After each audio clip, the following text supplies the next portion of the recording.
I'm still getting used to this. Hi. Hi.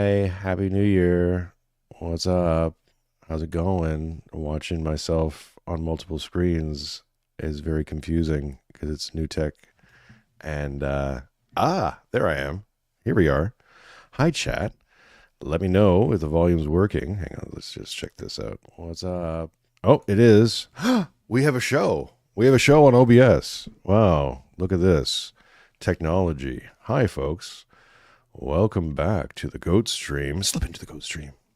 Normally, this is where I'm playing Power Washer Simulator, but we have a long video to get ourselves through, and it's we'll get to power washing on tomorrow on the Thursday stream, and then we'll have some funds then, or maybe some Path of Exile 2, or maybe some Marvel Rivals, which is brought up in the video that we're about to watch. Yeah, we'll see. We'll see what we end up doing. Ladies and gentlemen, welcome back. Hope your holidays were fantastic. Mine were good. Thanks for asking. And now I'm excited to get back to the grind, back to the work. Because I am a lazy white man. But, I'm going to try doing an 80-hour work week just to make Vivek happy and proud of me. Because, gotta keep those second generation Pajits just, gotta keep impressing them. Don't want to fall behind. Don't want there to be a Pajit gap in our workforce here. I don't want to be deported or imported. I want to be imported and deported, exported and imported. I'm for sale, folks. I come cheap, ladies and gentlemen. That being said, go buy a copy of Tales of the Shadow Empire. Links in the description and pinned comment in the chat. That's how we keep the lights on here in the Miron Chad household. Of course, shout out to all my Miron Chads, my Miron Chuds, and my Miron Chuckles. Good to see you here. Let's let everyone kind of get in there. Is it going to be a 4-hour stream? Quite possibly. We see a king pilled in the chat. Hi, Matt. What we're going to be discussing today, folks, is a very auspicious video. Sam Hyde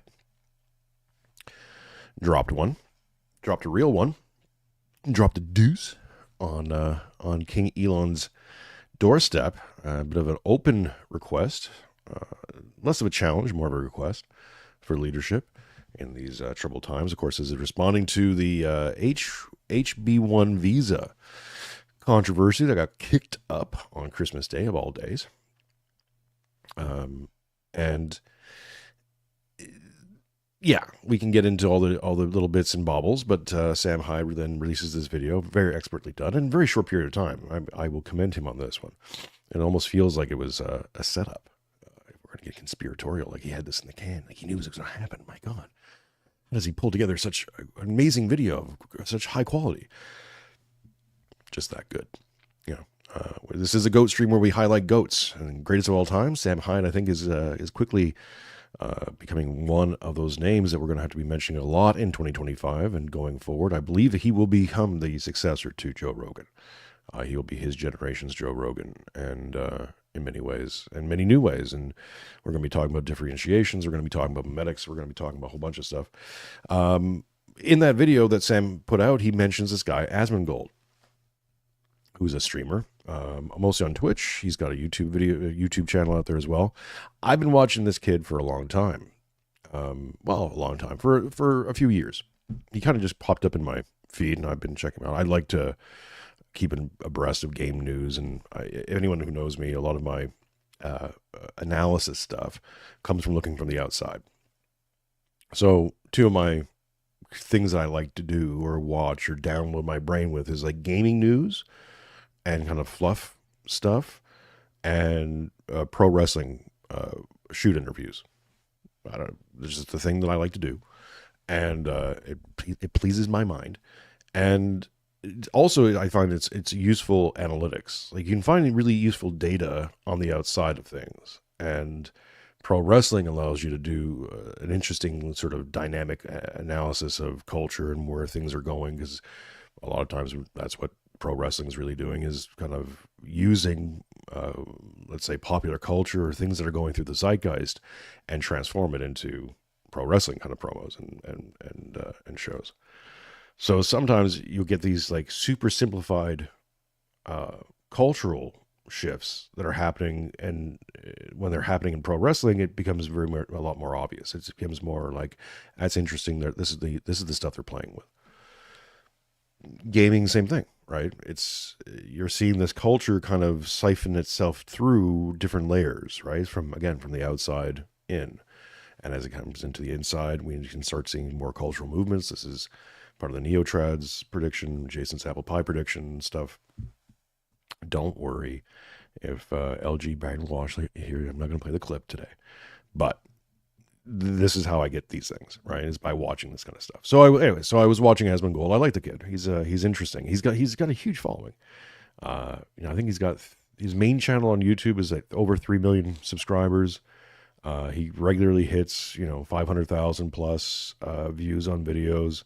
And I mentioned in a few chats that, and just actually really recently before this video came out, Sam Hyde video came out, I was like, our guys should be sleeping on this Asmongold kid, because he got in a bit of controversy about a month or two ago. He was commenting on, he started to comment this year more and more on politics, following Trump. He was saying not so nice things about Biden, all the rest of it. I want to be clear about him. I believe that he is, I wouldn't call him a full shit lib, but I mean, he's pretty shit lib. In fact, I'll introduce a new term for y'all to work with. He's got internet politics. He's got terminally online internet politics, which is it's a mush, right? It's a bit of everything. It's a selection of things that are at least seem reasonable. Let's put it that way. Whether they're factual, whether they're actionable, whether they're the best ideas in the world, right? It's the thing that you look at and you go, well, I can't find an easy disagreement with this position, therefore it must be closer to the truth, right? The better decision. This is where you get sort of like a mush. It's like liberalism is becoming mush in some ways, which I don't know if it's a good thing or a bad thing, but it's a thing. And we're seeing that sort of stark, standard neocon kind of positioning that's dying out. We're going to start seeing, I think, ultra left screaming liberal, wokeism, that kind of stuff. That's going to die out. Libertarianism, I think, is just going to become this more sort of like this container word, for lack of a better word, which will be funny to see all these like true blue libertarians just spurg out. That's not real libertarianism. It is now. Okay. This is what it is now. Libertarian is this. It's like a bit of Bernie bro pablum, right? That everyone's going to agree on. That is going to, sounds good, less filling. That's going to be that. So things to look forward to. This is sort of the internet politics. It's a little bit of everything. It's a smorgasbord. It's a Chinese buffet. It's it's slop, but it's going to be more actual slop, and we'll see how it plays out. I just think the extremes are going to get toned down a lot in some ways, cranked up in other ways, but I think a lot of responses are going to get cranked up. I think as the general populace moves towards this sort of mushy middle, the extremes will be much more extreme, because they're going to have to, again, differentiate themselves from this mush. So when you couple that in with my prediction about the eventual sun being the spirit of the age, it's going to get crazy. Going to be a very interesting 60 years going forward. Things to prepare your children for. Let's see what the chat's saying for a second before we get on to the video. Cyberchud says, Asmon has stalked 2020's internet opinions. Yeah, that's what I'm saying. It's terminal online politics. Sounds like Joe Rogan 2019, exactly. Even Joe Rogan today, right? Like he's being onboarded quite quickly. Something that Matthew said on his, I think his latest Astrolube show. Fantastic, wonderful show. You should go check that out. But the what he's was kind of saying is that a lot of people are speed running themselves through this process that a lot of us have been going on for the last, I don't know, let's say 10 years, right? 2014, I remember was an inflection point for me where I was like, wait a minute, what the fuck's going on, right? And as you start seeing more and more of that, you start to understand that, yeah, something's going on, right? Something's shifted, something's changed. Flash forward 10 years and where we at? So I think a lot of people, really thought this pendulum was going to swing. Don't worry about it. It's a temporary thing. How many times have you heard this before, right? It's fine. It's going to be fine. It's 2 weeks to flatten the curve. It's going to be okay. It's going to be fine. This wokeism thing, it's just a college thing. They'll grow out of it. They'll have their yayas now, and in a few years they'll be fine. It won't become a major thing. It won't be something that we all have to deal with. DEI initiatives. So Astrolubians represent, exactly. Shout out to all the Astrolubians. Get some Astrolube in you, one way or the other. So people keep expecting things to get back to normal. There is no more normal. Shout out to TK, $2. Happy year, the Sneck. Yes, happy year. Merry New Year's. Merry New Year's to all you fine folks. Normal's done. Kaput. Doesn't exist anymore. If by normal you mean like 1990s, that sense of 1990s normal, that's done. Sorry, it's stuffy in here. Well, this keeps going. This is going to become a very interesting stream. I should have set that as the super chat goal. Super chat goal 10 $5 Australian super chat. So in American, it's like, I don't know, $1.50. Get me 10 of those and I'll host a gaming night over on the $2 membership portal. You can go sign up for $2. It is a good deal. Actually, we can just do this too, right? Can I do this? Membership gifting. Gift 5 now. Who's going to get them? Who doesn't have a membership? Who's in my chat who says they love the show but doesn't have a membership? We're going to find out. Nicholas Ballman, Joshua Ham, Trey 50 Daniels, Requited, and Dom Alexander. Welcome, gentlemen. Or ladies, as the case may be. Short, as long as you're not wearing shorts, you're fine. Welcome to the $2 membership. Of course, you can sign up to that. $25 membership gets you into the Excelsior class. And that's where you'll get sneak peeks and advance shows as before they drop on the main or episodes of chapters of the Shadow Empire. You'll get advanced numbers of those as well. So, King Pill just gifted 5 more memberships. Spud Ruckus, Timmy Thaus, no balls. Sirius, Don Browning. Oh, Don Browning says nice. Thank you, Don. Hey, Don. Nice to see you. G'day, Don. Trash God of Fools and Dole Steak 21 gifted memberships. Send me a membership. Buy some memberships. Send us some super chats. Do the things. Press the buttons. Like, subscribe. Yada yada yada. Okay.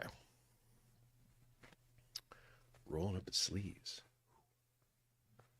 No balls, walls. Well, give me 5 super chats, and we will do a New Year's epic. No balls, walls. No balls, walls bit.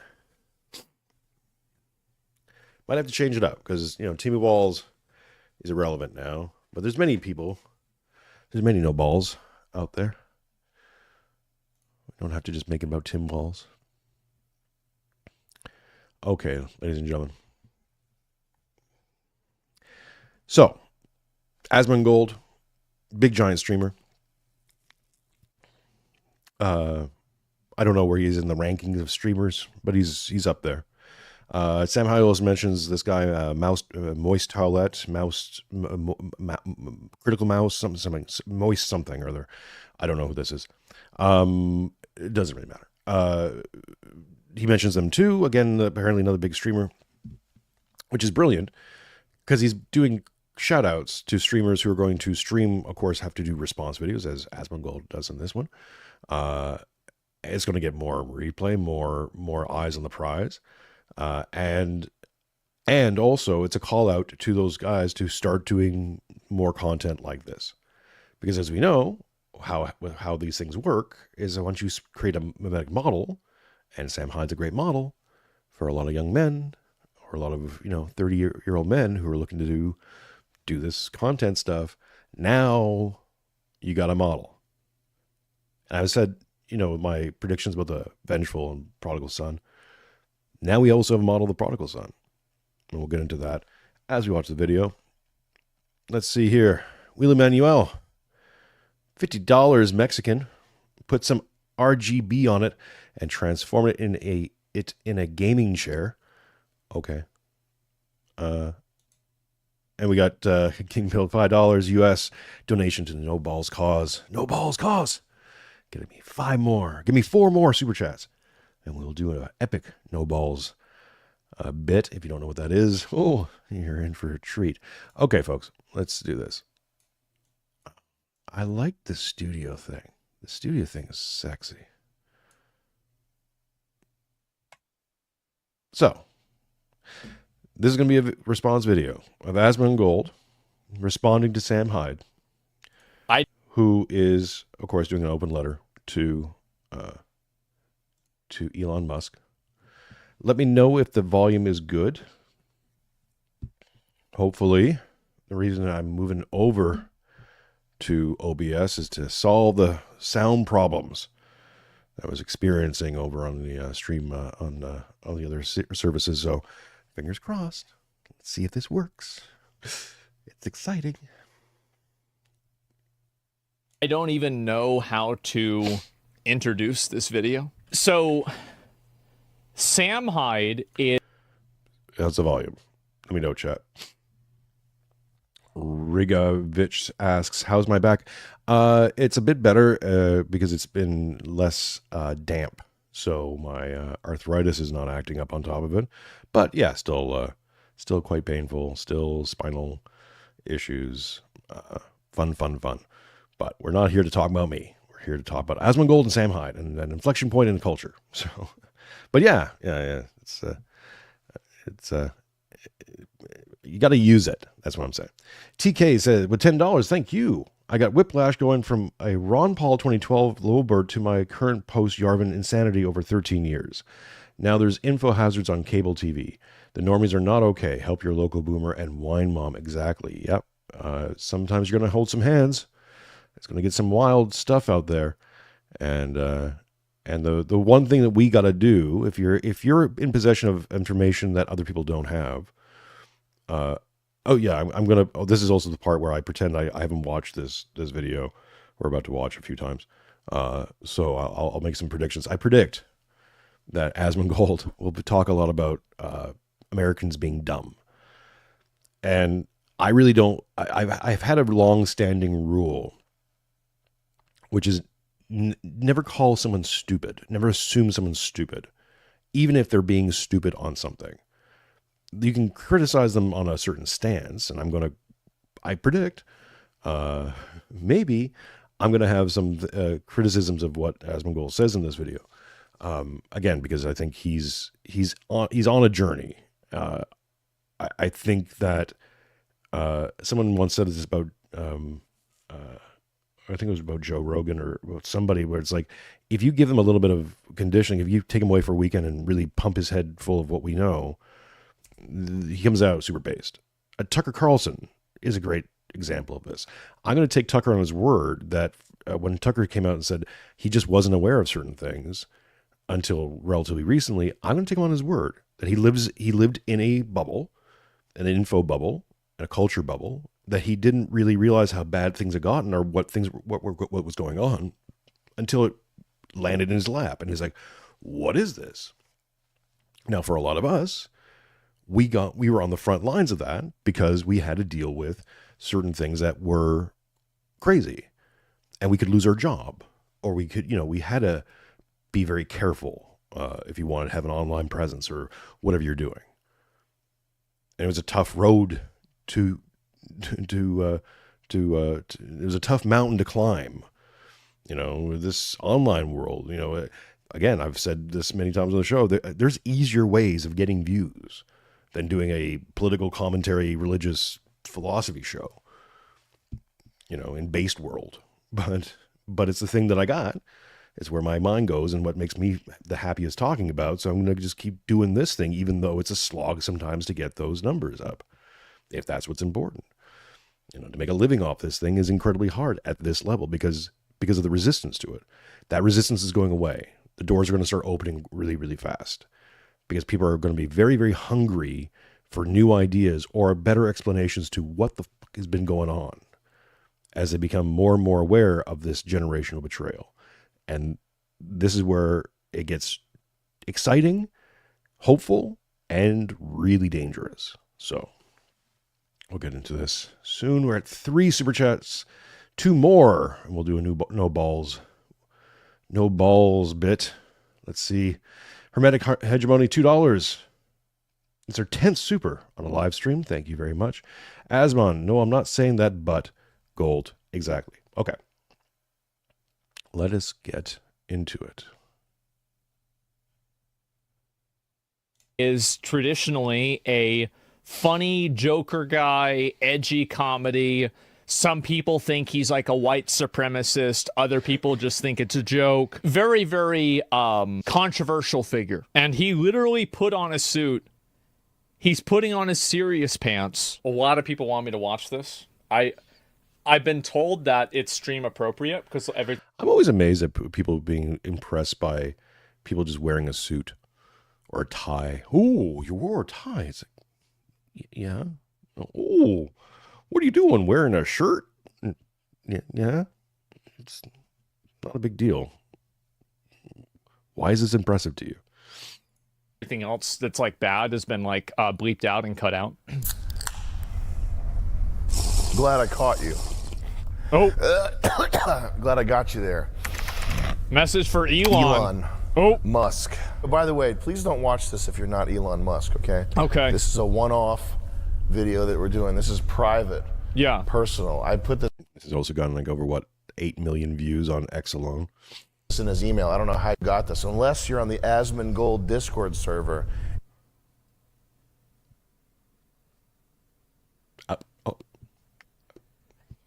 What? Yeah, this is where we all act surprised because it's like he's never seen this video before. He didn't know what was coming up. In which case, you know my every move, okay? Do you guys talk about this a lot on Disc? Is this true?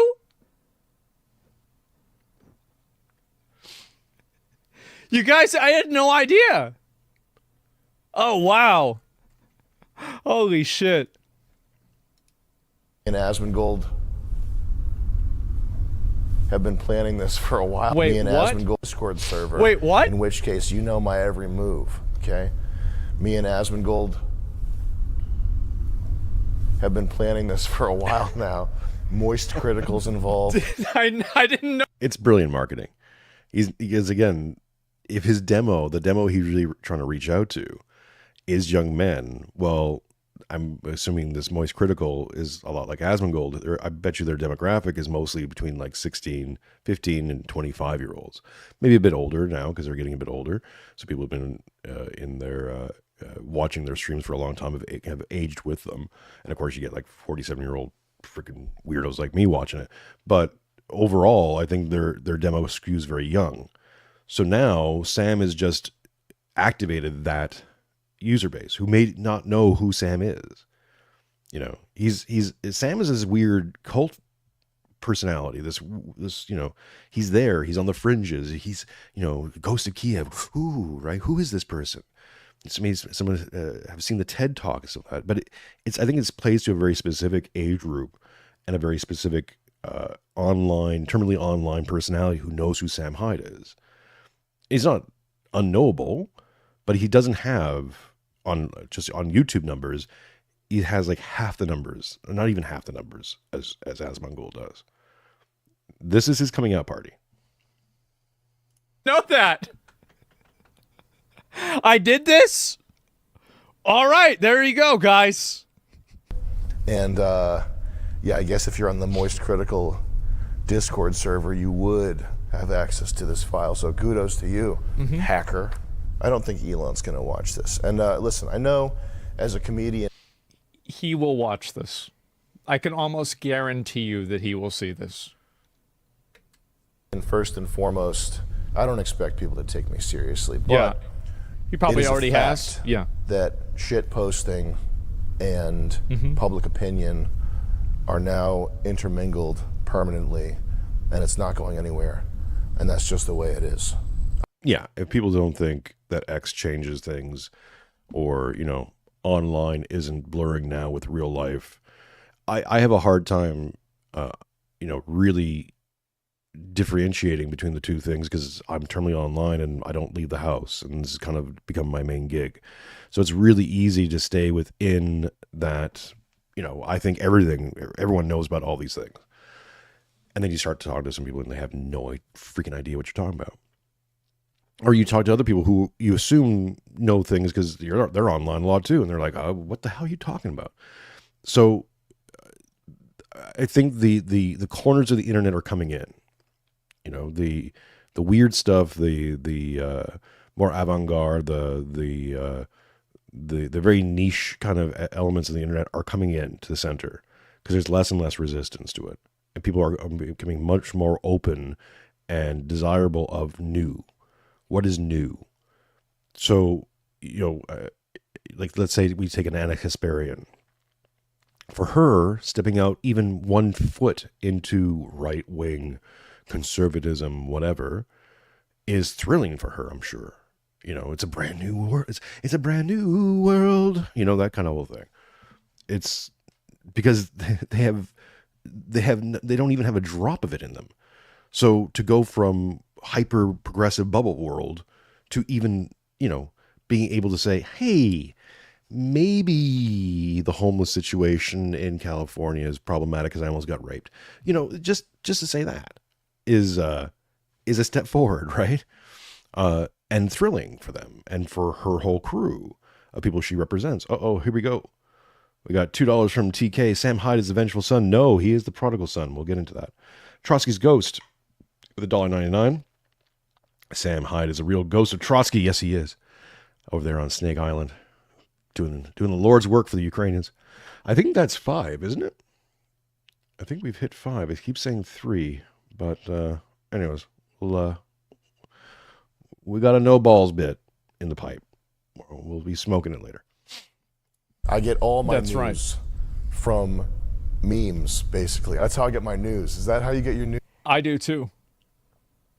You can't trust any news. So the only way you can get news is through people who don't care about news, because they're the ones that don't have an incentive to misrepresent it. News? How would you even get the news if you weren't looking at memes? You watch a show? That's even more fucking Yeah. retarded. We turn that off. It's a smart thermostat, so it's going to take 15 minutes to figure out how that fucking thing works. It's very intuitive. We I have don't the know same thing why the happen Nest with the podcast. thermostat is taking you so long to learn and intuit. Okay, a toddler could figure this out. A toddler on an iPad could figure out how to use the Nest thermostat. That's Chris Lynch, by the way, Elon. Do not hire him, okay? He's leaving this job very soon. See, he's white. He's too lazy. Chris, you're so lazy. What's brilliant about this video, too, is how effortlessly Sam is switching between message and comedy bit. And he's doing it in that really classic Sam Hyde manner that he's cultivated over time. And this is, for anyone who thinks that this stuff is easy, that streaming or talking for a living is easy, it's not. The hardest thing you have to overcome is your own insecurities about doing this thing and hitting rhythms and finding some sort of natural rhythm and a voice, your style, and being able to execute it effortlessly. You know, obviously this video is edited and et cetera, but I've seen Sam do this on live streams where there's no editing, and this is what he does. You know, he switches back and forth. He weaves, man. He's in the weave. In white. Well, yeah. You guys should have studied Damn, they started violin it off harder real as quick. kids. Okay.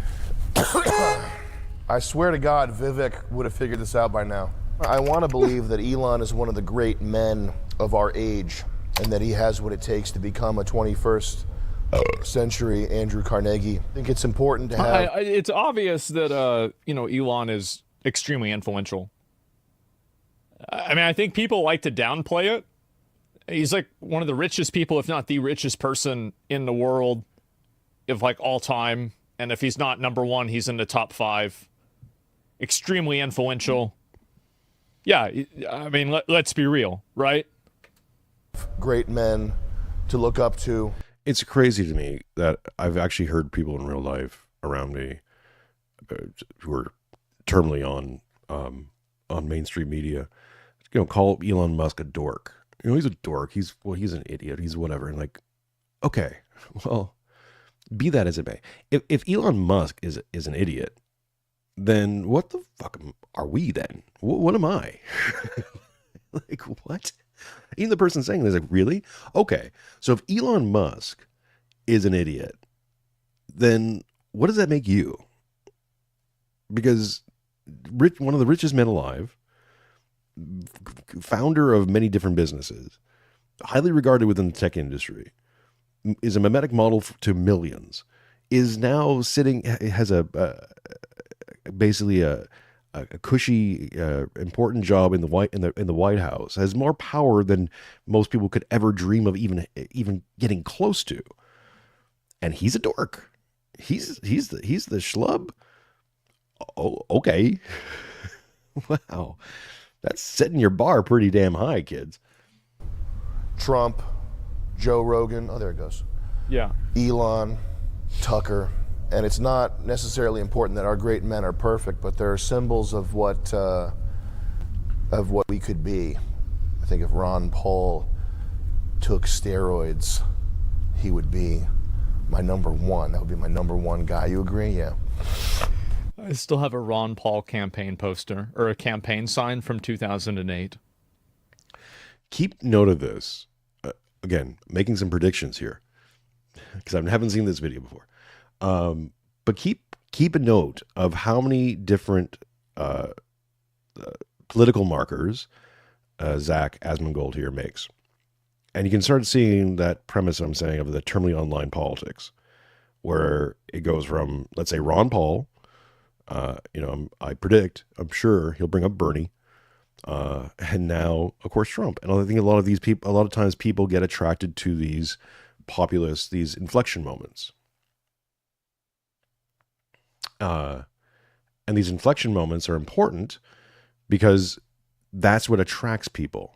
It attracts both the outsider, the person looking to belong, the person who wants to be part of something, but they want to be part of something meaningful, something important, something that is going to have gravitas, and they will start to add into it, right? They'll start to create their own mythos around these things.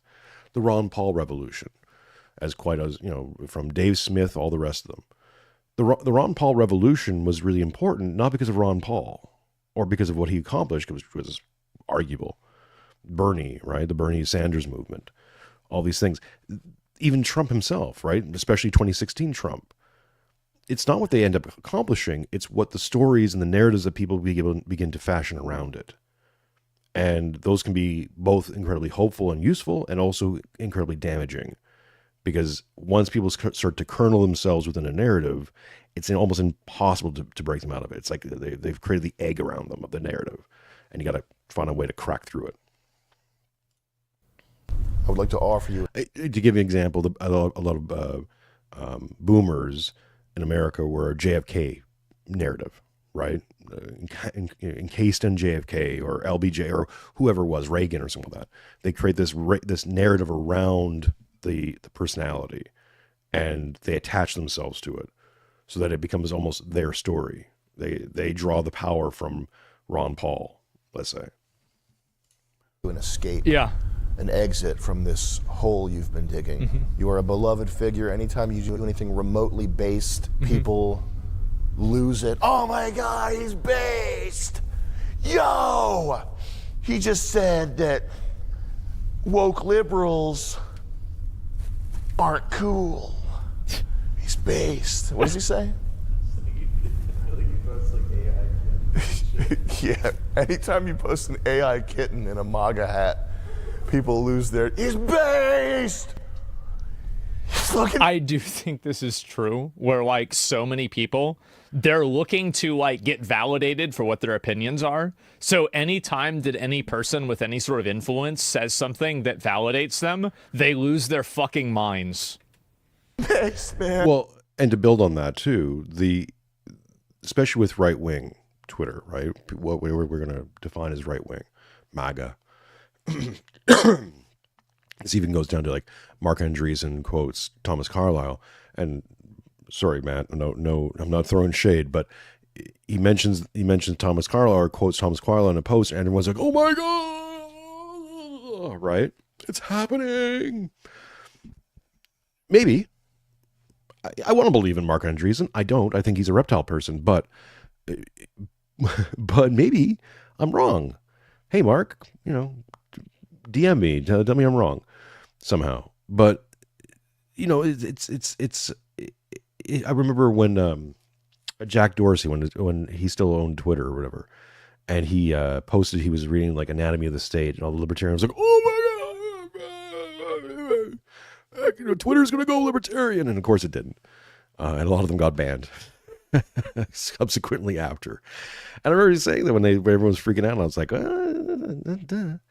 "You just became targeted, my friend. This is not what you think it is." Now,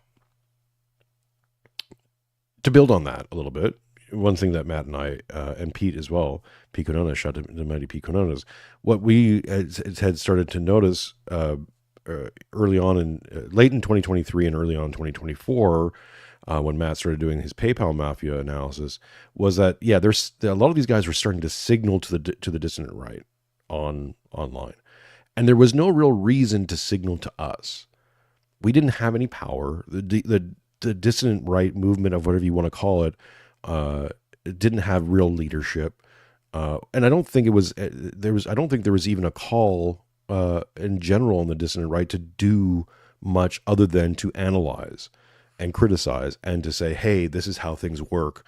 If we're going to change things, we need to change the things like XYZ.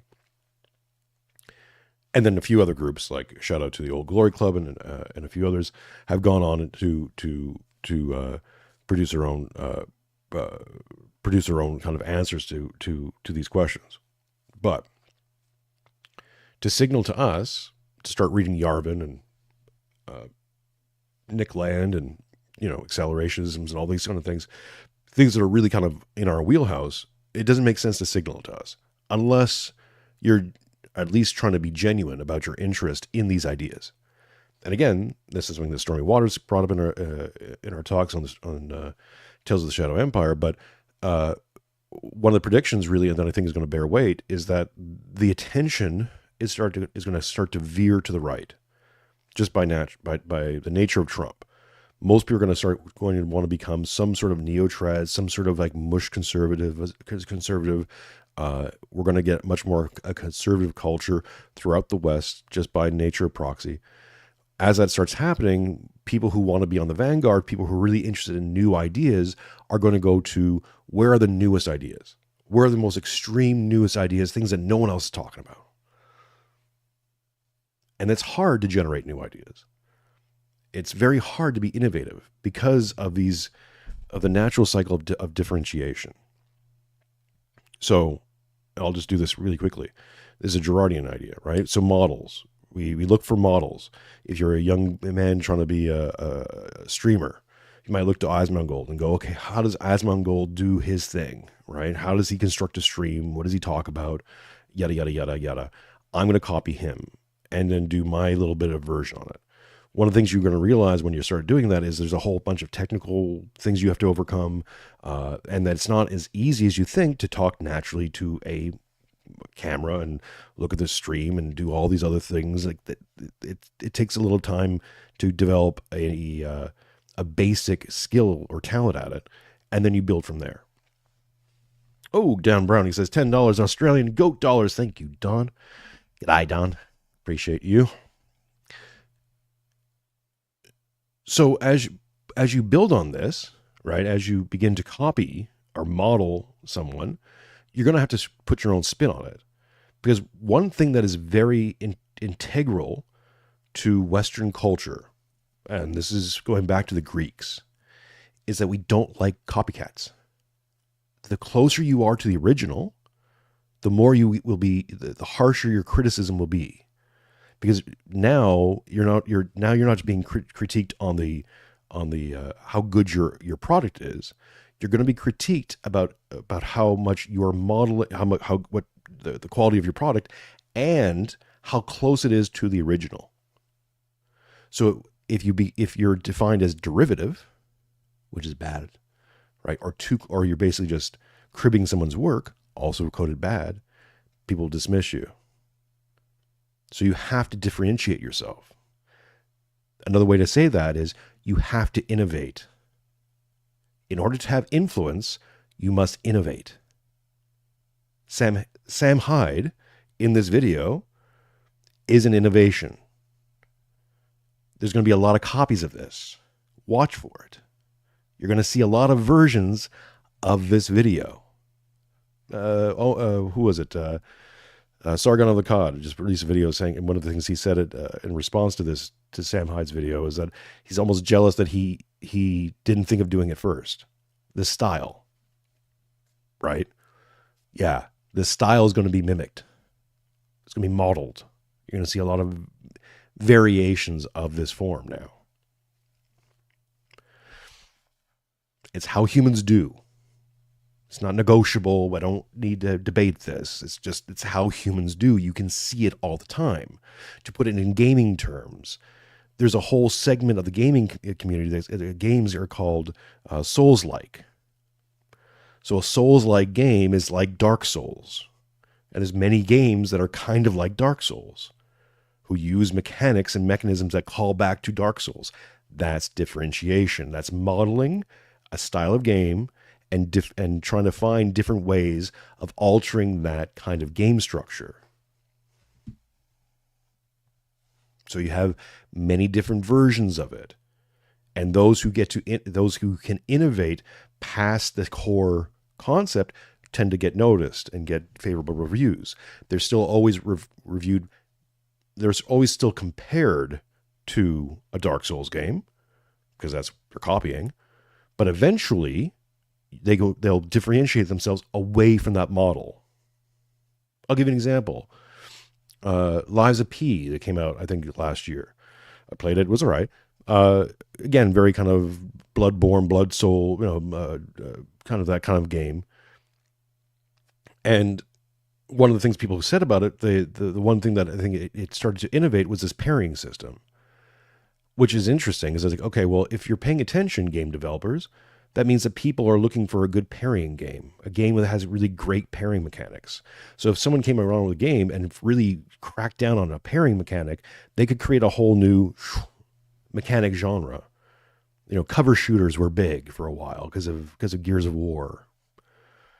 It doesn't mean that other games didn't have cover mechanics. It's just that Gears of War did it really, really well, became known for it. So then a whole bunch of games had cover mechanics or stealth missions in games before that, Now it's Dark Souls, kind of those mechanics are being used constantly. And as people begin to change them slightly, because that's the Western ideal, you have to innovate somehow. They will innovate themselves into a new category. Dark Souls did this too.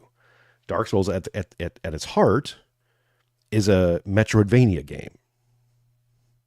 And they just differentiated Metrovanias and found different ways of tweaking that style of gameplay into its own new category. It's just how humans do. So,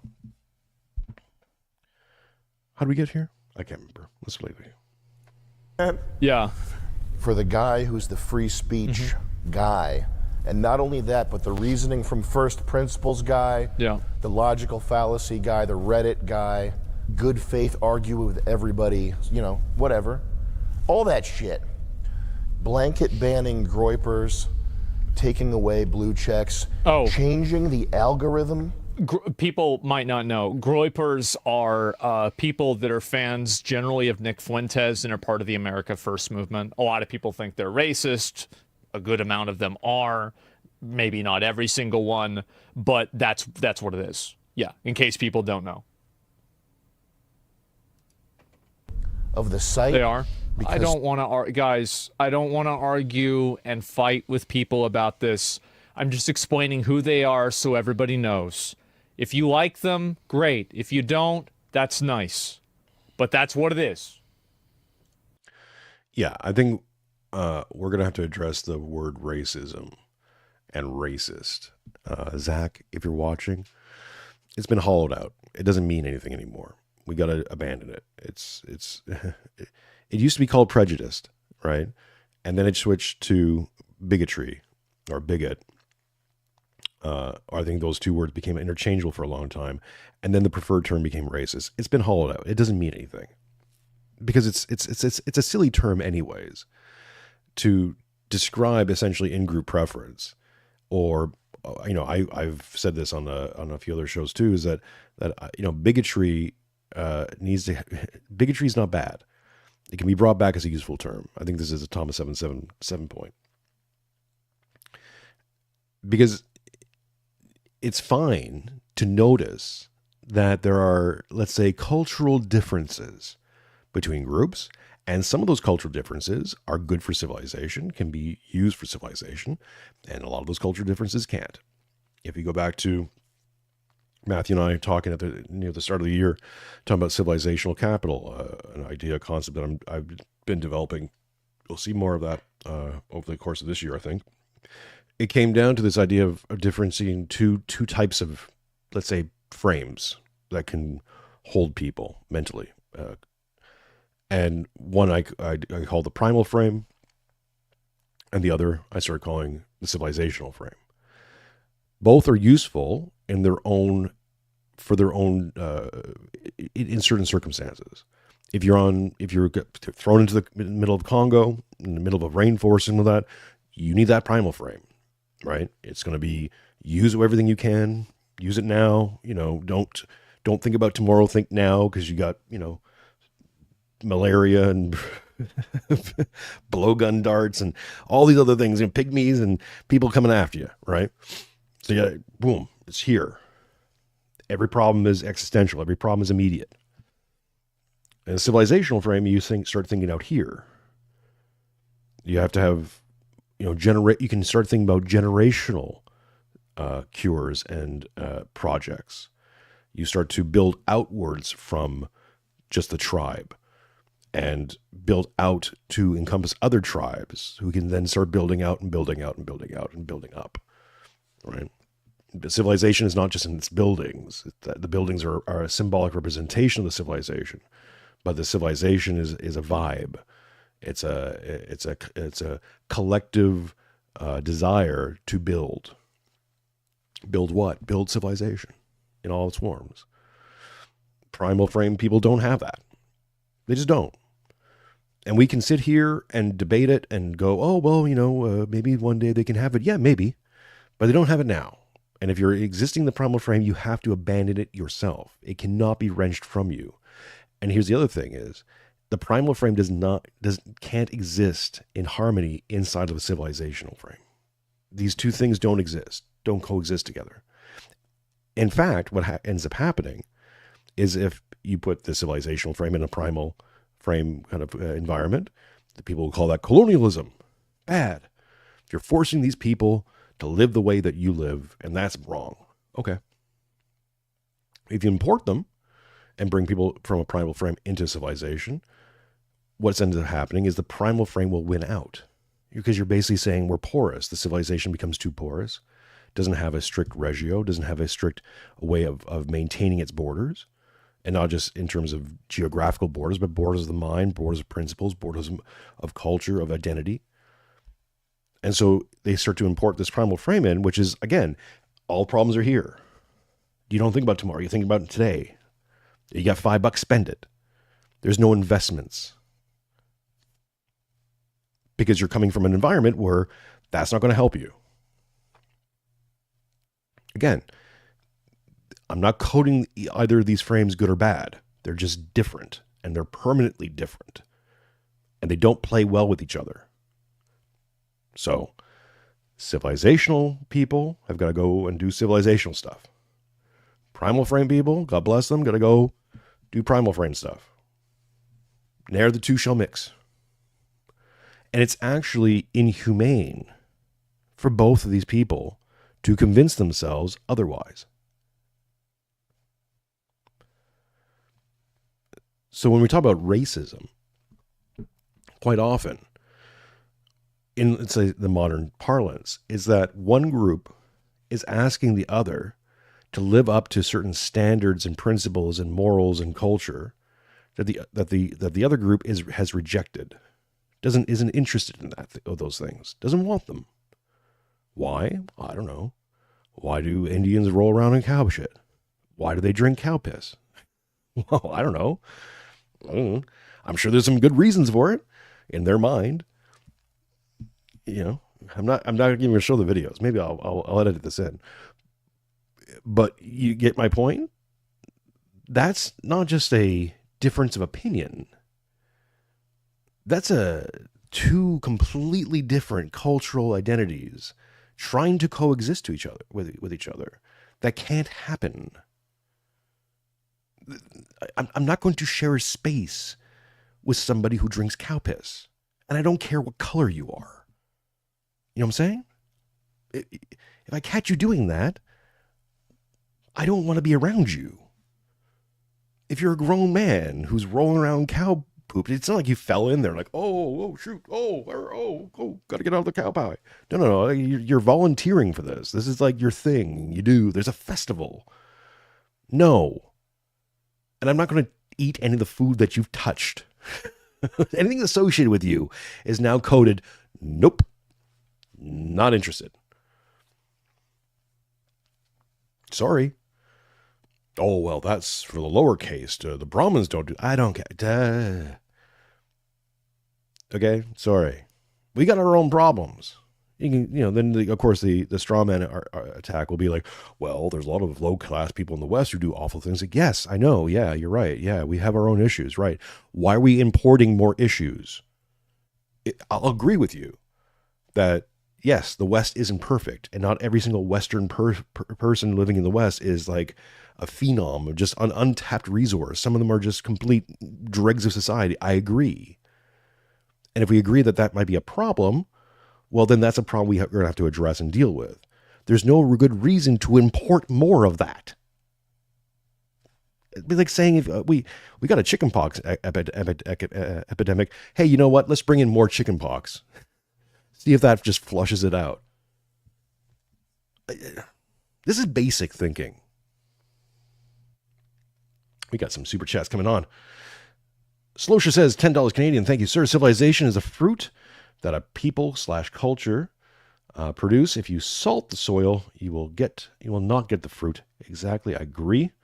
Colin Mark says, $5 American. If I can't enjoy your culture enrichment while eating a meal, no thanks. Exactly. It's just like, and oh, by the way, but that's not even cuisine. Indian food is, I won't even call it stew, because it's an insult to stew. It's slop with some cubed bits of stuff in it, with some rice.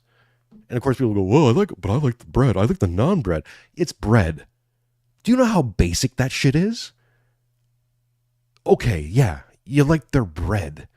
It's flatbread. It's a warm pita. Motherfucker. Like, what? I'm supposed to, what? I'm supposed to forgive the cow shit drinking cow piss part of it because they figured out flatbread? That's like the most basic food group. That's like saying, well, their water's real tasty.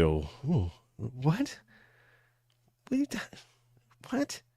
Look at their architecture. Look at that shack. Ooh, that's the best shanty. It's the best shanty shack, man. Look at that lean. It's a mighty 90 degrees angle. It's some of the best. Like, you can't fake that kind of quality.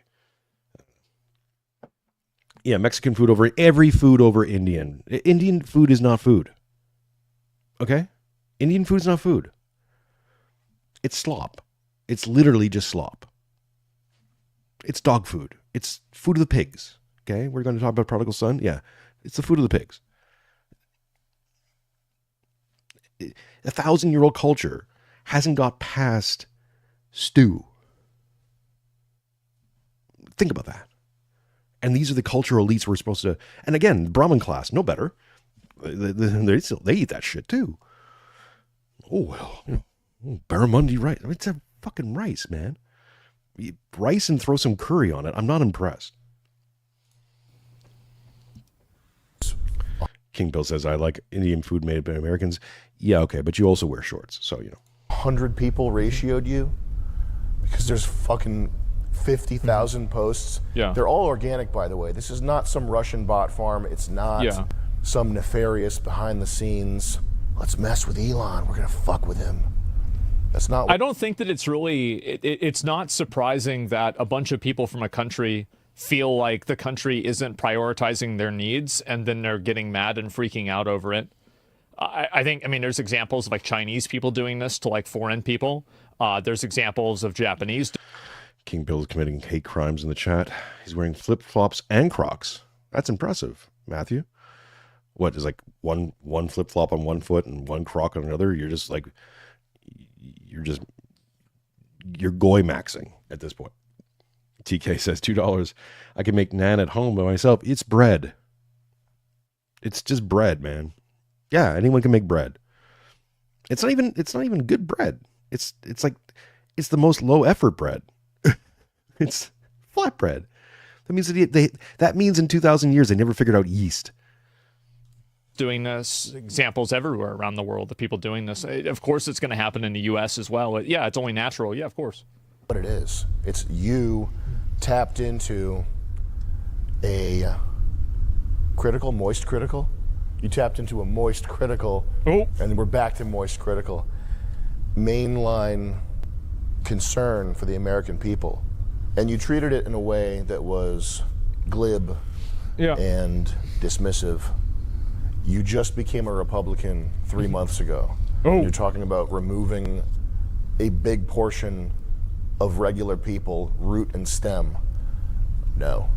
People fucking love you. This is a really important part, I think, and he brings this up a few times, but it is a very important part. And it's also very important, when the Friend or Fed series I do, we'll have a new one coming up in January in discussions with some very interesting guests. Oh, people you've seen before. To do a Elon Musk Friend or Fed relook,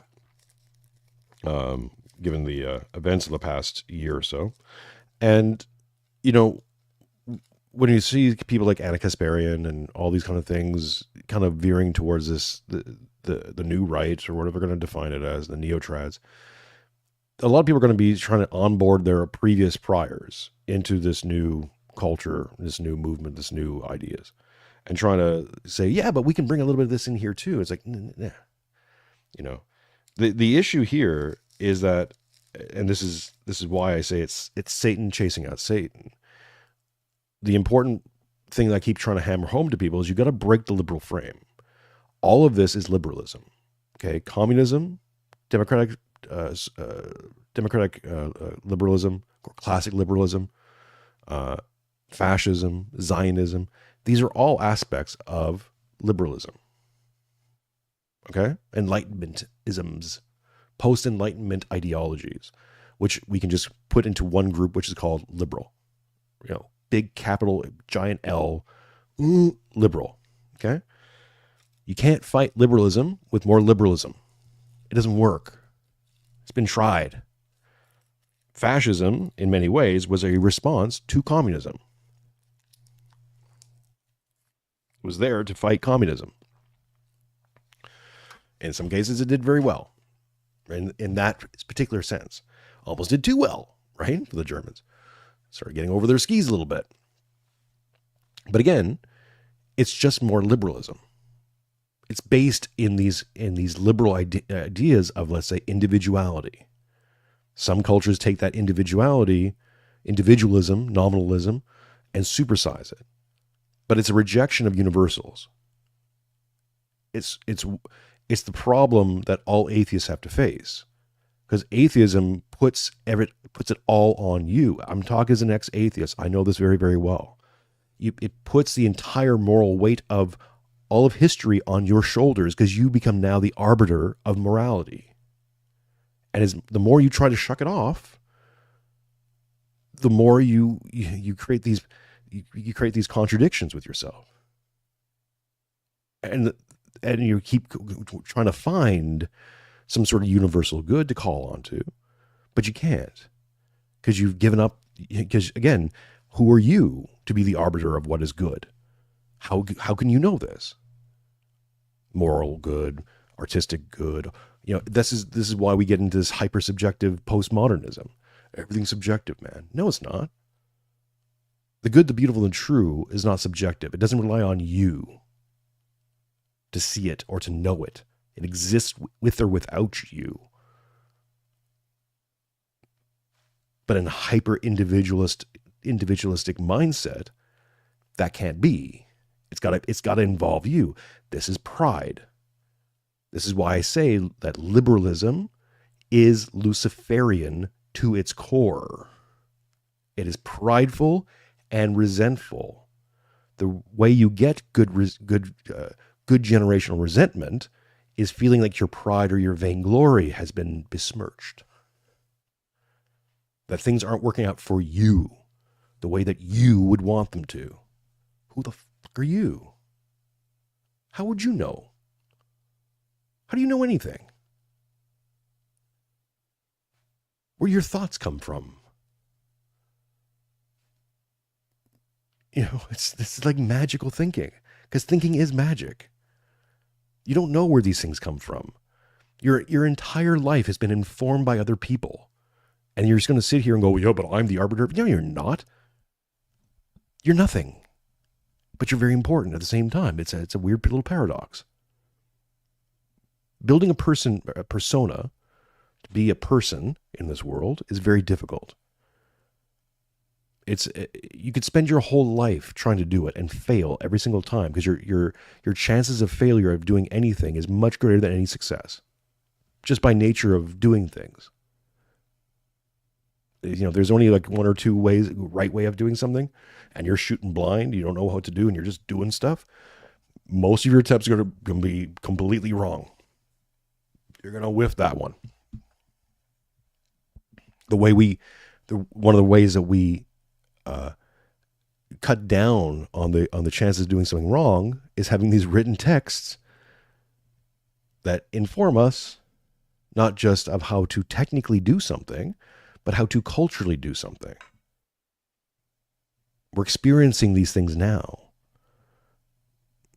where people are waking up and going, "Hey, those crazy Christians in the 90s were warning us about certain things, and slippery slopes, yada yada yada."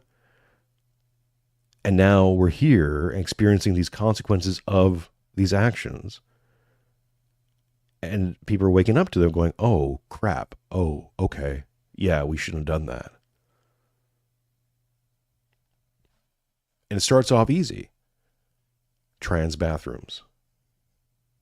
Trans bathrooms go to feeding puberty blockers to underage children and encouraging them to take skin off their forearms to mutilate their bodies.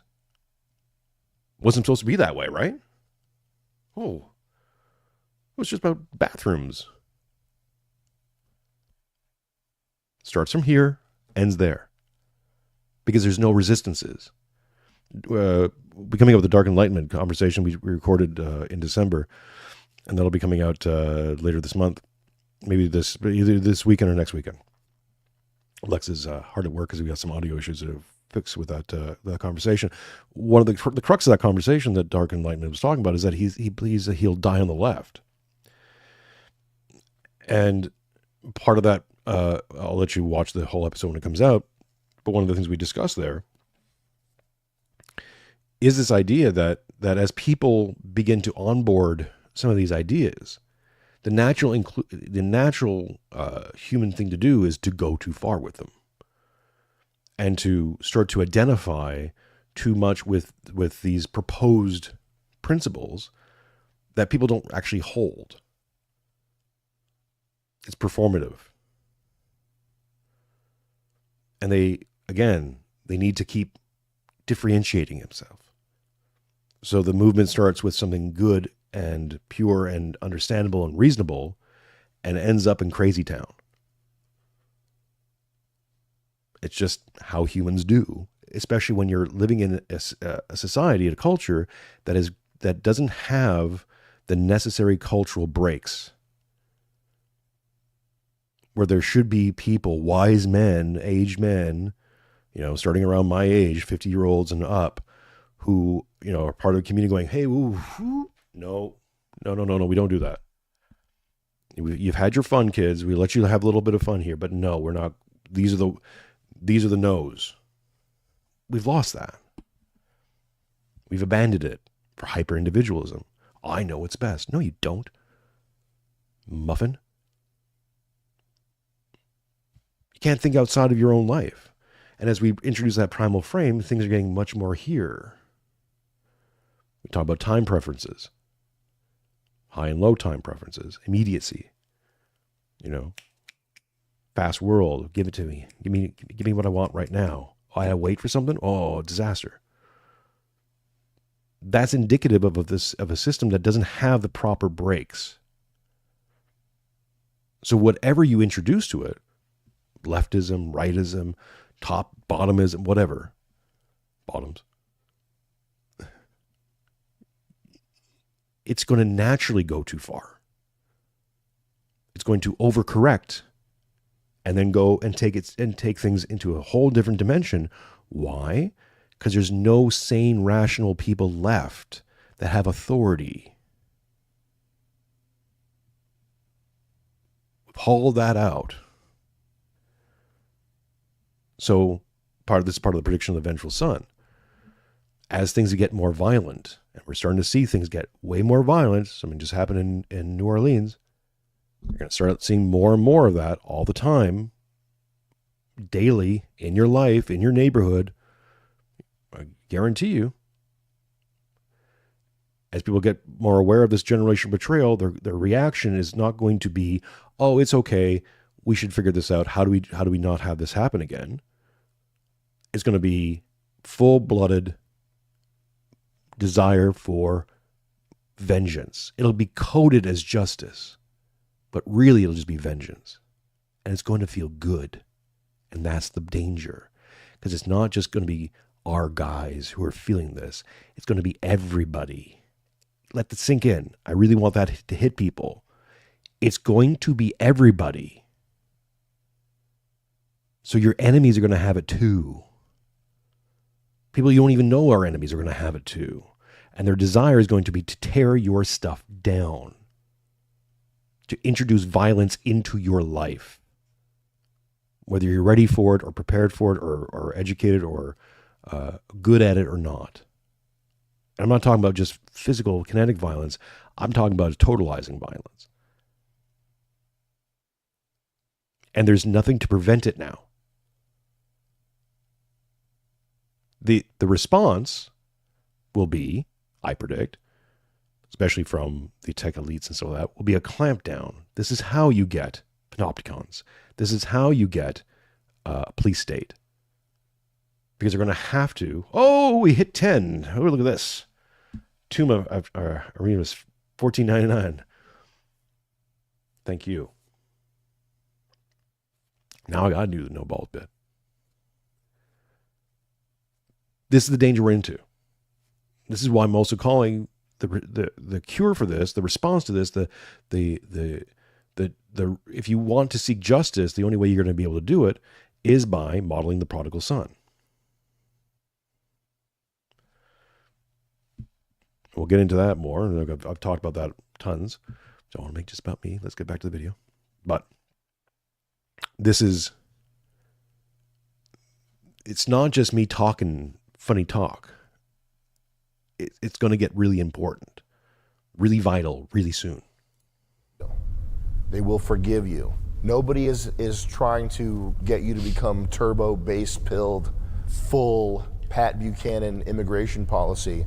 People They are, but yeah. understand that you are a San Francisco, tech, California, international immigrant. Well, if you want to be a regular tech guy, that's fine. You can do that. You can be Larry Ellison. You can go play on the boat. Nobody's going to give a fuck. Realize what you're fighting for. If you're going to be the tech king, if you've courted the MAGA base, you wanted these people on your side. They're ready to be on your side, but you have to fight not for Ben Shapiro's idea of the country of America, the notion of America as this collection of ideas. That's not what it is. It's Americans. That's who you have to fight for. If you're in America, doing business in America, you want to be the man in America, you have to fight for the American people. You're not fighting for a paragraph. You're not fighting for a set of ideas, man. It's the American people who need your help. That's fundamentally what... He's right. He's completely right about this. Yep, absolutely. Why I think people are pissed off here. And it's an easy fix. Just don't call them retards. Well, that's our job, Elon. Stop cramming it on my domain. We get to call them retards. You don't. You have to set a better example. You have to be better than us. It shouldn't be that hard because we're retarded, right? Elon, have you met Chris? He's on Asmongold. He's streaming all the time. He's Oh, just God. playing these games and stuff. He's amazing what the kid does with video games. I can't believe it. People Wow. didn't suddenly have a flare-up of India hate. I've been What did I monitoring- do to deserve that? Yeah. He's on now. Who's Chris? I see some comments in the chat saying that Asmongold is quite wealthy. It's true. Like, he's a multimillionaire. And he lives like in squalor in this. I think he's in Chicago. But I don't know if it's a bit or if it's a real thing that kind of just has become a thing. But his room's like a massive mess, and he just eats fast food and lives by all metrics, by all observable metrics, he's living a very humble life. So it's an interesting aspect about him, because I think I don't think he's as wealthy as, like, let's say, Joe Rogan, but he's a multimillionaire. the Indian hate websites for a while. All right, It's let me go actually back. set to my with video games. I can't believe it. People didn't suddenly have a flare-up of India hate. I've been monitoring the Indian hate web. I think that there are a lot of people that don't like Indians, and they think that India is gross, and they don't like the country. Right. I mean, Zach, sorry if you're watching this. We probably already lost you a while back. I'll clip this down to a smaller video at some point. But no, that's that right here. Yeah, all things Indian, just nope, not interested. I think there's a huge amount of people that are like that. Even the frozen food, like, you could say, oh, it's butter chicken, but it's frozen, like a frozen. I mean, nope, not interested. It was made in, like, Thailand? Yeah, no, sir. Nah, not gonna do it. And you might think that's unreasonable, and I might want to agree with you, but I'm also the person who said that wearing shorts are for women, children, and queers. So there's really no debating with me. I don't have give. I'm too old. I don't care. I don't care what you think. I don't care how you feel. I'll say these things and you'll freak out and go and question your own sexuality or your devotion to your ethnic culture. I don't care. That's a lot of you problem. It's a lot of you stuff that you got to work out. I'm going to stand here very comfortably, or uncomfortably, as the case may be, when it's, especially in Australia right now, it's like 45 freaking degrees Celsius, and I'm here wearing all black, sweating. I'm sweating, and it's like, what? It's almost 7 a.m. It's early morning humidity. Fantastic. But yeah, no, I have standards. They're personal. I think they should be universal, but that's fine. You can deal with it however you want to interact with it. Don't care. Don't like the beach either. You don't like the beach? No, I hate it. Why? It's full of sand. What is it? It's sand and water. What? It's sand. If it gets hot, it burns your feet. It's the worst. It's the worst of all climates. It's the worst of all. It's the worst terrain. It's dumb. It's dumb to like. It's not like it's not something. It's like it'd be like saying like I really like walking on burning hot asphalt. Why? You freak! What's wrong with you? Go sit on some grass. Touch grass, literally. No, see, people say touch grass. They never say touch sand. There's a reason for that. It gets in everywhere. I'm Anakin Skywalker. People make that. Yeah, go ahead, make the thing. Yeah, I am. Okay, I'm Darth fucking Vader. He wasn't wrong. Okay, let's put it that way. Not on everything. Killing the sand people, stand-ins, and I'm sure the sand people ate curry too, and not liking sand. Totally agree. Why would you like that? It's weird. But the water, there's pools. Like what the? Take a bath. What the hell's wrong with you? You know what's also in that ocean? Everything else. There's like fish pee and sharks and freaking seaweed. Stupid jellyfish that are going to sting you. Why? Why do you want to swim around with animals? It's weird to me. It's like this is like the highlight of people's day. I'm gonna go swim in nature sewage. I'm gonna step on some coral and cut my foot. Oh, it's great. What's wrong with you? We build all these nice things. We build civilization so you don't have to go do this shit. It's like I like going to the zoo. It doesn't mean like, oh, I want to go live with the animals. But I don't know. It's like camping to me. That's another thing I don't like. Camping doesn't make sense to me. It feels like a step back. And I'm not talking about going to a cabin. That's okay, fine. I'm talking like pitching a tent somewhere. Like, why? Are you an emergency? Did you get lost? Did you fall out of a helicopter? What's wrong with you? Well, getting back to nature. Yeah, go walk in a park. We make these parks for you people who need to be around trees. Go to a park. Look, it's nice, manicured lawns, no bears. It's fantastic. Much better. Weirdo. I mean, they're okay, crackheads and needles and stuff, but that's a problem we should be able to fix. The bear problem is, if you got a bear problem, it's much more immediate. But that's the same with people with any country. I mean, there's no AK-47 in your face. I don't fear nature. I respect it. I respect it maybe too much. Perhaps that's my problem. I respect it a great deal. I understand that there's these things called bears that eat people. So I don't go where the bears are. Problem solved. Never going to get eaten by a bear. I don't go where the bears are. I've moved to Australia. There are no bears here. Drop bears perhaps, but I don't. That's in Queensland. Here, I don't. There's sharks, right, in the ocean. I don't go in the ocean. That's the easy one. I don't live in a state where there's alligators. I'm not going to get eaten by a crocodile. 0% chance of that happening. Why? I don't go where they are. I don't know why this is hard for people. Every time I hear someone getting eaten by a shark, I'm like, why'd you go where the sharks are? The shark one is easy. It's like, go stand on land, idiot. No, I'm going to put a wetsuit on and go on the surfboard. What are you? Why?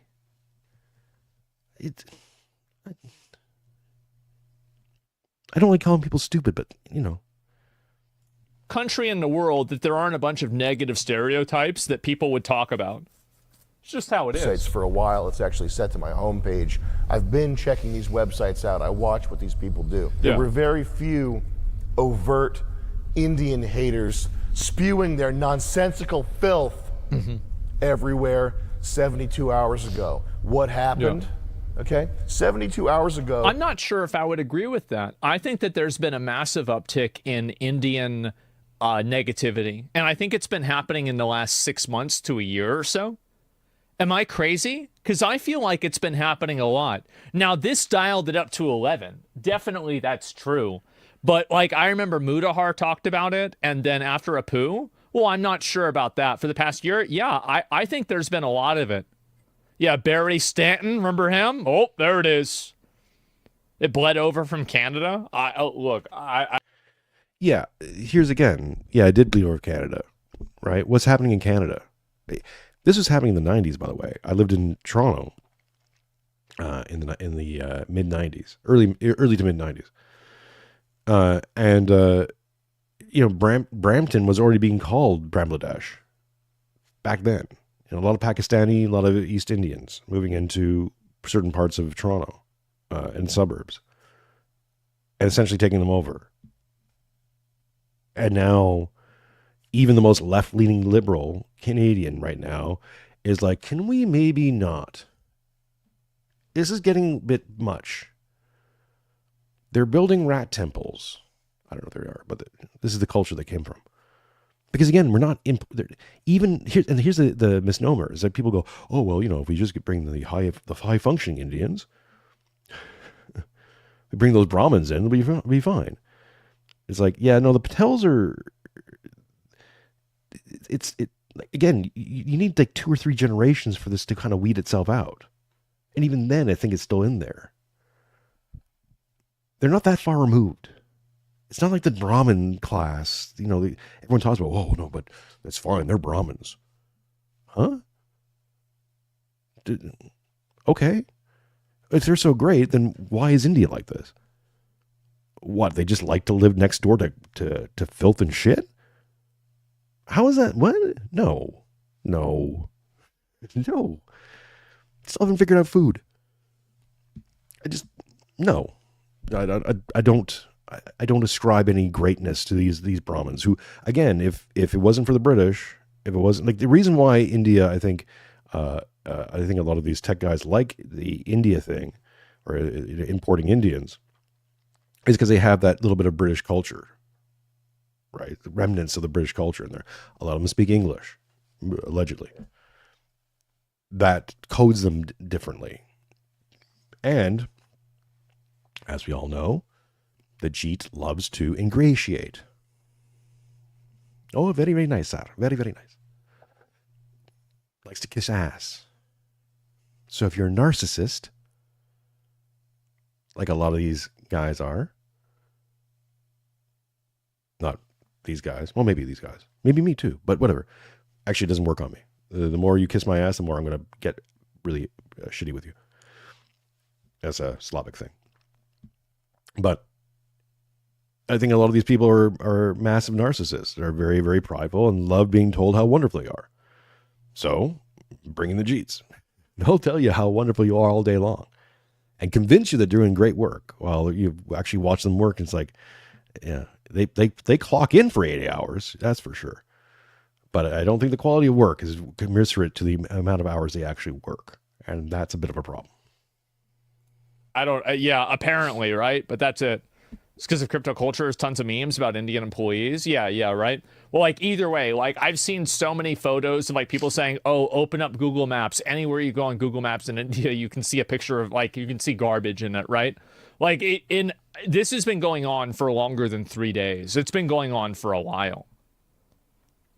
And this is coming from somebody, I'd like to go to India, right? Like, I think India is cool, right? I mean, but sure, of course people are going to have bad things to say. They're going to have bad things to say about anywhere. It's true, though. You should try it. Most people in the MAGA base looked at Vivek Ramaswamy with some notion of admiration or, hey, that guy says cool stuff every once in a while. Hey, you know what? I think I like people that like guy. him. Yeah. Now, he's got to be deported. Sucks, man. And he's not being deported because of the color of his skin. He's being deported for the content of his character. And I think that there is a lot of authentic, genuine racial anxiety that exists inside of, like, the Trump base. And I feel like it's almost like Like it's like an elephant in the room that nobody's willing to address. But I do think that it exists. And I think that if Vivek was the same type of person and he was just your generic everyday white guy, I think he probably would have gotten better poll numbers. I mean, one of the big things too, though, and he's going on about Vivek poll numbers and this stuff. Yeah, maybe. Yeah, definitely. When he was running, I'm like, that's not going to happen. You know, Barack Obama was a bit of an anomaly because he's black and Americans' history of blacks and all this stuff. And of course we've seen Indian leaders in England and a few other places, but they're a bit more normalized in England because of the British colonialism aspect with India. America doesn't have that. The chances of you getting a President Patel in our lifetime, pretty slim. Especially when you consider that everyone within the tech industry knows that this mythos of the elite Jeet doesn't exist. They don't exist. And I'm not saying that there can't be individual cases. You can pick a handful of people who are exceptional, I'm sure. Yeah. In all cultures, there's going to be some people who just, bit better than the rest. That's why it's, we talk about averages. Right? There's going to be some people who peak out. But as a general whole, their culture does not induce innovation. It's a problem with the Chinese. That stereotype, it comes from someplace. It's harder for them to innovate because their culture enforces a strict mimetic model. Stay within lanes. It's a problem in Canada, and we see the problem in Britain, the same thing. Right? In Australia, here, the same thing. There's a term called the tallest poppy or the tallest flower, or whatever euphemism you're using. They cut off the top. So if you excel, if you're the person who is different or better than the rest, a lot of the culture tries to, no. There's a running euphemism in Canada that if you want to get popular, really popular in Canada, you have to make it in the States first. And then Canadians will claim you like, oh yeah, oh, Jim Carrey's Canadian, eh? Oh. Yeah, Jim Carrey would never be a superstar in Canada. And that's not because it lacks a Hollywood system. Again, the tallest poppy. Oh, what do you think you are? Oh, you think you're great? Oh, Mr. Big Guy over here.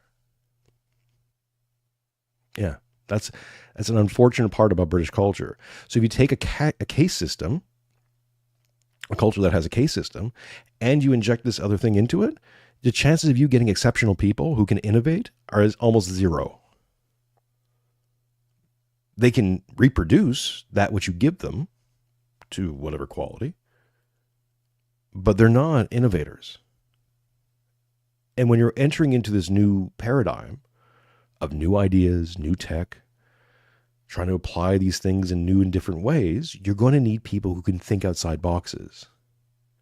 The unfortunate part is how a lot of these companies are built, and this is coming out of the spirit of the smothering mother, where we've all been indoctrinated with for the last 60 years. And to break that frame is going to take a great deal of struggle. Is that they're not looking for that. They say they are. They're not. In my experience as a restaurant manager, I'm going to tell you something. And this is true for management in general. Middle and all the rest of it. Owners don't want problems. They hire you to solve problems. Don says tall poppy syndrome. Yeah. So when they come to you and go, hey, how the numbers doing? You're supposed to go, they're going up. How's the team doing? They're so happy. They don't want problems. They want solutions. They want to know everything's great. GDP go up. And they want to be told how great they are. And occasionally they'll find something and go, hey, well, you need to fix this.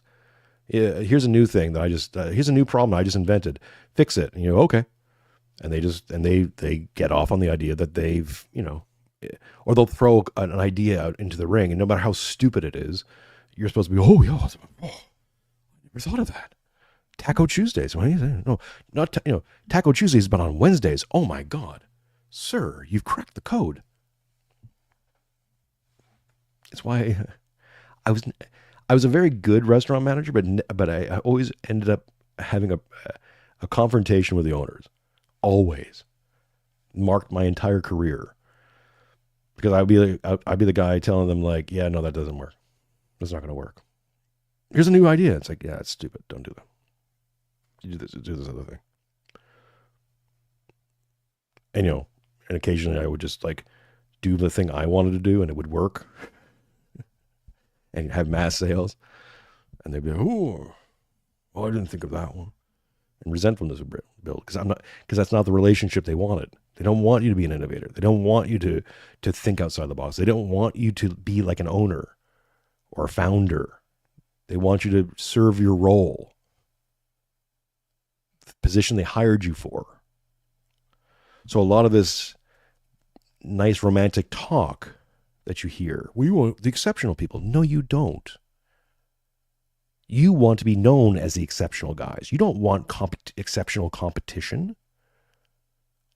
You want the best subservient worker who will make problems go away. You want the best problem solvers to work for you for the least amount of money possible. That's what they want. That's the desire. Everything else is just shining your shoes. So I do think it's a factor. I absolutely do. But it's not the only factor. Vivek's American?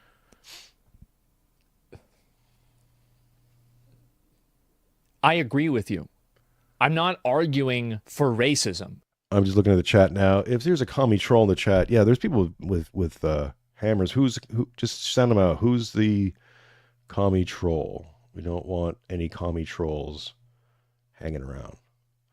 Earl of Laurel says this is all missing the point. Instead of ragging on Indians, the real question is why the government would rather invest in immigration than education. Complaining about Indians is futile.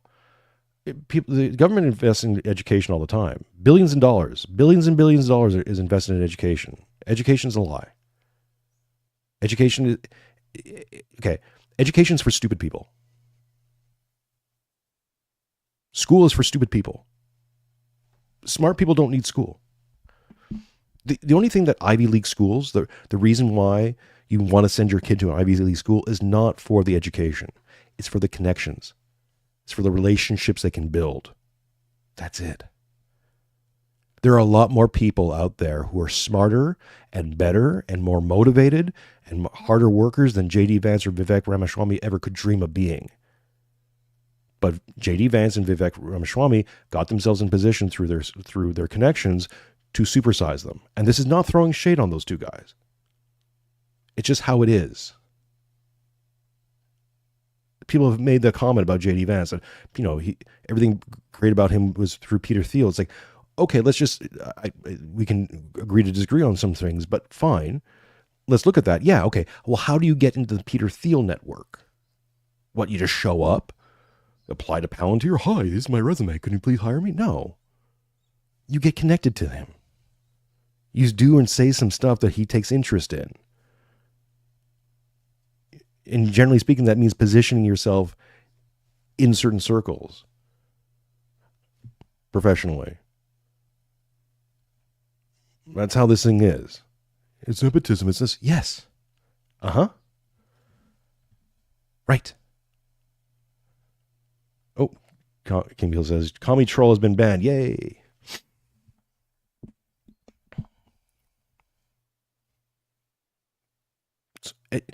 Education, if you're smart, especially in this day and age, when you have this thing, right? This thing you're watching me on, yeah, there's your education right there. You can look up everything in a second. The thing that the internet, the thing that school, the books, the internet, all these things can't teach you is experience. You have to learn experience. I can explain these things to you. I can introduce these ideas to you, or someone else can, sure. But unless you're in a position to actually receive that and start to make it into a praxis, to play it out, to act it out, you're not going to get anywhere. It stays theory. This is why libertarianism is fake and gay.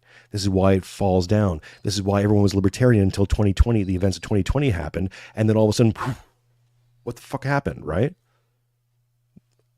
Many of these post-libertarian moments happened at that moment in time when they're like, okay, well, this is a libertarian moment, right? This is where libertarians should be all sounding out in one resounding voice against this stuff, and you got a whole bunch of people saying a whole bunch of weird, spurgy shit.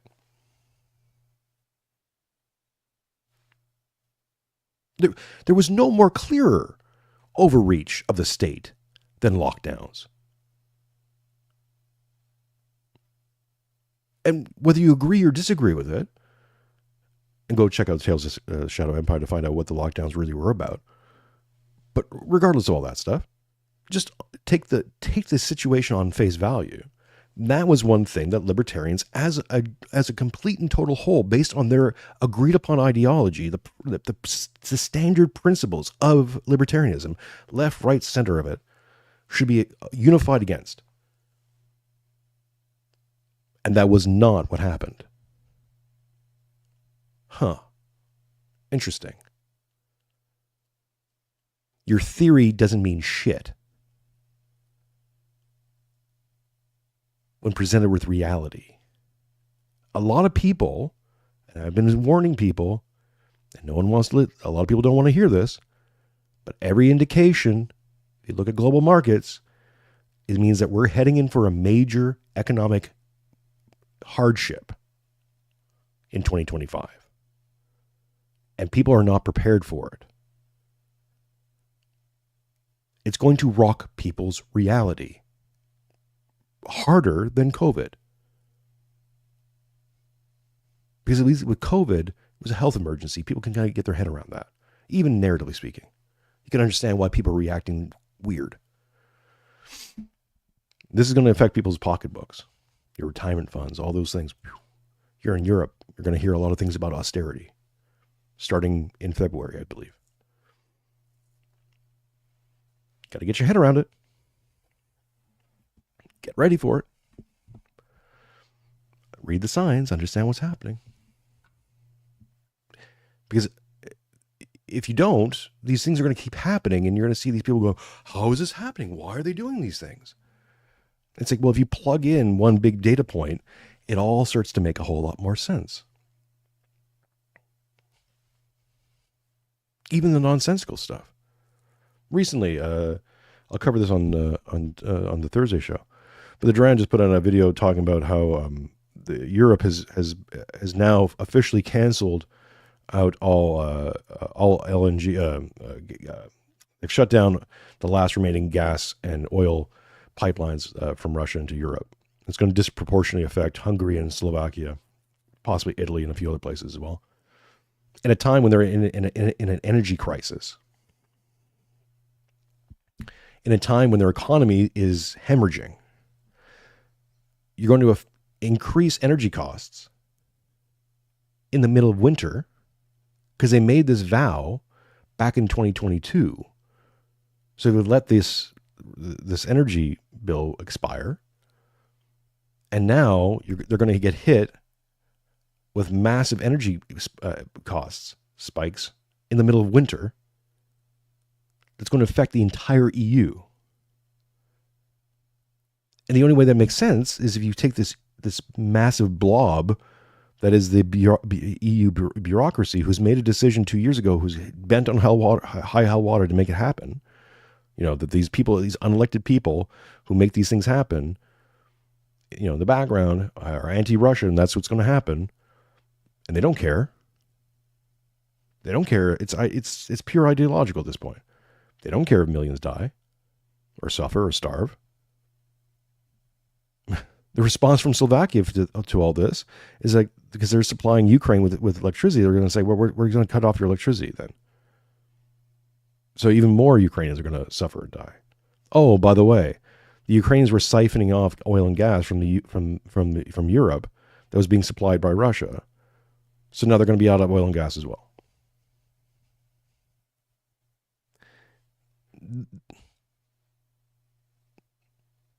There's no rational reason for this. It's not rational. but it's happening. And follow the channel, find out why. I'm arguing that people are racist. Like, that's the point that I'm making. It's two separate things. You don't need to convince me of this. We're discussing a type of thinking. I'm not arguing a point of view.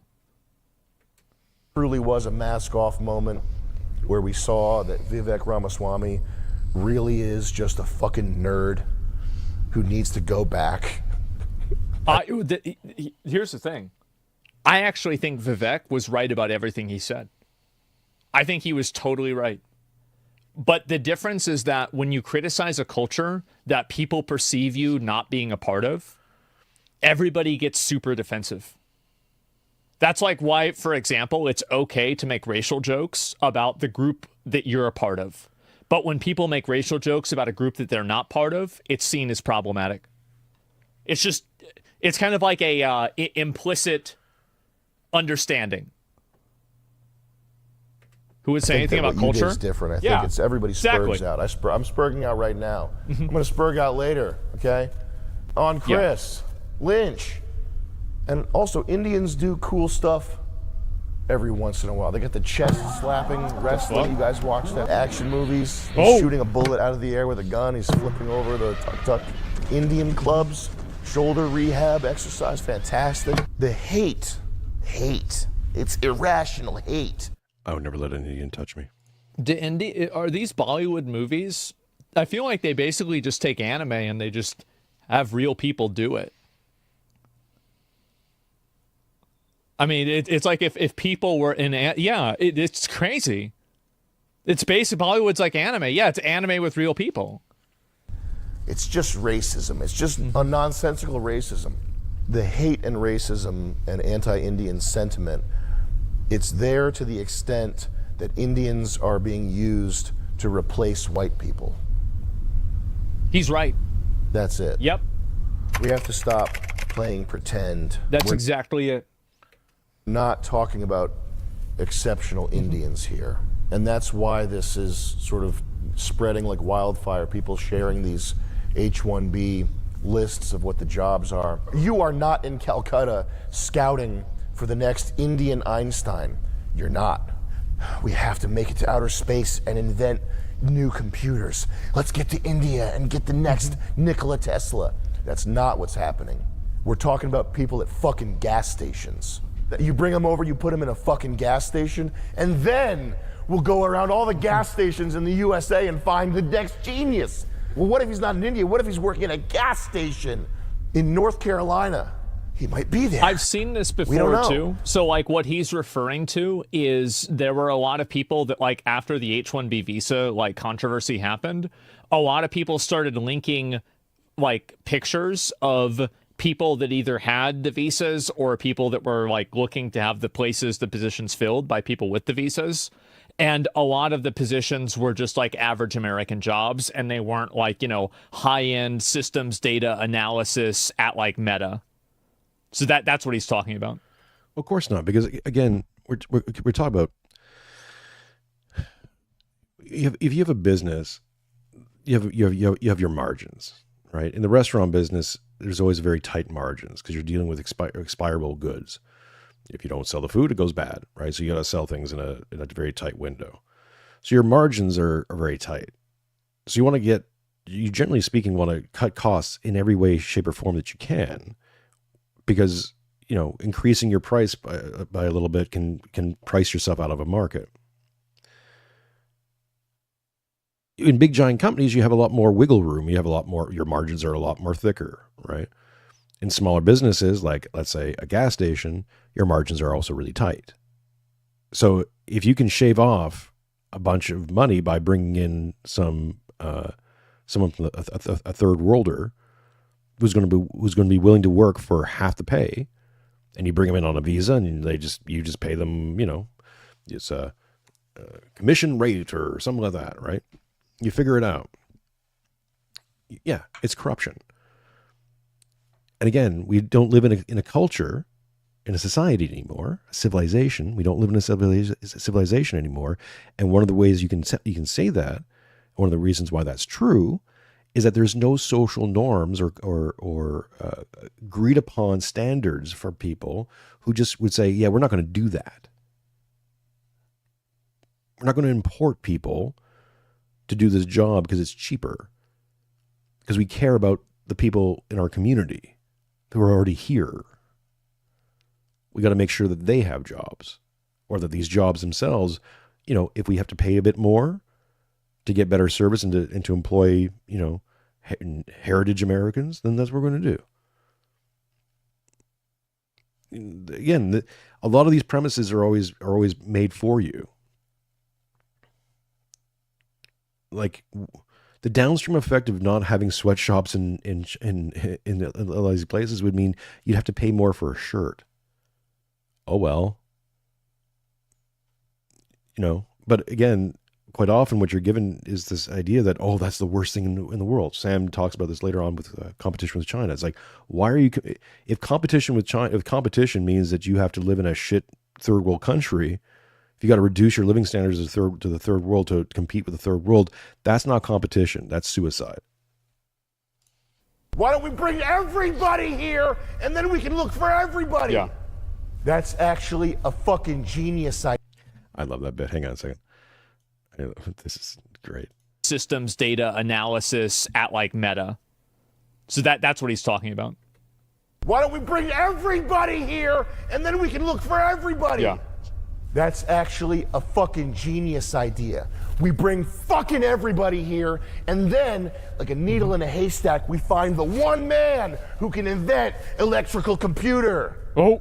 That sounds fucking retarded, and it's not true. You have to at least say that the H-1B program is being scammed.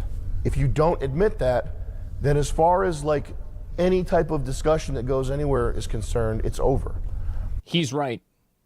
He's completely right.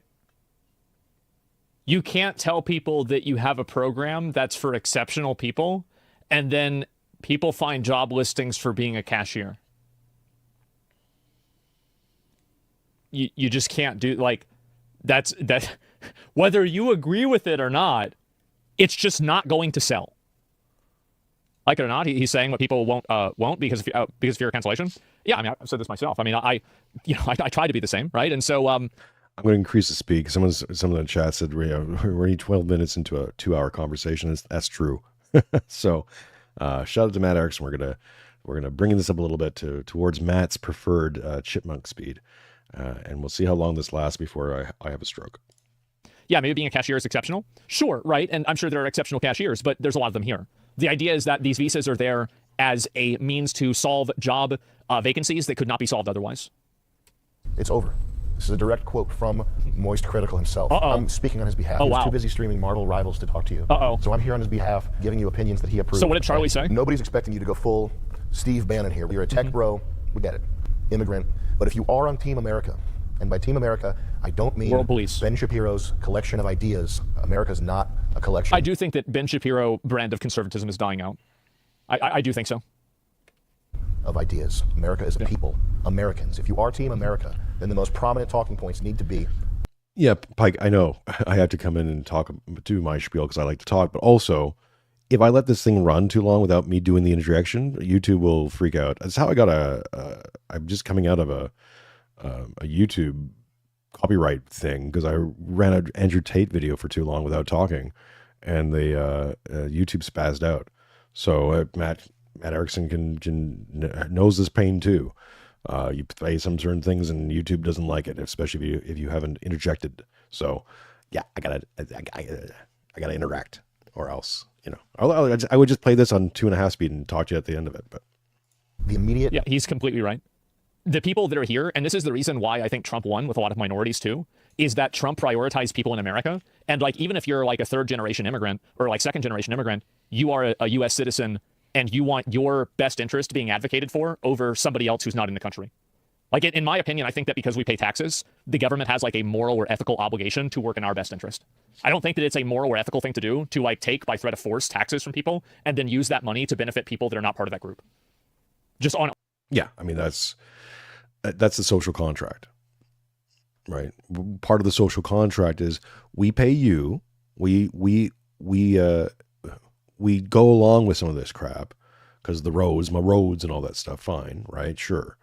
But we go along with some of this crap because the idea is that on the back end, you're supposed to benefit society, culture, myself, my group, my people, right?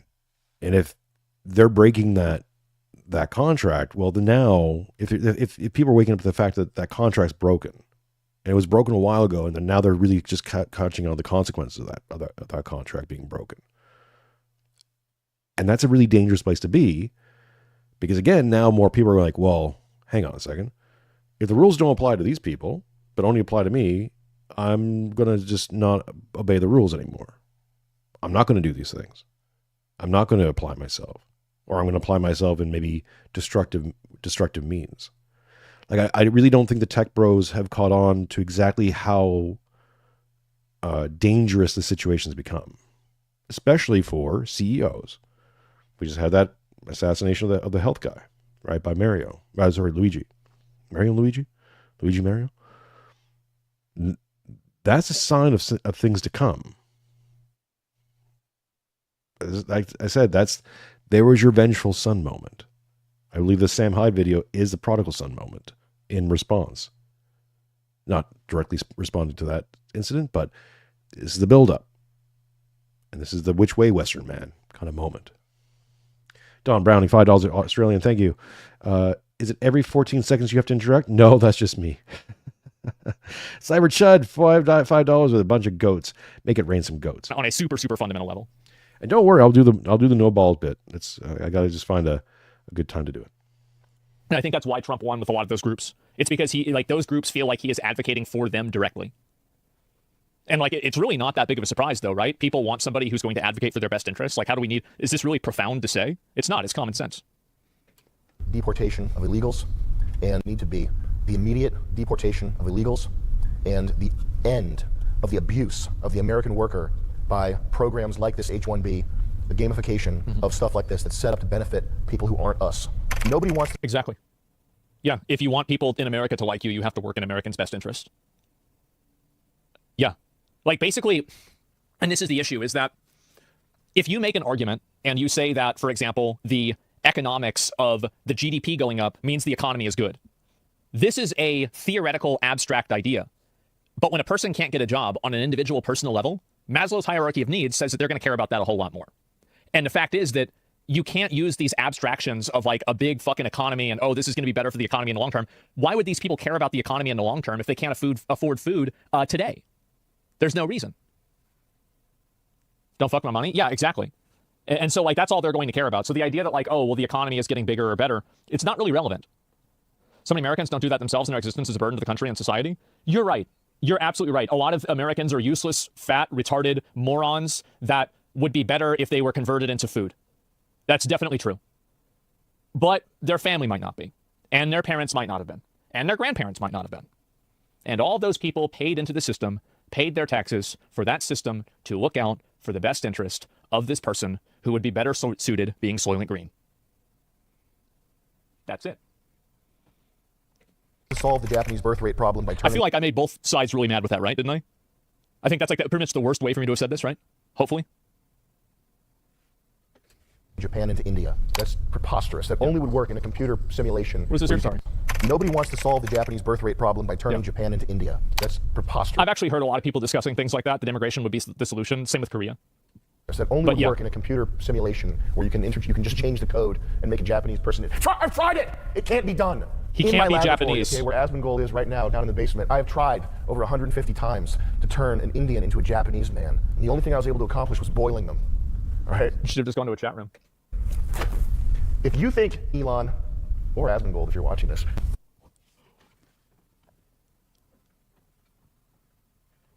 What the fuck? How am I one of these people that's Jesus? Volps, I don't think it's appeal to taxation. It's a standard idea. If you're going to have taxation, then you're going to have representation, right? If you don't have representation and true representation of the people, then the taxation thing just becomes even more of an insult. Yeah, my prediction came true. You just called Americans stupid. I know, right? Like it's as if I just never watched this video before, or paid attention to Asmongold's stuff. It's a standard refrain, right? Everyone's stupid. The problem with calling people stupid, unless they're like really like retardedly stupid, is that it's a prideful statement. What you're also saying there is I'm smarter than them, and it's like you might be smarter in a domain than them, but we're all knuckle dragging retards in most areas of life. You pick anything outside of your own little domain, and you don't know what the hell's going on. This is the problem I've always said with the homestead movement. Get off grid. And most of these people are urbanites who've lived in their entire life as urbanites. I'll say it myself, right? I'm urbanite. I've done renovation work and stuff like that, but I don't know. I've had backyard gardens. It's not the same thing as growing a mini farm or learning animal husbandry on the fly. When I had goats here, they had the baby goats. I had to do a crash course on goats. I only had like one or two at the end there for a bit, and we're just nursing them. Like I could send them back anytime. It's it wasn't on me. Like I didn't have to raise them because I had to live off them.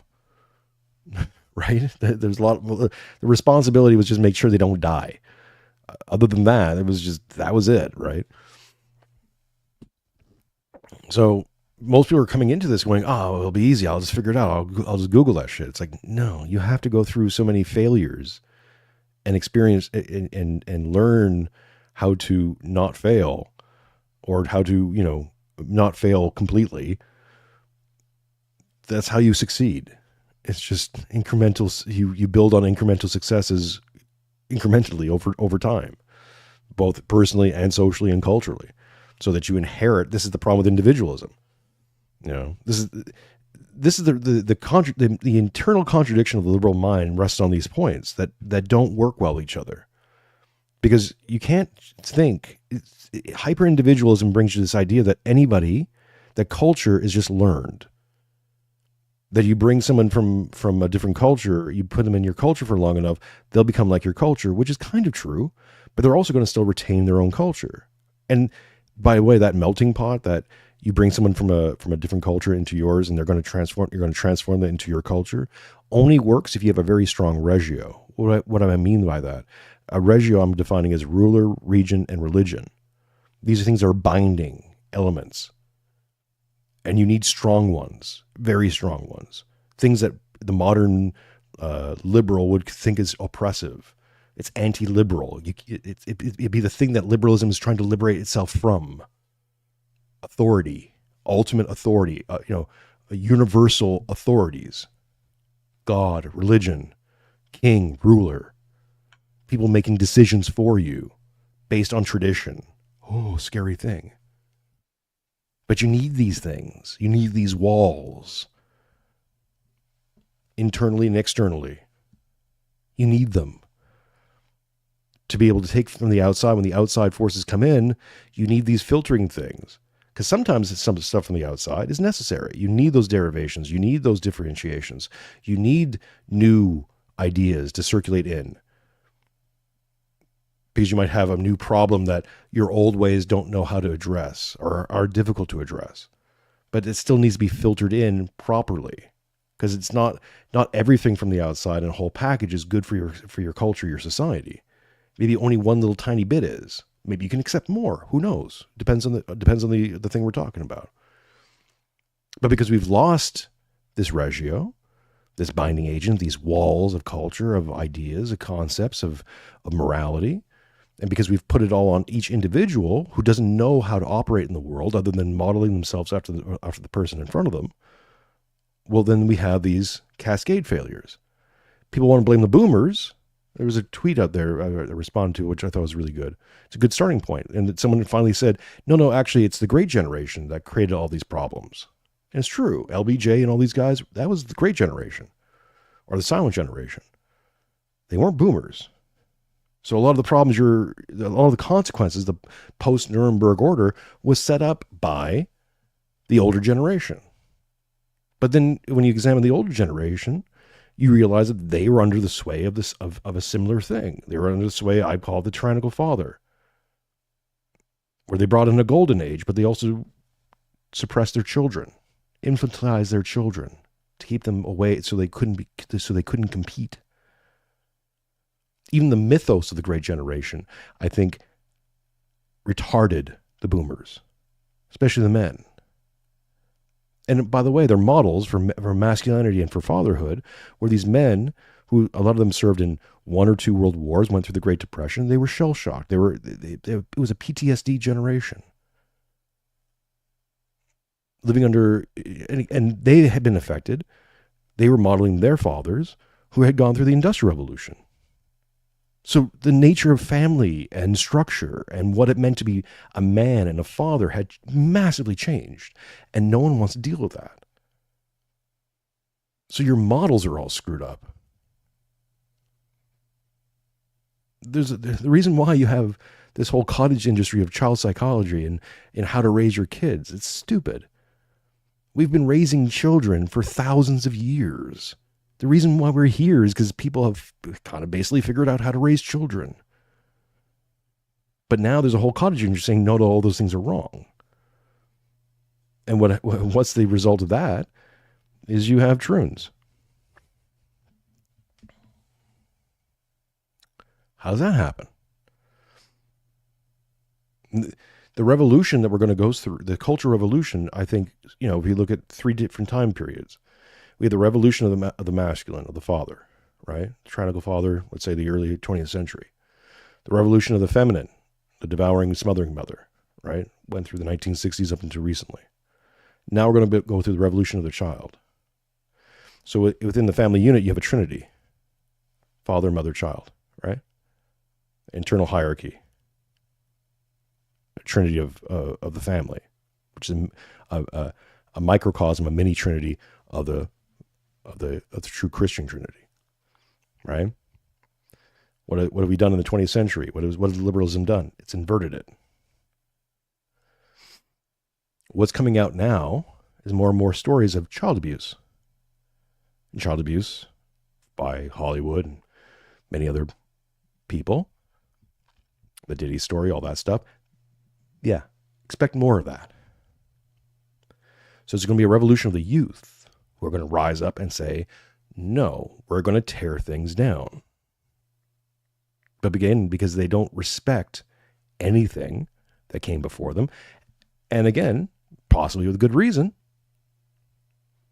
they're going to tear down things that they shouldn't tear down. It's going to be youthful and aggressive, and expect the predictable responses. If you think you can turn an Indian person into a Japanese person by boiling them, not going to happen, okay? Unlikely. Go down to my basement and talk to the 150 Indians that I already tried that on. Doesn't work. Okay. Nobody wants to solve the... Okay, since you're Andy's plumber, okay, here's the thing about Judaism, okay? You got to stop. If Israel didn't exist tomorrow, magic wand, okay, it's gone. Israel, Judaism, Zionism, gone tomorrow. All your problems would still be here. All of them. Liberalism is your problem. You can scapegoat any group you want. It won't matter. Because even if you get rid of Zionism or expel the Jews from society, you're still going to have the same fucking problems. Get it through your fucking head. Sorry. Not to get aggressive with you, but it's not you, man. I'm picking on you, but it's not just you. It's a lot of people. This is the frame I'm trying to break for you. It's a hard one, I know. Because there's nowhere else to go. I'm not presenting a place, don't do liberalism, do this. There is no other this. We got to build the other this. But the first step to building the other this is understanding that what you're standing in and what you're trying to defend and what you're trying to reinvent or return to is fucking satanic. It is the problem. And it doesn't matter which group is in charge of it. You shift groups. You go from Jews to wasps. You're going to have the same freaking problems. Why? Because it's liberalism, motherfucker. This the frame you're playing in. It's trapped you. So all your great solutions and all your great ideas is just Satan chasing out Satan. It doesn't work. You just create more problems because you can't fix liberalism with more liberalism. It's been tried. Fascism is a response to communism. Fascism failed. It's a failed ideology. Communism basically beat itself up. It failed in the face of classic liberalism, whatever you want to call it, democratic liberalism. So now democratic liberalism is the number one cult of liberalism. And look at what it's done. You think it's a left thing. It's not. It's not just a left thing. It's all your inputs. The way that you see reality, the way you interact with it, all your thoughts, all your ways of dealing with it are infected with this thing. Because it's telling you that you are important. You are great. You need to excel. You need to be successful. Who the fuck are you? You don't know shit from Shinola, kid. Again, I'm not beating up on you. I'm talking to I'm strawmanning you, bud. So please don't take offense. But this is key. This is bigger than left wing, right wing. This is bigger than getting to Mars or whatever freaking goal you want to set. 80-hour work weeks, yada, yada. Why? What are you doing? What are you producing? For who? For what? It's ashes in the wind.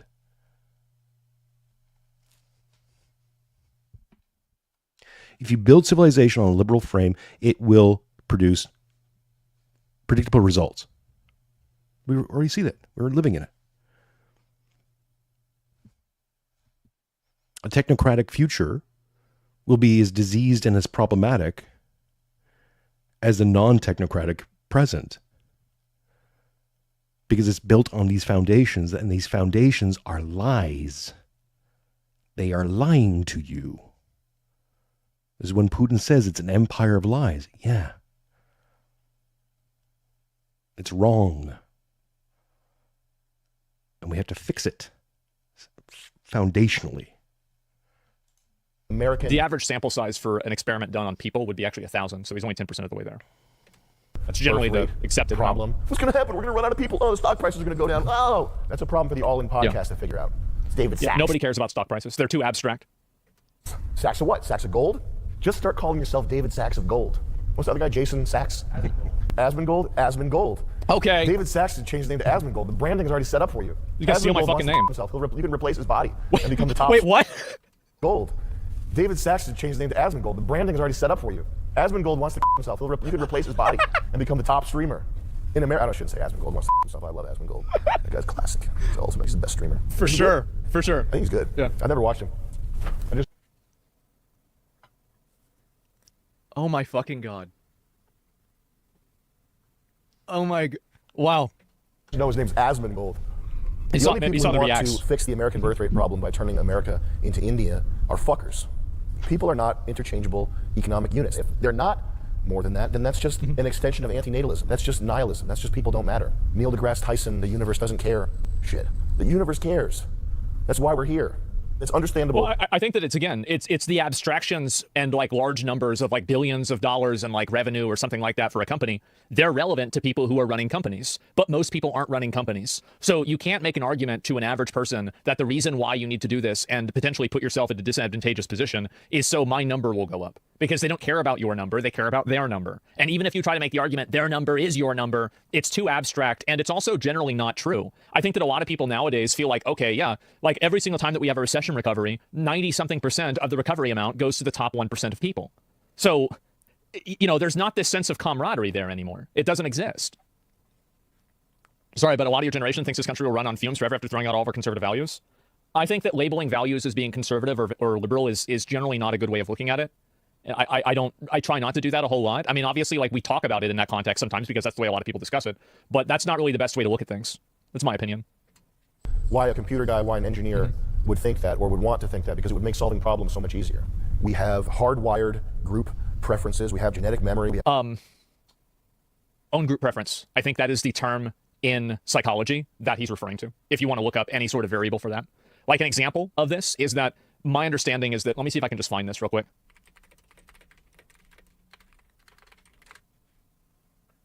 Jamie, you said, I think that most of what Sam is saying is made less clear by Asmongold's commentary. Yeah, I kind of agree with you.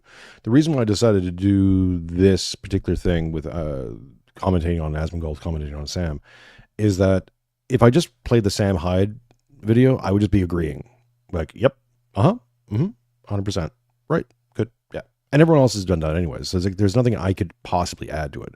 At least this creates a new dynamic. So... like, subscribe, show me you love me. And thanks for everyone for sticking through this. Where are we at? We're almost at the 30-minute mark. That's progress. I was going to say something incredibly sexist, and I just wanted to make sure that I was right.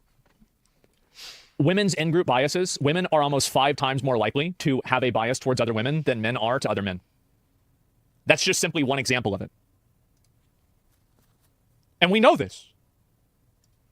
Culture. This is not. I was complaining to my mom about my girlfriend, and she starts agreeing with my fucking girlfriend. What the fuck? It's so like 5 years ago. Embedded in This is how I know he wears shorts.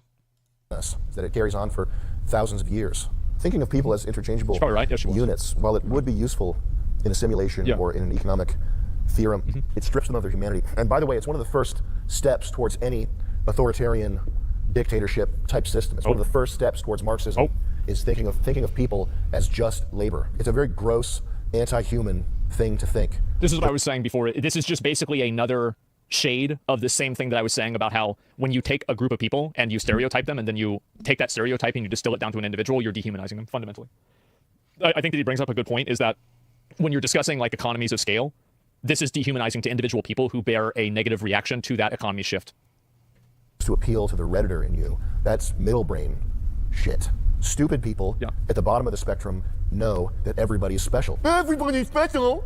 Everybody's different. Everybody is special, but some people are more special than others. Own thing. Retards know this. Geniuses understand that everybody is a unique product by and for their zeitgeist, or zeitgeist if you want to go with the most critical pronunciation. Does he say it like that? Everybody is uniquely a product of their time and location and has their place in space and time. The smart people know this, the stupid people know this. It's people in the middle with 110 IQ, which is the worst IQ to have, who think that people can just be pushed around, moved around, and changed. Yeah. Yeah, you're not gonna, yeah. He's actually, yes, this is so accurate. He's spitting? He is, yeah. They can't. No hate towards Hispanics, okay? But that's why the room that I'm sitting in is covered in dust, is because the general contractor I hired used... I mean, that's an important thing, too, about the reaction to America's a set of ideas, which means that you can take anyone, put those ideas in your head, and outspits an American. It's just not true. Because if it's just a set of ideas, if it's just a script you read from, or, eat a hot dog, well, what if you don't eat pork? Or, okay, you don't, import a bunch of Indians and go, hamburgers are American thing. Oh, awkward. Do you want a soy burger? Like, you can't be too accommodating. This is the thing, is that you have to have standards and practices. And we know this is true in a job. If you just let people in, if you just give someone a job and don't check in on them and say, hey, if you got time to lean, you got time to clean, pal. If you don't do that, most people will revert to just not doing stuff or acting, doing stuff that interests them, which may or may not be beneficial for you. Now I think people can take that too far, obviously, and be too authoritarian on it. But we can discuss degrees here. But yeah, essentially, if you just let people just do what they want to do without any direction or without any kind of standards and practices, you're going to get a very mixed result. Which, if you're building civilization and culture on, you don't want that. You want the result to be predictable. So you can, not worry about planes falling from the freaking sky. Hispanic labor, I didn't know. They laid down masonry cement. When I said I wanted polished concrete floors, masonry cement, you can't polish it. They left board marks and footprints in it. And I had to pay another crew of black people. Okay, shout out to Greg to come in here with jackhammers. Black people, shout out to Greg. Oh, God.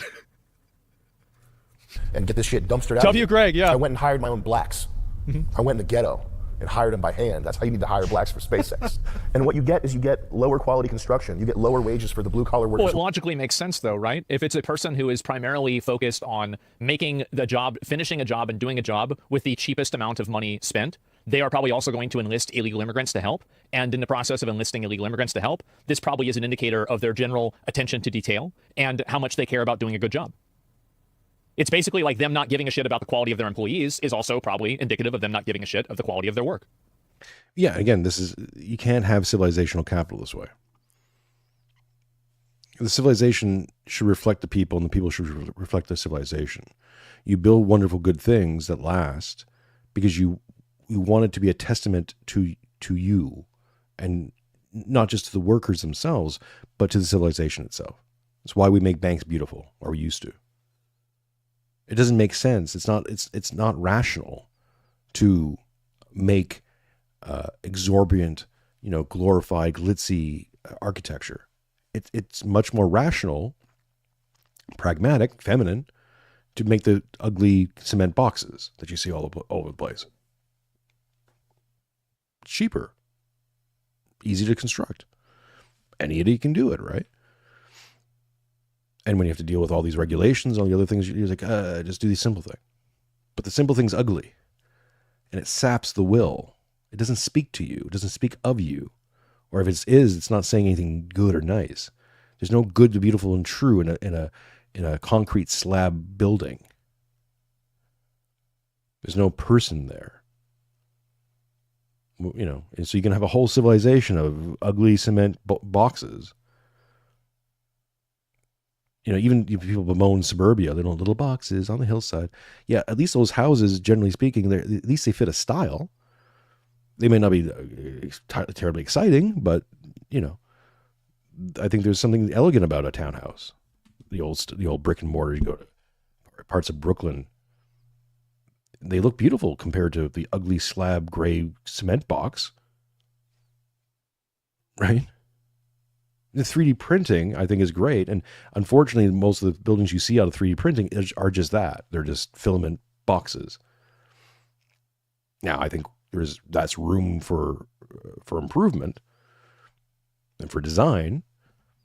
But if you don't care about that, if you're just looking for the cheapest, most standard way so 85 intelligence person can slap it together like a big giant jigsaw puzzle, then that's what you do. And, whatever. Well, it's a house. We fixed the housing shortage. Go live in a box. Go live in the pod, eat the bugs. It just logically makes sense. Who are here and fighting. Do you realize that people are fucking up against the wall, fighting to make ends meet? Do you understand that the American people are on the ropes right now? Your people... Well, this not... You look...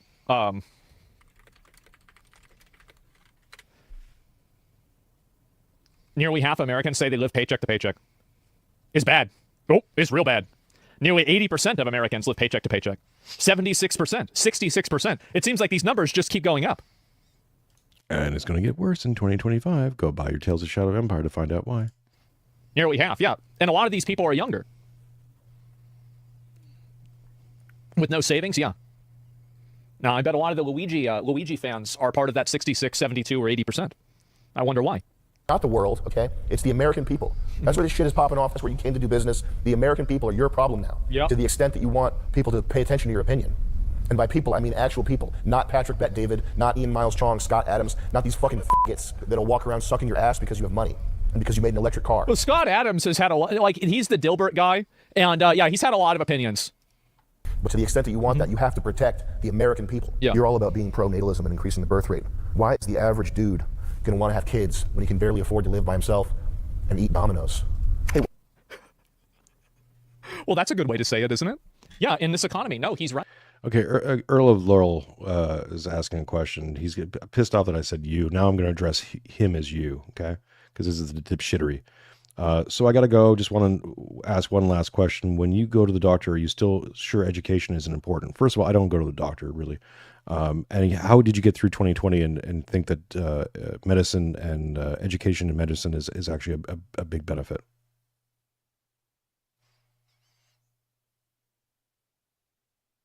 Hmm? I'm living in the consequences of 2020. The reason why I'm in Australia is because of 2020, the events of 2020, which was a medical situation, right? 9 out of 10 doctors agreed. They were all educated.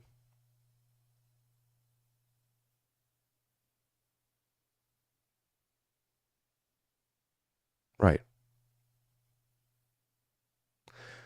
I'll reiterate it. School, education, as we know it, doesn't benefit smart people. The connections do. Now, training, you can talk about training. Is training education? Well, I guess, in the general sense, but that's not how we use the word education. Mentorship. There's lots of other things that you could do to train people on techniques that have nothing to do with going to university and taking gender education studies as part of your major, being forced on you, or being able to think only in one little tiny laneway, so that when real crises come down, everyone turns to the next guy up the ladder and goes, "What do we do?" And all you have to do is corrupt the guy at the top. And so the entire medical industries are talking complete nonsense. That now, safely, quietly, years later, it's all being revealed that, yeah, a lot of this stuff was bad medicine, bad experts.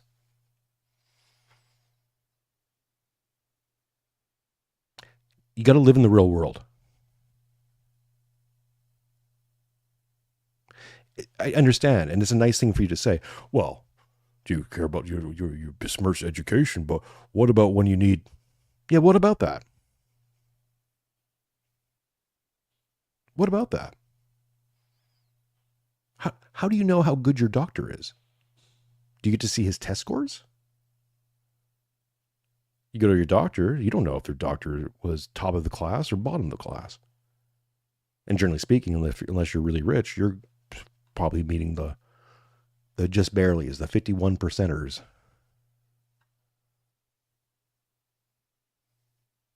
There's a range in this, right? Just like plumbers, just like everybody else. I don't need an educated doctor. I need a good doctor when I need one. I need a talented one. And if that comes out of a university, great. If that comes out of just a trade school, fantastic. I don't really care. In fact, the less ideology possible would be great, because I don't want someone telling me, "Hey, I got physical problems right now. Yeah, I go to the doctors down here. Guess what they tell me? Just buy better shoes." Even though I've gone X-rays and find out that I've got spinal disc degradation and I have early onset osteoporosis, they're just going to wait until things get really bad before they do anything else. These are the educated people. So don't talk to me about doctors or medicine. Right. He's absolutely right about that. Let me think of some like parallels for this. I think that the really bad thing about that is that it encourages unconscientious reproduction. So it's literally, this is the plot of Idiocracy, is that people who are conscientious about their finances and that are shrewd and they like planning ahead, they might not have a kid, right? Or whatever. Maybe they have 1 or 2 kids. But somebody who's just, I got 7 kids, they got 5 baby mamas, it is what it is. Well, those people, they reproduce like crazy. And guess what? They're going to have a lot of bad situations. Yeah, just getting it. Yeah. Pop them out, 18 kids. Yep. Yeah. D-Relevance has a great point. I'm sure the Canadian doctors who offer self-deletion are well-educated. Exactly. Top of the class. Ivy League.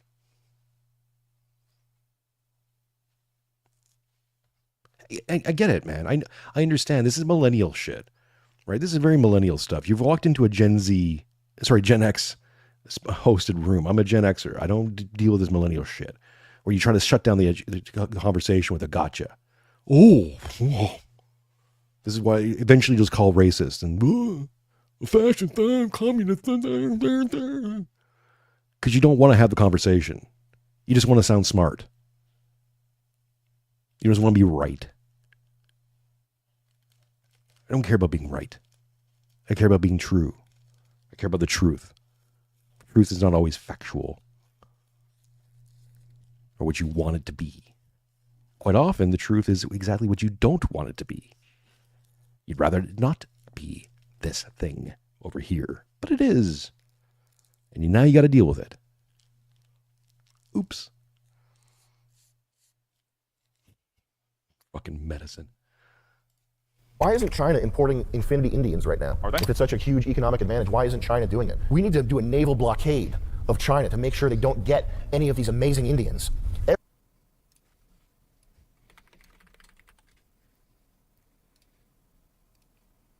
That's what I thought.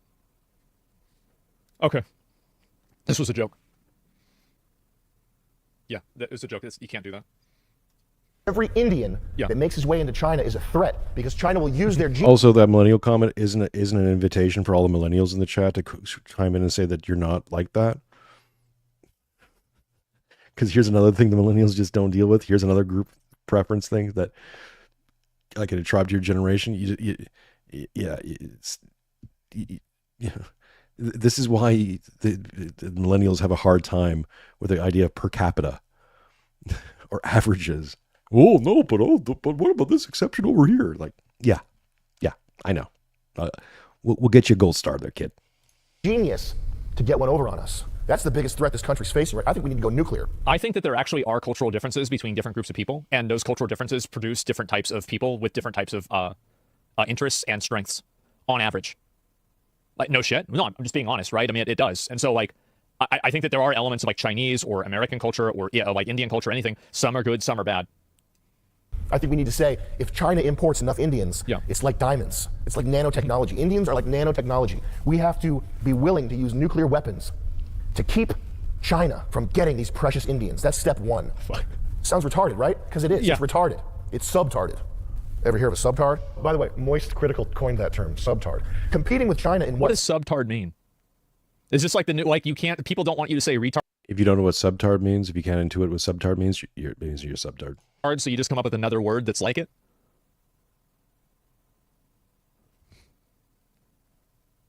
More than worse. So they're not retarded, they're like sub, like underneath. I get it, okay. Sense. GDP, making a number go up. Yeah. Having software companies that are valued more highly, competing with China in what sense? And at what cost?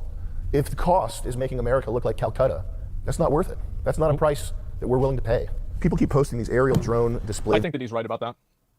videos of drones shaped like a dragon. Correct me if I'm wrong, that's something that a bright high schooler could do on a smaller scale, is it not? Making Yeah, it probably is. Yeah, you probably figure this out if you're like 16. It looks cool. drones move around in 3D space. How is that? Yeah, actually, the new term should be sartard. Sartard, sar. Very, very nice. It's very nice, very nice, sir. We have a sartard for you. Please enjoy. Please enjoy your sartardness. It's right next to the curry fountain. And the goat. Then don't confuse the curry fountain with the cow piss fountain, please. We need to address the cow piss fountain in the room, I think. An impressive problem to anybody except boneheads who are mystified by drones in the first place. Look at this. This aerial drone display. Wow. It's a ballet of killer drones. How can we compete with that? That's what drones do. They move around in coordinate space. Who gives a fuck? It's the low-hanging fruit of robotics that mystifies people. Well, yeah, because they can't perceive the high-hanging fruit, obviously. This is what I was saying before. You know, you have Occam's razor. I look at it, I say it's retard's razor. The dumbest answer is the correct answer. Think of the stupidest reason possible for why something is happening. That's why it's happening. Maybe I'm wrong. Didn't we have more impressive shit in the 80s? Yeah. Isn't this more impressive? What's this? With no pilot to compromise performance, even more unusual craft. Is this more like fake science stuff? Why do we I think it's the moon landing. Can't we just kick their spies out and tell them to fuck off? When do I get some Chinese pussy? Okay, am I not a big enough media figure that the CCP, is it the CCP, Chinese Communist Party? Yeah. Why aren't they sending these hot spies to fuck with me? suck my dick for blackmail. When's that going to happen? China, I'm waiting, okay? There were people on poll that were, when Kaisi was visiting, because she's from China, they were actually theory crafting about that. I read some of the threads and I showed them to her. They were so fucking funny. I have 300,000 YouTube subscribers. Compromise, yes. 250,000 probably. 200,000? How much on Hyde Wars? If you have over 100,000 Twitter followers, you should demand that a hot Chinese spy comes and sucks your dick. Okay? You take the Life video. goal, gentlemen. Whatever. Life goals. Why Not for me. is that, am I not happily popular married. enough to get this fucking Bing-ling? To get Bing Bing over here? Ah! A Tesla Model X and Bing Bing over here sucking me. That's my price, China. Send them over. Do we need to build giant cities that nobody lives in to compete? Do we need to turn our country into a surveillance state fucking nightmare to compete? Do we need to essentially have slave labor to compete? What type of That's such an amazingly. That's I put it in the thumbnail, right? Do we essentially need slave labor to compete? This is, if you take nothing away from this whole video, this is the real crux of it. Because he's right. For 30 odd years or more, we've been hearing that the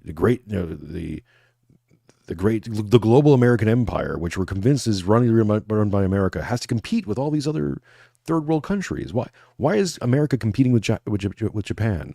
Why are they competing with China? Why are they competing, with Russia? We're told that these people are backwards and stupid and can't innovate, but yet they're a big threat to the empire, to our innovation, and we must compete with them, which always means like lowering your standard of living. But hey, don't worry about it. Hey, Andy, welcome to the Friends of Feds. Don't worry about it, because you'll get cheaper, you'll get cheap t-shirts.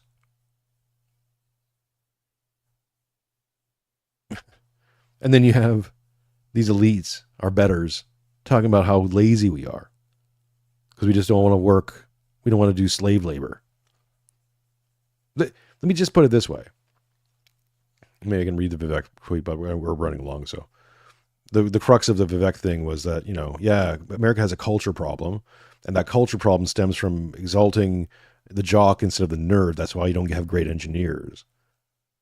And it's like, no, you have great engineers. They all just got laid off. Go talk to Boeing people. You know that Boeing, most of the engineers in Boeing, were the reason why Boeing and Bombardier have the big problem. Is a lot of those guys took early retirement because the inflation hit their retirement funds. They're like, actually, we'll just take early retirement. There's tons of engineers. Tons. And they're all out of work.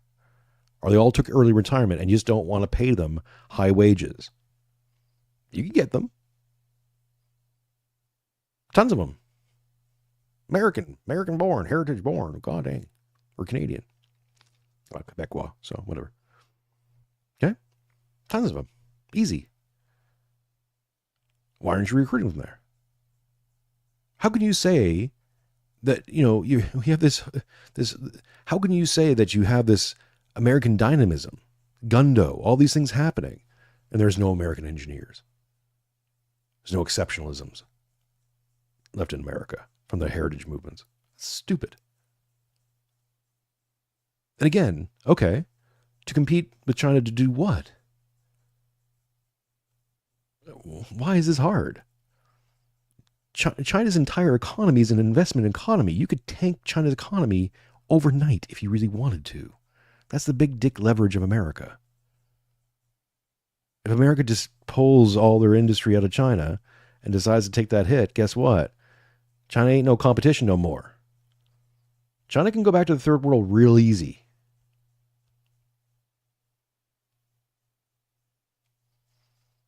Real easy.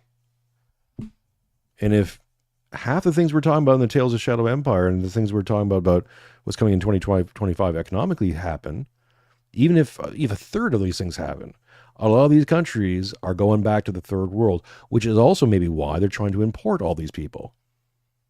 If the idea is, hey, these economies are going to collapse, all our industries and all our sweatshops and all those things that we had exported over there, we got to bring home or put in Mexico or something like that. Well, not only do we have to build the factories, but we're going to have to get the workers. And we're too used to cheap labor. So we'll just import the cheap labor and put them to work in the factories that we're going to build.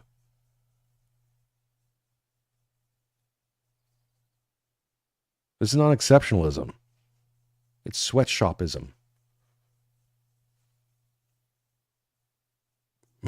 And you get there from liberalism. It's the same shit.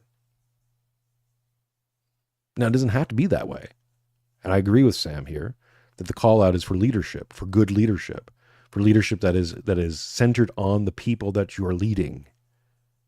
I'm a Canadian living in Australia. Like, I purposely don't, I comment on some stuff that's happening in America, but it's not my country, man. You guys affect my shit. So I have to be aware of it. I have to comment on some things. But even here, I'm a Canadian living in Australia. I don't even comment about Australian politics. One, because it's retarded and stupid, and I don't give a shit about it unless it affects my life. But two, it's out of a respect. I'm not Australian. I can't vote. I haven't got. I'm still on a partner visa, so I'm on my P's and Q's to remain in the country. But even if that wasn't a threat or potential problem for me, I still wouldn't, because it's not my place. I pay my taxes here. I keep my head down. I do my thing. If there's a political situation that lands on my doorstep, I'll deal with it. But probably pretty privately. I would probably won't even make it public. Again, out of respect for the host country that I'm living in. If I don't like it here, I can leave again. So, people need to deal with that. It's like you have two choices when you come to a country. You can either assimilate and probably try to be a better version of that culture than even your fellow country, than even native-born people. And there's tons of examples of that. Or two, you shut the fuck up. Just go about your business, man. As Curtis Jarvin talks about, be an expat in your head. It's as if you're living in Costa Rica or something like that.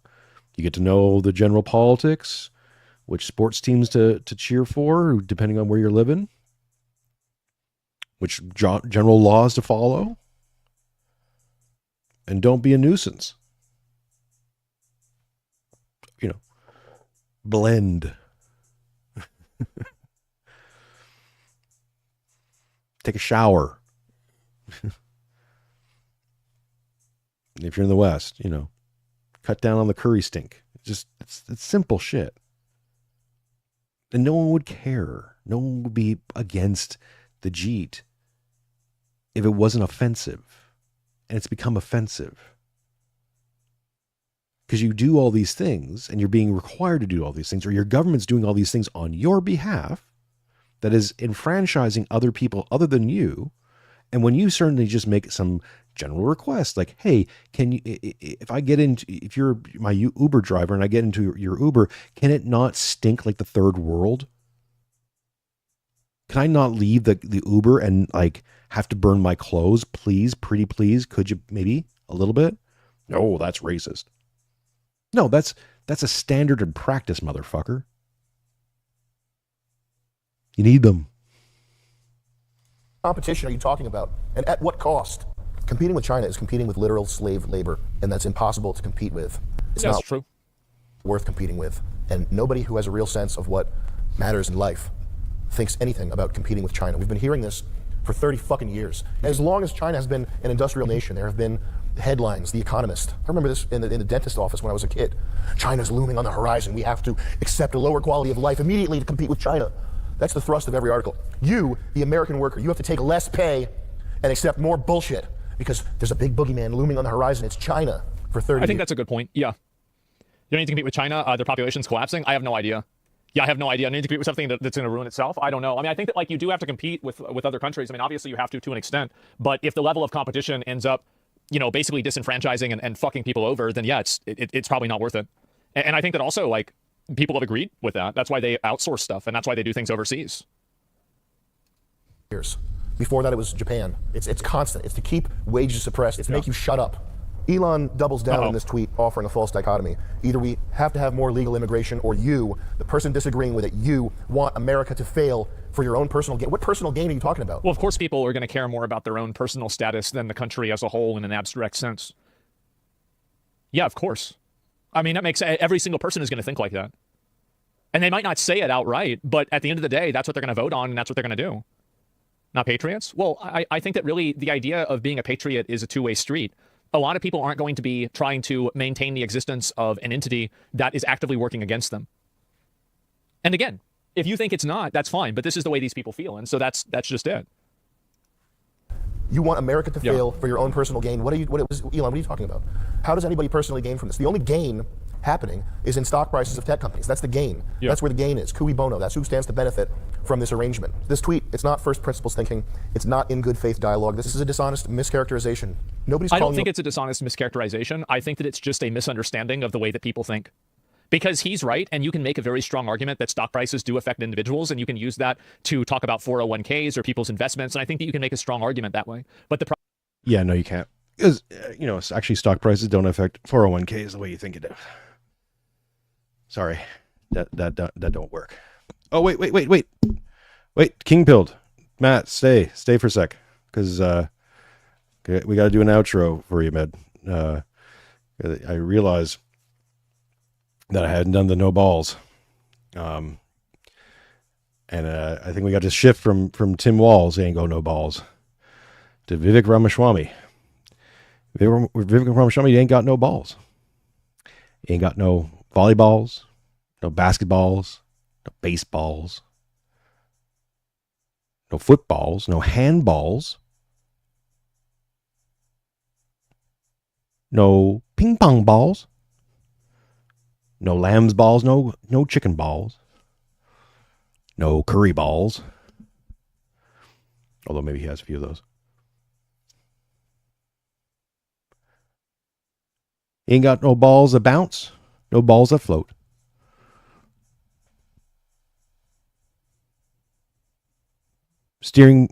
Bearing balls, silver balls, gold balls. Whatever balls you're talking about. Whatever balls you need for every occasion. You can be rest assured that Vivek Ramaswamy ain't got none. Ta-da! The no balls bit, folks. We said top chat has been matched and exceeded in many ways. Thank you all for the super chats. We'll keep continuing until either we finish this or what a great scene.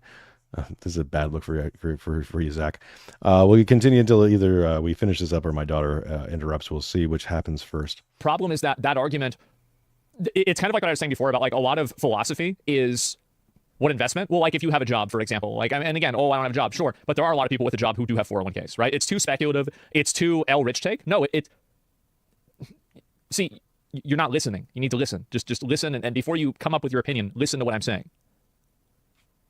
There are a lot of things that are true factually and true in a greater sense, but that truth does not matter to an individual. Because when the individual experiences something that's negative, the only thing they're going to think about is their own personal circumstances. So you can't take an abstraction argument, distill it down to an individual person, and then say you should care because of your 401k. People don't give a fuck about their 401k if they can't afford, $400 in groceries. Hey, Mike Bergman. Congratulations for coming back around. It's yes, we've exceeded some goals. Some things have changed since you last joined us.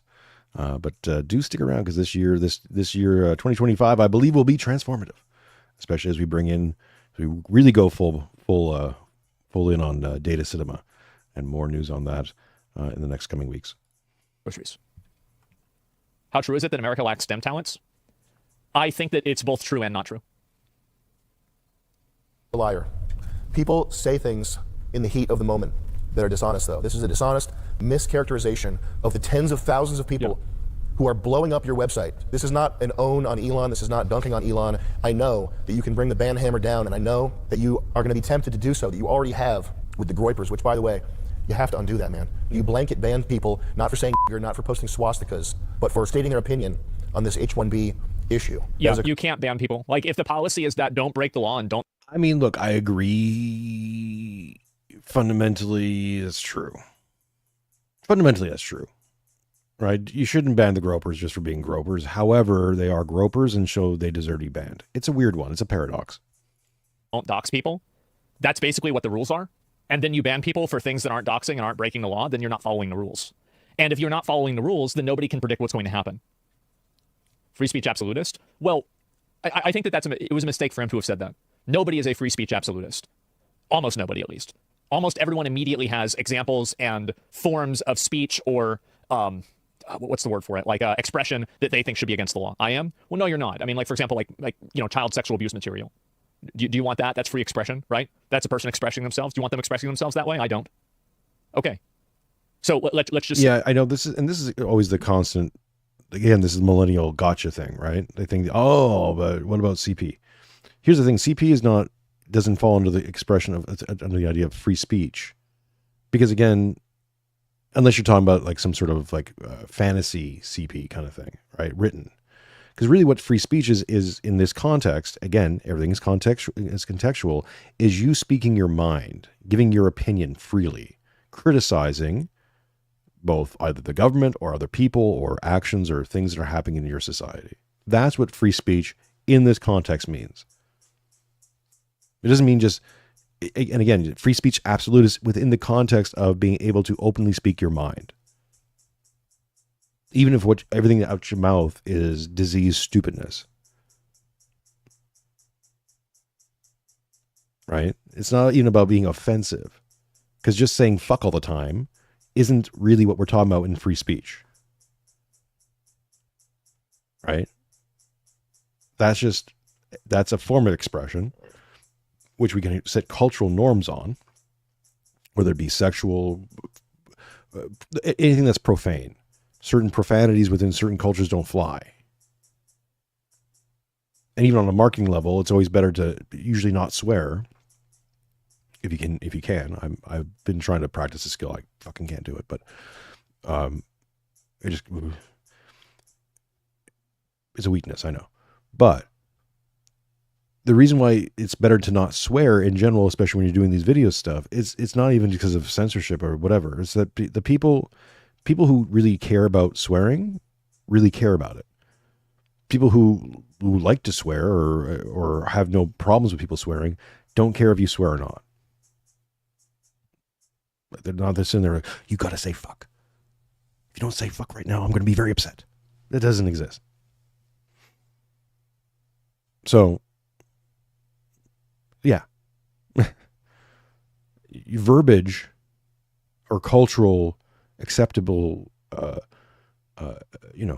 what is culturally acceptable is debatable, but that has nothing to do with free speech in the context of being able to express yourself and just express your ideas, your concepts, your thoughts, your discomfort, your criticisms about how things are going. So yes, you can be a free speech absolutist within that context. And now we can argue whether the gropers were doing that or just being groypers, which is just another way of saying, subtard is just, you just cut the crap and just call them groyper, and you kind of get to the essence of it. Stop. Well, yeah, fraud. Yeah, exactly. That's against the law. Let's just move on. Complete violation of the trust that the people you wanted to like you placed in you when you... I also feel bad for Asmongold a lot, because I watch a lot of his stuff and you kind of see the streams and how he reacts to stuff. One, he's got like, I think he mentions it somewhere in this video that he's got like, at the time of he's doing the stream, he has like I don't know, 20,000 or something like that people watching at one time. So difficult. But also it's like, yeah, you get a lot of people in there who are just taking these bone dead takes. Like, and look, I've reacted to a few of them in the chat and I got like, 239 people watching. Thank you, everyone. Like, subscribe, share the channel. Let the people know where to find us. But imagine having, 100 times that? I'd be losing my mind. So yeah, I think some people say that he's a bit too mush, a bit too this, a bit too that. Yeah, and that's true. Maybe Zach's that way, or maybe he's learned that this is the best way for him to conduct business on this scale. Because you get people who are just saying the most bone dead fucking millennial takes possible. You said that you're for free speech. It's straight George W. Bush. You're either with us or with the terrorists. There it is. That's what this is. You're either agreeing with me or you're fucking an enemy. Yeah. You're an enemy. It's not an argument. It's not a well-reasoned... Yeah, people should not be getting banned for disagreeing with us, even if they disagree in a stupid way. Why do you got so many retards in your chat now? I think actually I don't. I think actually the majority of people in the chat are smart. There's a handful of clowns. Of course there's a handful of clowns. But in a general sense, we got a lot of smart people in chat. People that are thoughtful, intelligent, and add a lot to the stream. But you're always going to have some goofboys that are going to be sprinkled in there. It's 34,000 people watching the show. There you go. Big surprise, there's some of them that are idiots. Position. It's just my way or the highway. Yeah. Is that what free speech is? Is that who you are? You can Well, just that's be a what free speech was on Twitter before Elon. It was. It's like you either have this opinion or you get banned. celebrity. You can be like Ellen DeGeneres. You can be like The Rock. And you can get Ozempic, you can get breast implants, start going on The View. Whatever you want for popularity, you can do that, of course. But to the extent that you have popularity, Sounds if you exciting. keep digging this hole, it will be misplaced, and it'll be there because you're rich. What does winning actually mean? Healthy, functioning societies, they need more than gadgets. They need more than Marvel, more than Goy slop. They need a shared ideology, heritage, history, beliefs and values, religion, or they collapse and they crumble. That's Babel, that's Rome, that's every empire that's been crushed because there wasn't social cohesion.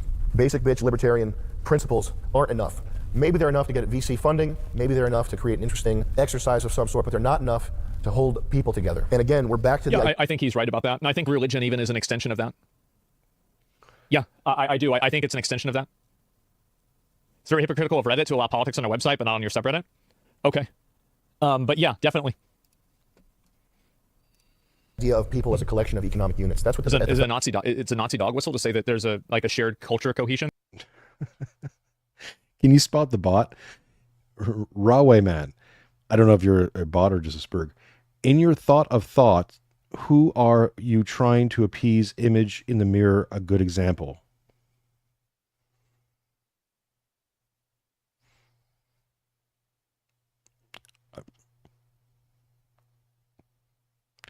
I think we found the magic Indian. We found him, folks. Here's what Rawway is doing. He's thinking so interdimensional, so beyond us, that his language is, we have to decipher it. It's like code. What does he mean? Is this the secret to getting to Mars? Is figuring out what the fuck? Wait, let's do this again. In your thought of thought, who, and okay, capitalize. Let me put this on the, hang on. Let me see if we can do this. Here we go. Okay.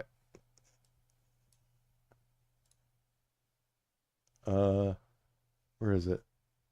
Yeah, here we go. In your thought of thought, who are you trying to appease? Image in the mirror, a good example. Clap, thumbs up, peace.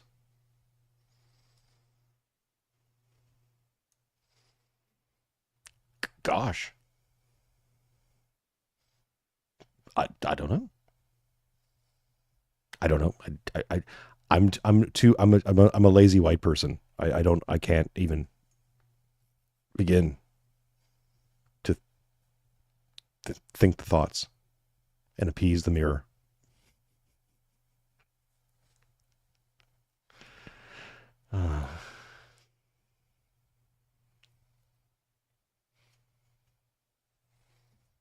Oops. Is good. I mean, I feel like I don't think that's a Nazi dog whistle. I don't. Yeah. I mean, it's just not. I mean, that's not it. foundation of Marxism, that reality is just math, and thus the justification for a lot of Marxism is also. I think that this is a huge issue, like outside of like Marxism or anything. Like a huge issue is that a lot of people that have, I would say, above average intelligence can't understand the way that an average person or a below average intelligence person thinks.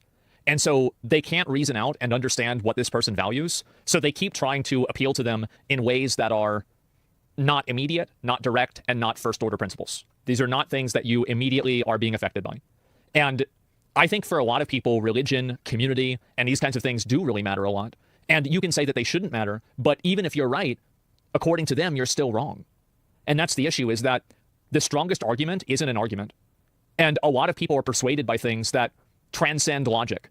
And this has been something that I have unfortunately learned a lot in my life, is that like I've always assumed that, well, if you just explain the truth to people, then they'll just listen to you.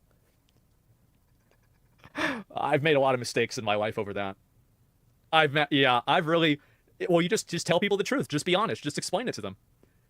No, that's not how it works. Yeah, because people want to hear what they want to hear. Oh, here we go. Rawway men. Even blue changed spelling to accommodate the wind. Oh. Well, we'd like to accommodate the wind here. I'm not going to ban you, sir. You're far too entertaining. Please continue. Yeah, of course. I mean, this is Matt's ducked out, but Matt was getting really frustrated.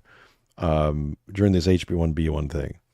And and I reached out to him a little bit, and I was like, "Are you okay?" He's like, "Yeah, no, it's exciting." I'm like, "You can continue." And by the second day of it, he was like, "I won't speak for Matt, but you could see the frustration starting to build, right? Like I'm explaining this to you. I'm showing you the things. I'm showing you I'm telling you why you're wrong on this, and you're refusing to admit that you're wrong on this. Here are the screenshots of the thing." Nope. The vengeful son stuff, keep telling people it's a problem because it's going to feel good. It's going to lead to ruin. No one wants to hear that. I knew that going into it. It's a very tough battle to fight. I mean, I think going forward in 2025, you're going to hear a lot more about the prodigal son and promoting that side of things, because I think that's a more positive vision. And perhaps that's where I've been failing with it. The vengeful son gets people's attention, but the prodigal son is the actual product. It's the thing that I really want people to go towards. I think, thankfully, Hyde has given me a wonderful data point for that. But yeah, it's frustrating because you keep showing people and telling people the whole financial stuff. No one wants to hear about that. They'll find every reason to say you're wrong. No, can't possibly happen. You're living in history. You can't look backwards to historical moments and say that it's going to apply here, because you're living in history. Things are happening here now that have maybe never happened before. Or if you're going to draw an allusion towards, it's like, yeah, it's kind of like that, but, not. Because at any point of history, you didn't have the same stressors and technology and globalism and this and that and the other things that we have now. Even, allusions, a lot of people go, they want to talk about 1930s Germany and stuff. And yeah, okay. I think in Europe, it's going to, maybe tip over to that because that's a mimetic model for them. But again, it's not the same thing. We're not dealing with the same thing. Similar conditions, maybe. Similar scapegoats, very definitely. But then there's a whole host of other problems. They didn't have, a massive migration problem in the 1930s the way they do now. They didn't have, a displacement of almost 2/3 of the population from the global south. That didn't exist in the 1930s. It does now. That's a big difference. Not that they're too dumb to understand the truth. Well, or that the truth doesn't matter to them. That's another really big component, is that a lot of people... Oh, wait, is this guy just salmon fish?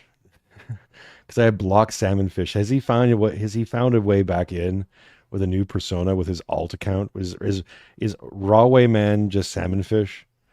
Oh no. Are selfish. And you think about it, right? Logically, people have evolved, and the ones that weren't selfish probably got filtered out a few million years ago. So there's a whole the book. Yes, I think we have found the Sartard. Book that invented memes. The word memes is called The Selfish Gene. It's like a whole type of study inside of psychology. It's a huge component. I love my chat. My chat is, I honestly, I take part in many chats, and I know many of you take part in other chats too. I see you there too, Kate J especially. Kate J, one of your comments I think is going to come true when you're saying that Pete, Matt, and myself should get together and do a white pilled episode, especially for 2024. We're working on that, so possibly next week. Keep your eyes and ears open. But here we go. Wait. So this is derailing the stream a little bit. This is going to be a 10-hour stream if this keeps up. But our way, man. Terminator once. Okay, wait.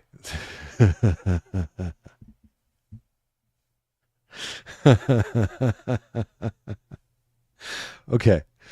Terminator, once a movie, now a dream come true. What else are they dreaming? Hollywood rehearsal. Clap hands, fingers up, smiley face. I believe if this is a troll, keep going. I believe this is art.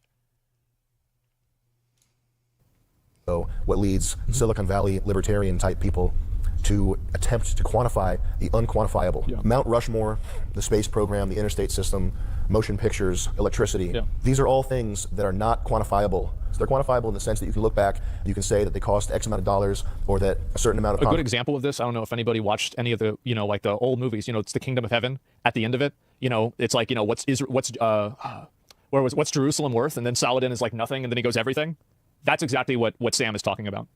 That's exactly what he means. Yep.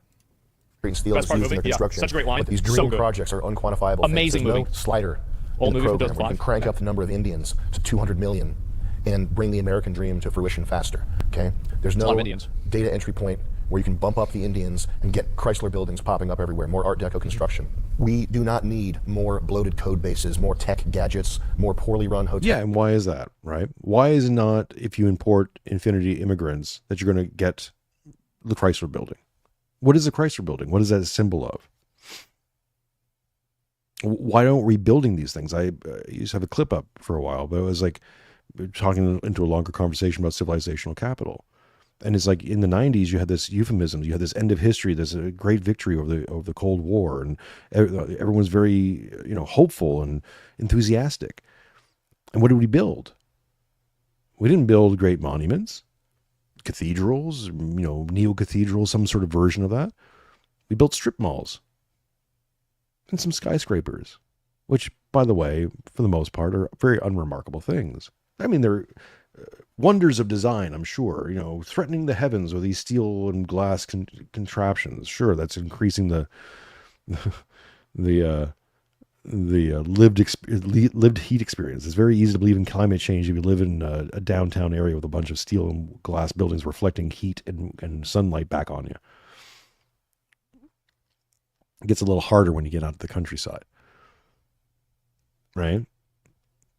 But anyways, regardless, it's like, where are the stupid things? Where are the beautiful things? Where is the good, the beautiful, the true being reflected in society? Why are these things not exalted? I once asked Cooper, it was on the show once with Matt, on the old show, the old 2-bit show, and I asked him, what would you say is the Zoomers' awe moment? The Boomers had a few, right? But mostly was, moon, going to the moon was a big awe moment. The Great Generation, of course, had all the great buildings being built, between the wars. Gen X had the internet, right? It was full of awe. People had put a lot of awe into it. This is going to transform the world. Wow. I feel it from the millennials down, on down, there really isn't a sense of awe. There is no great transformative moment. There is no great thing to look at and go, that really speaks to us, and it's really encompassing us, that will live on beyond us. A sense of meaning and place and time didn't happen. And it's not, maybe that's just an accident, or hubris, or a result of this feminine overbuying, smothering mother spirit. But whatever it was, or what reasons you want to give to it, the results are still the results. We're living in mush world, and you wonder why people aren't enthusiastic about working 80-hour work weeks. For what? For GDP to go up? As Sam says, so Amazon or someone can make another $1 trillion. I mean, okay. How does that trickle down to affect my life? And it doesn't even have to be money. This is the crazy thing about civilizational capital. It can just be like, build a beautiful thing. Build a beautiful city. Build a beautiful town. Inspire people to do beautiful things, beautiful, good, true things, and people will do it free of charge. Maintaining your lawn, making sure your house looks nice, picking up the garbage in your neighborhood, not shitting in the street. Things, simple things that are falling to the wayside. Don't go out in track pants. Don't wear shorts. Well, that's my thing. Right? Take care of your appearance. And not for prideful, vainglorious, look at how good I look. I mean, just simple shit. People are following, those standards are failing because there's nothing to aspire to. So people do the easy stuff. Because it's like, why? If you work really hard and you don't achieve anything, and it's not even on a personal level, but there's nothing to reflect that your efforts, then it just becomes like, well, why are you working so hard? I'll put it this other thing. The objective in anything to become skilled at something means to work less. You work hard to learn the skill, to get good at it. Once you get good at it, you shouldn't be working so hard. Now, you might choose other new things that you're not good at to apply, and that's a different thing. But I'm saying in that domain, mastery means you're fine-tuning now. You can spend a lot more time on the little tiny things to incrementally do, go from, it's what Sam did. If you look at Sam's stuff from, I don't know, even 5 years ago to now, you could see him working on this character, on this bit, on this presentation. And maybe it's a one-to-one facsimile for him. Maybe it's not. I don't know. I don't know the man. But that's a hard thing, the thing that people don't understand. I started doing this. I mean, the original podcast was 8 years ago. We started doing this, with the 2-bit stuff about 4 years ago. We're going into the 4th year. MIRONCHUCK now is a rebrand. But I've been doing this steadily every day, every week, at least one show a week, with very few misses for going on 4.5 years now. What you learn in that process is refinement. You get over the initial bad, clunky stuff, and then you can concentrate more on, making the little things better. And I'm nowhere near a master. I have certain gifts. I have a voice that people like listening to. They don't like my ideas or the face. But that's what it is. And I don't have to work as hard anymore on certain things. I work harder on other aspects of things. That's the objective. The objective really is to have a 4-hour workday. And then you do other stuff that enriches your life in other ways. Because you've done all the hard work. If you do if your whole life is just, you're just going to, it's an 80-hour work week for the rest of your life until you die, that's not a life. It's like, why would you master something to just have to remaster it all the time? That's silly. It's the same thing with a civilization. The civilization, you want to get the civilization to a point where it becomes almost automated by its people.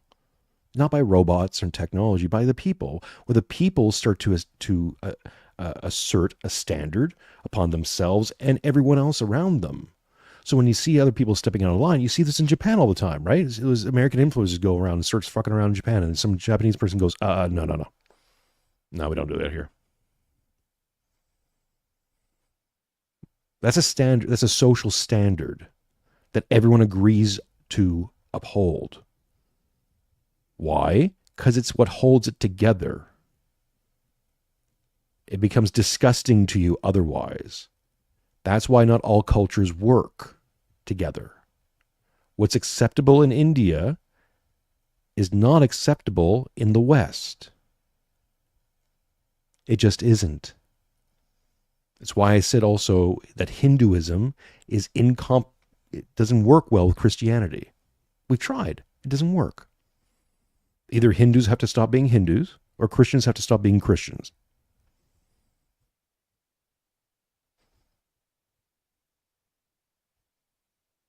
You got to choose. For the atheists, it's easy. Well, he's like, well, I'll be neither. It's like, no, but you'll be affected by one or the other. It might be nice to visit India. Not for me, but for other people. But you don't want to live there. The immigration's going one way, not the other. I'm not talking about finding yourself and doing yoga and, whatever. Smoking some hookah or some shit. No, I'm talking like going there and living there full time. Like I'm screw the West. Screw all that, equal representation and not, people not rolling around cow dung. No. I want to go to the piss festivals. What are you doing? If it's only one way, that tells you something. I predict you're going to see a lot more Europeans coming to America very soon. In fact, I have my own conspiracy theory about this whole HB1 visa thing, is that I was looking back towards it. I don't remember exactly where. I don't know why the Jeets got brought up exactly, but I don't think it was from Elon. He was just talking about the visa program itself and drawing a lot of attention to it, which has now been a downgrade effect. We can speculate that was his intention or not. Doesn't matter. It's what's happening. But I don't think Elon was talking about Jeets. I think he was looking at, hey, Germany's economy is collapsing. Their bankruptcy rate is insane. And they have a lot of industry people, a lot of engineers in Germany. It's Operation Paperclip 2.0. Just saying. Hell's more work ethic, okay? What we need is leaders willing to fight for the American people, not for corporations, not for the idea of America, but for the American people. That is the only That's why they sabotage Bernie. thing that we need. Oh, Zach. Twice. On the brink of collapse, on the eve of our crumbling. It needs to be something higher, a higher ideal. Who is this guy? Well, he's a comedian. Yeah, he's a comedian. He makes funny videos a lot. And yeah, Sam Hyde. That's Moist Critical. It's the ghost of Kiev. Than tech company market caps. Yeah. If it's just that, then it's just noise. It's just not reality. Reality is the hundreds of thousands of kids who are graduating with massive college debt, hundreds of job applications. They're being looked over for people who are not us. That's not a meritocracy. That's not some idealistic, high-minded thing. It's just money. Apple and Google might win, but America will be worse. The soil that all this winning flourishes out of is salted. And that means that the next Apple, the next Google... This is so wrong. I think that a lot, and this is what I was saying before, a lot of the people that focus on analytics and they focus on, like, well, statistically. Yeah, as Eric says in the chat, I'll take Germans over Indians. See, that's the thing, right? If this conversation came out as saying, hey, we want to make sure we can bring in, a bunch of Ouija's and Germans. Now, people might have their own opinions about those, about whites and stuff like that, but generally speaking, no one on the right wing would be like, oh, no, can't have any of that. Right? We got to bring in German engineers to help us do engineering projects. People are like, yeah, okay, yeah. Why? Because they're white? No. Well, maybe. But because they're coming from a traditionally Christian Western culture. They're going to assimilate better. Now you might say, well, they're going to vote liberal and Democrat and they're actually secret communist socialists. Yeah, okay, fine. Sure. That's a culture issue. You're going to have that problem anyways. Regardless of immigration. Now, I said things like, well, if you got a problem here, why are you importing them more of that problem? Fair. But I mean, just don't let them vote. Okay. Give them a 20-year moratorium on voting or something. Whatever you want to do. There are solutions to that problem. But regardless, if we're just talking about talented people, no one bats an eye when we say a lot of talent is in Sweden without really qualifying it. Right? And we're not worried about Swedes trying to make America Sweden. Not really worried about that on the same level. Because even if that happened, you may not like it. There's lots of problems in Sweden, obviously, with how the government's being run. But I'm talking culturally, you'd be eating more fish. I'm not saying it's good. I'm not saying that you should endorse it. I'm not saying I'm endorsing it. I'm not saying it's the thing that should happen. I'm just simply saying if you woke up one day and you're living in America was like Sweden, it wouldn't be the end of the world as we know it. If you wake up in America and it's like India, or pick your third world place. You really wanted to be like Haiti? Send Conan O'Brien over there again. Drink out of a coconut. See how that works. Don't mind the cannibalism. I think that a lot of people are really missing the big point that he's talking about, is that those things are not relevant to people when they can't pay their bills. These are not important. And I think this is probably one of the biggest issues that the internet has, is that it's very hard for people to discuss values because nobody is willing to be empathetic and accept that other people's values that are different than their own have merit in their own right. And I think that this is the problem, is that you have a lot of people, again, who are, I would say above average intelligence in a lot of cases, that just simply can't understand why these abstract concepts are not compelling to an average person. But they're not. And I think that gets proven every 4 years or every 2 years, but people never figure it out. And also, most people are average. That's why they're called average. Will be Chinese. Potentially the next SpaceX will be Chinese. Wouldn't that be strange? Wouldn't that be interesting if China makes it to Mars first? Oh. It would be great for humanity. Why don't we do it? Let's do it. China makes it to Mars before America. Does that sound like fun? It's just humans. They're just interchangeable economic units. Why wouldn't we want that? I think we do it. Sounds good to me. How do we define winning? I think a really good example of this is actually a point that Neil deGrasse Tyson brought up, is that one of the big reasons for people to go to the moon and to focus on space exploration is to inspire the next generation of people that want to go to Mars and explore more of space. And I do think that it creates that outcome. Tyson's an asshole? Okay, well, he's right about that. It was Asmongold that I spit on. I'm not dissing Asmongold. I'm just playing around. I spit on. What, I have water on me? It's going to kill me? Is this it? This is another shower joke? Is that it? Moist Critical. I'll spit on his face. Is that it? Fucking guy. No, we love Moist. We have a deal with Moist right now. It's for nicotine pouches. These are Moist nicotine pouches. I call them Moist. Did you know Moist is a Jewish word? I didn't know Moist Critical is actually Jewish. Did you know that? I did. Crazy fact? Mm-hmm. Winning. Is winning. That's what I said, bro. People were saying I'm Jewish because Asmongold. Really, really funny. Yeah, he's the most Irish Jew. He's Asmongold looks about as Jewish as Robert De Niro looks Irish when he plays an Irish gangster in all those movies. Really funny. Making it so that tech companies have even higher valuations. Yeah. Is that winning? It's the valuation of Netflix. I figured it out. That's why we're not winning, is because Netflix stock isn't high enough. That's the only way to win. You have to add more commercials. I want to kill my neighbors and burn them alive and blow up my car, but it's okay because Netflix is worth $3 trillion. That's a lot. I want to cut my off and scramble my brain with fucking fluoride. I'm gonna win because Netflix is worth $3 trillion. Yeah. I can't believe the dollars are this high. I can't believe we're winning this much. The dollars are this high. I think a good personal example of this is the amount of people that were trying to assure average citizens that, the economy has made a big recovery, and then somebody goes to the grocery store and they see, I don't know, like a box of cookies is like $6, and they're like, no, it hasn't. You're lying. We have Bacon is $30. Yeah. Buying technology. We're winning. That's the most retarded thing I've ever heard. At least leftoid medicine vaccine brain is. Bleep that out, please. I said people. At least people whose blood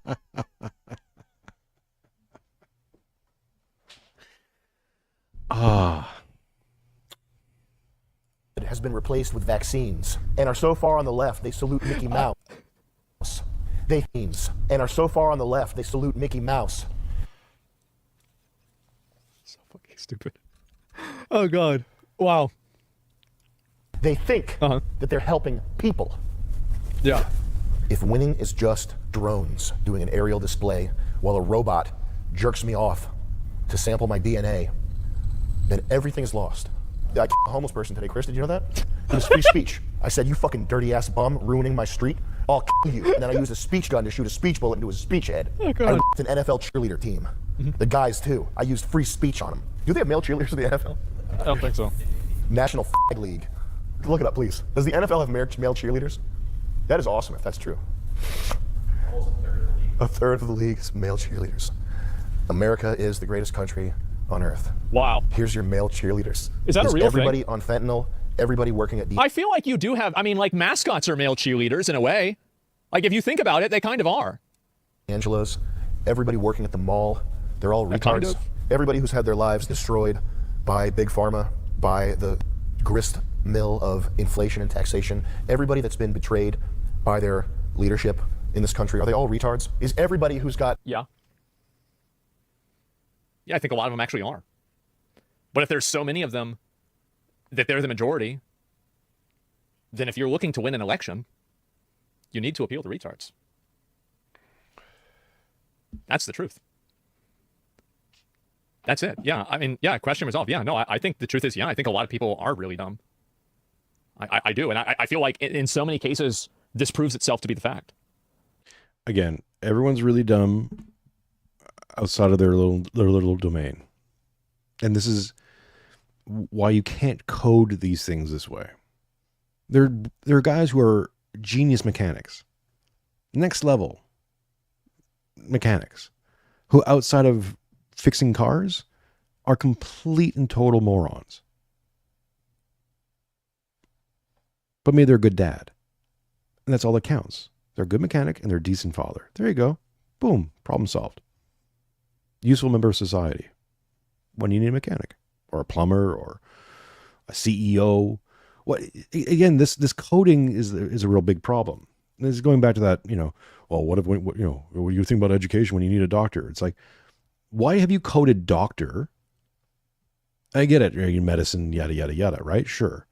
But that just means someone who understands some magic that you don't. You could easily have said, instead of doctor, why didn't you say plumber?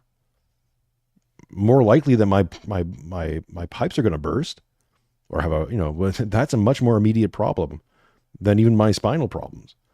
Spinal problems are degradation. It's like, I got room to figure that shit out. Or I'll live in a wheelchair or something. I don't know, whatever. Okay. If I'm flooding, I'm flooding. It's a problem for me and my family. But you didn't reach for that example. Why? Well, that's coded differently, right? They're always coding up. So the engineer is now being coded as a really important, special, exalted job. Why?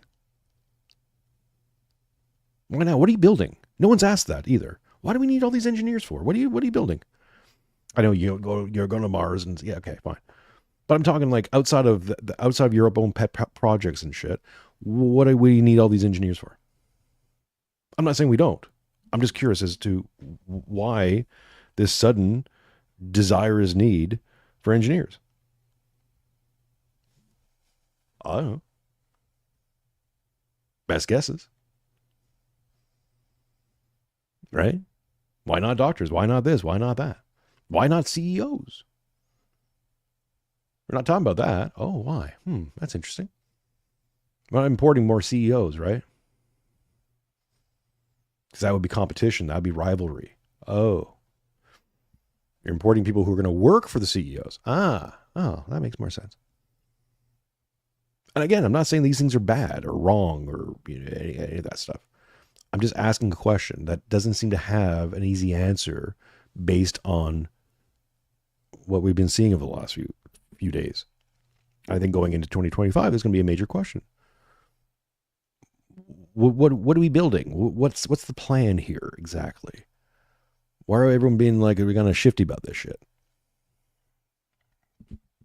Vagueness.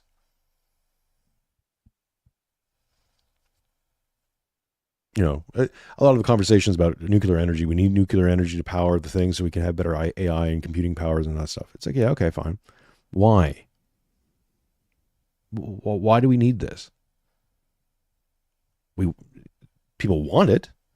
They want the thing. They've convinced themselves that if they don't build the thing, someone else will build it, and that'll be bad. And they convince us, I'm like, Skynet, evil Transformers. What it was a Transformer dream thing, yeah. If China builds it, it's going to be really bad. How do we know that? Have you seen what China builds? Not convinced. It's going to be like papier-mâché robots. Or maybe not. I don't know. Sure. I don't even hate on the Chinese, right?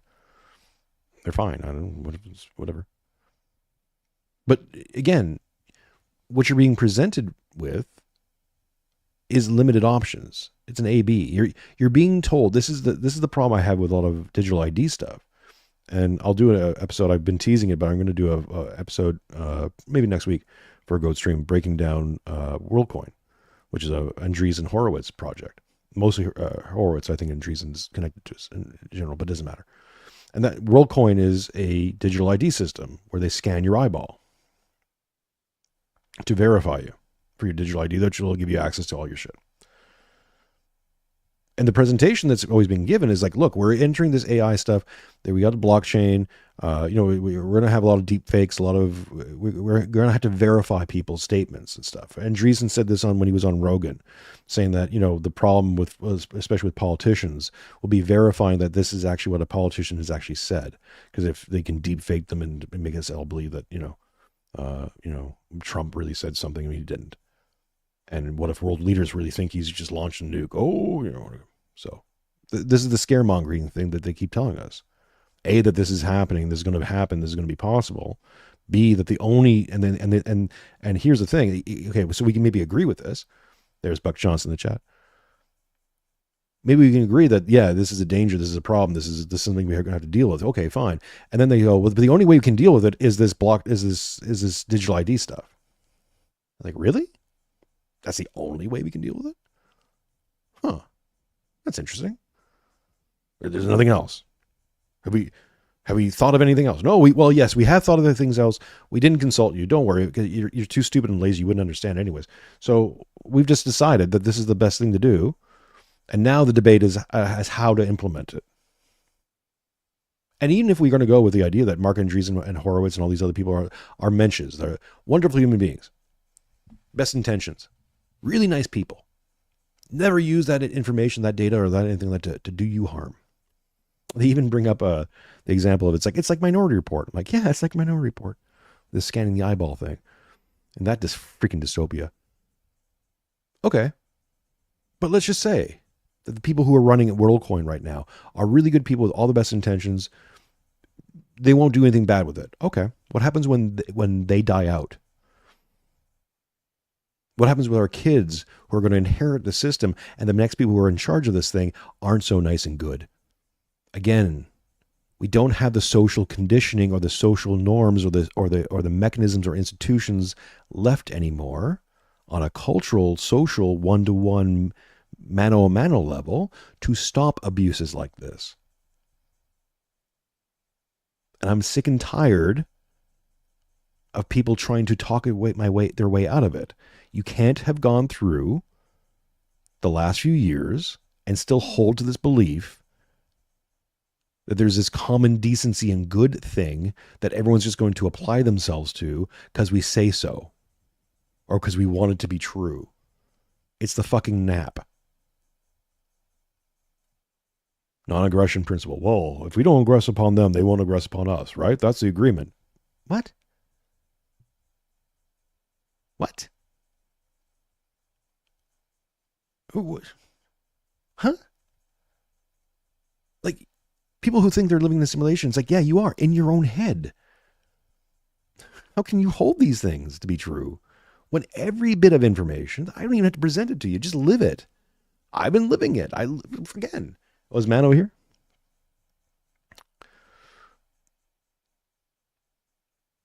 I'm living it. I'm in Australia because of this shit. I live in a beach town and I hate the beach. I'm not supposed to be here, but I'm here. Well, I'm supposed to be here because God brought me here, but fine. It's my Abraham moment. Like, really? Do I have to? And God's like, yeah, you have to. I'm like, I don't really want to. He's like, well, if you don't go, you don't get the good stuff. And you're like, oh, okay. Yes, Joshua, this is a long stream. It's long and girthy. Long and wide. It's got weight to it. You don't get a voice like this out of nowhere, my friend. Okay, let's keep going. Like maybe just ignorance of the truth? We got to finish it now because we're at the 1 hour mark. We got an hour left. At this rate, what time is it? It's 9:08 a.m. my time. So that's 8 p.m. on the East Coast. I think we can do it. Even if my daughter jumps in, we'll work around it. Thank you all for sticking around. Got 223 watching, I think, still. Give me some likes, give me some love, give me some support. Always appreciate you. All the super chats, all the love. Send me some PayPal bucks. Put me on your payroll. Go buy Tales of the Shadow Empire. That helps out me, helps out my producer, Lex Blanca, helps out the crew that we're building and the business we're forming so that we can continue to do some amazingly interesting stuff with AI, nonetheless, amongst other technologies going into the future, which I think I'll do a data cinema episode where I get into the meat and potatoes and my philosophy behind all this. But regardless, all your support, all your your subscribing, your commenting, all that stuff helps build the channel, helps let the people know where to find us. So I appreciate it. Let's finish it. No need to deep dive on Asmongold takes. Well, true. Truth? No. I think that a lot of people are actually just stupid. Mila says it was a 46-minute Sam Hyde video, which Asmongold turned into a 2-hour video, which I'm going to turn into. We're actually at the 3-hour mark now, so I think if we can double it, we're on to a good start. This reminds me of the old Dave Smith Friend or Fed when I did that. It was a 6-hour thing, a gala event. First time Matt Erickson appeared on one of my shows. And people's complaint was like, I'm not watching that. It's too long. And you're wrong. That was when Clint Russell became a super fan of the show. Because he's like, you're wrong about everything, but I'm not. And I was like, well, have you watched it? He's like, no, I'm not watching that. It's too long. Oh, okay. Blue Skittle, $9.99. Thank you very much. Appreciate you. Stupid. Straight up. Like, I really think that. Like, and it's half. Half the people are dumber. Yeah, half the people are dumber than average. Doing the math, that checks out. And this is a lot of people who has $400 in their bank account and is getting hit with. Half the people are dumber than average is not how that checks out. Again, millennials can't per capita, don't just. Overdraft fees and has the landlord from hell. Are they It's all not just the overdraft. Like an average can't be half. What? What? What? This is the guy who's telling people they're stupid, by the way. And Zach, if you're watching this, God bless you for sticking around this long. I'll clip this up and make it a more compacted show. So maybe he will watch that at that point. But yeah, no, that you don't talk about people being dumb. If you think that if you think that that average intelligence means that 50% of people are dumber than average.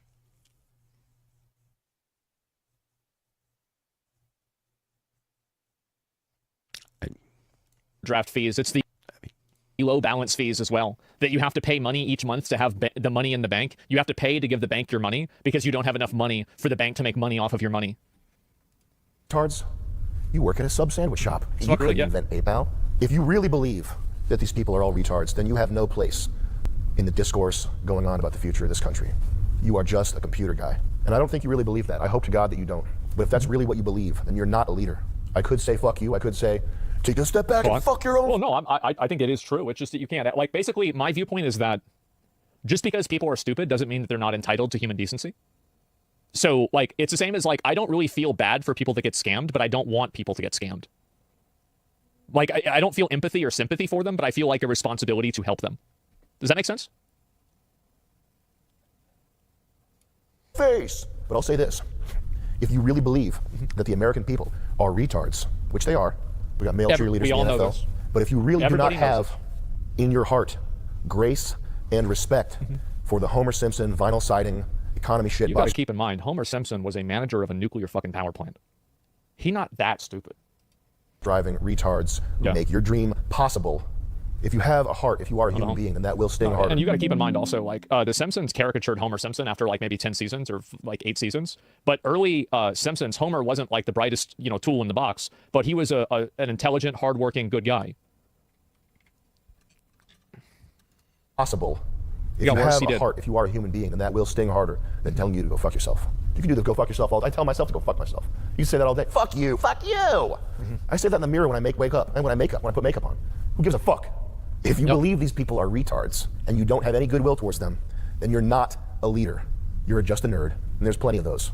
There's plenty of nerds who got lucky. I bought Bitcoin, Magic the Gathering online exchange. Oh. I got lucky. There's no shortage of. Well, Jimmy says Asmon basically thinks service industry workers are dumb. And SB says, so he thinks people that feed him are stupid. Well, look, the problem with the service industry, I worked in the service industry, I worked in the hospitality. Even, I'll put it this way. There's a slight, when I first got into hospitality back in the 90s, I was being trained by career professionals, people whose job was being a professional server, waiter, bartender, whatever, in their 40s, and they'd be like my age now. And there was a certain standard, and they may not be Mensa members, but those guys could work. I've seen a lot of the old deli server ladies, the old jetin smoking, hey modit, hey mod, right? Who could do a whole section of 30, 20 or 30 tables with a pad and pencil, and did pitch perfect kind of service for that style. Like, if you think that's easy, you ain't never worked a rush. That shit ain't easy. And I probably have, scored higher on the intelligence quotient than her, but she could outwork me. I learned from those people. So it's like, yeah, outside of a domain, a lot of people are absolutely useless. But inside of that domain, there can be hyper-skilled, amazing professionals that you just don't even understand because you're not part of that domain. You're not seeing the little detail work that, unless you know what to look for, you're not impressed. Like, I could have just done a breakdown of this Sam Hyde video and tell you how brilliant every little tiny thing he's doing from a podcaster, media person perspective. Let me know if you're interested in that. I'll do a members thing for that. But that's it. You have to be in on it and have to be doing it for a long time to know where you suck at or how things are hard to do certain things, to appreciate when someone just fucking nails it. And it's usually not the big obvious things. It's the little tiny improvements. So, yeah, outside of it, it looks easy. And look, I'm not saying that Subway's easy, that Subway's crazy hard, and maybe there isn't a whole bunch of hyper skilled people in a Subway, and that's the problem, because Subway isn't looking to have the greatest Subway making people in the world. There was that culture. Starbucks had that. I remember I went for a training in Starbucks, and this is like, well, I don't know, it's maybe 17 or 18. And their whole big thing was like getting really big about coffee and all, right? It was gay. Wearing khaki pants and stuff. It just, right? But they were pushing that idea. They figured it out. In Canada, there's a Keg Steakhouse. I'd probably like Outback or something like that for Americans. And it was like this, it's not fine dining. Steakhouses, if you really go to a real steakhouse, it's fine dining. It's full on fine dining kind of presentation. I've worked in them, I know, in terms of like high-end steakhouses. And then there's go to a restaurant, a bistro kind of thing, and you get your steak.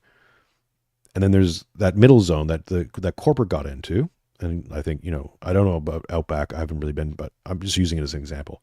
So maybe I'm wrong on that. But the Keg was that middle zone where it wasn't really fine dining. It was using some fine dining stuff and some presentation, but also using that sort of more bistro style familiarity, which you would never do in fine dining.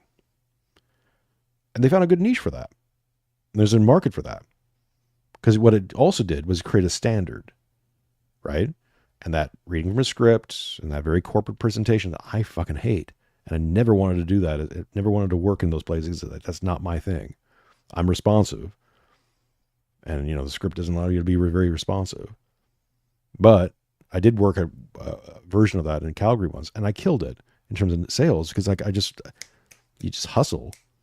And I would just sweep up cash off just highest sales numbers, whatever. Why? Because I would tweak things when the manager wasn't looking. I didn't do this. Right? Exceptionalism within a craft, within a trade, within a domain is, again, not obvious to everyone else, but when you experience it, especially if you're used to the less exceptional parts of the thing, you really respond to it, or if you know what to look for. Nerds who got lucky. There's this disturbing idea from BoomerCon right that America is just a collection of ideas, and where he says Subway needs to hire women exclusively so they can get sandwich making down pat. Oh yeah, maybe. What else we got here?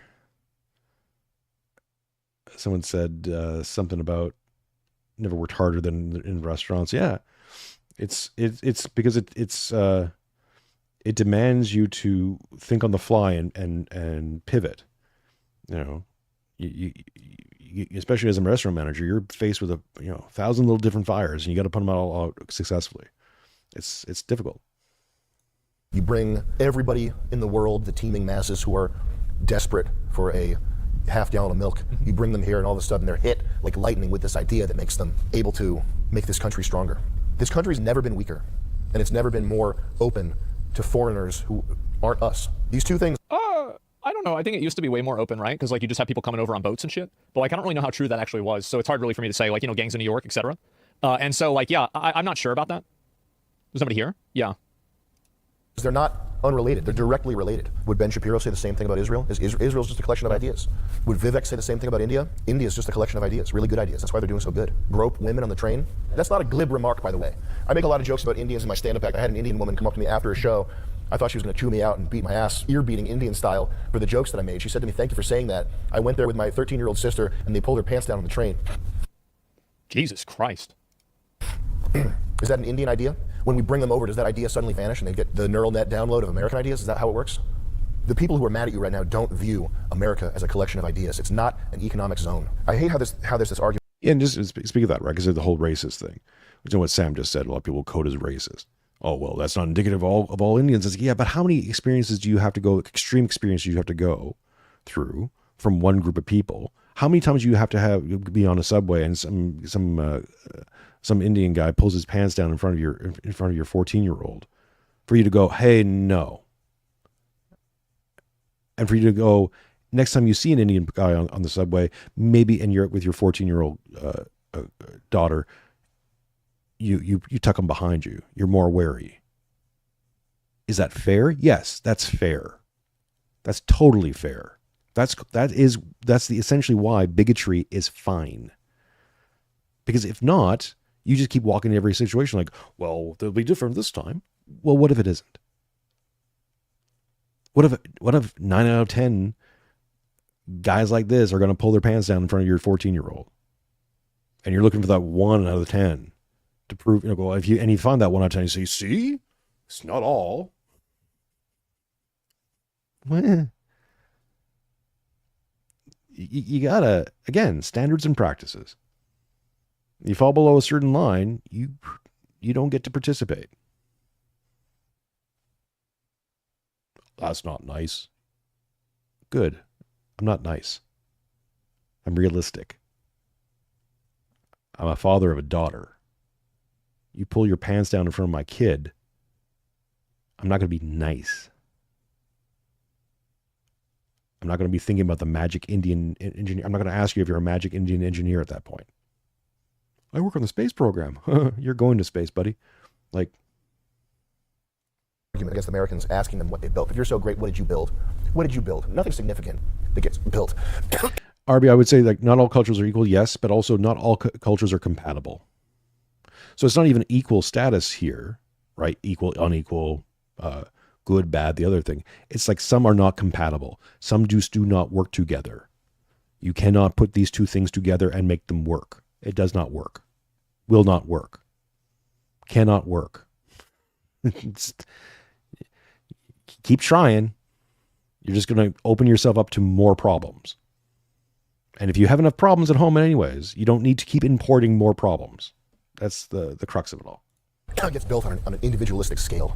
The greatest things that humans have built, cathedrals, which if you disagree with this, it's just, you're wrong. I mean, computers are pretty up there, but cathedrals are a good example of this. Cathedrals are built over hundreds of years. Yeah. They're built not just by the army of stone masons. They're also built by the aliens, just like the pyramids are. Yep. I'll be right back. Give me a sec. Them, but by the towns who pay for it. They are the cream sitting on top of the cake. The cake is the soil. The cake is the vinyl siding dumbasses who are your customers, who are the people who pay for this shit by putting their retirement accounts in Vanguard mutual funds. They're the people who you owe a debt to, a debt for being able to do the stuff that you do. These H-1B tech workers that are nobody does something like this on their own. That's always true. Yeah, and like you have to like usually the government even helps people, etc. Real John Connor, welcome to the Friends Not Feds. Many of them are just 6.5 million views on X already. Oh, damn. Built. They're maintaining code bases for stuff that was built years ago. Yeah. What are they making? Social media apps that collect all your data. They're making to-do apps, dating apps. Who fucking cares, man? Well, dating apps. What did they build? Mobile phone games. It's just stuff that feeds more into consumerism. It's not anime girls. Better for anybody. the sentiment that Americans aren't good enough. That's one of the darker things that has happened here. I know Vivek Ramaswamy does believe it to be the case, and for him, this Twitter bomb was a mask-off moment in a way that I hope it wasn't for you. But that sentiment and the Twitter deboosting, algorithm change, blanket ban, all that stuff, those are the darker things in the sense of not good for humanity, not good for the future. Running Twitter the same way your enemies did before you bought it from them. I think that if you want to talk about banning people, it's very hard to say whether people got banned or not. I don't know.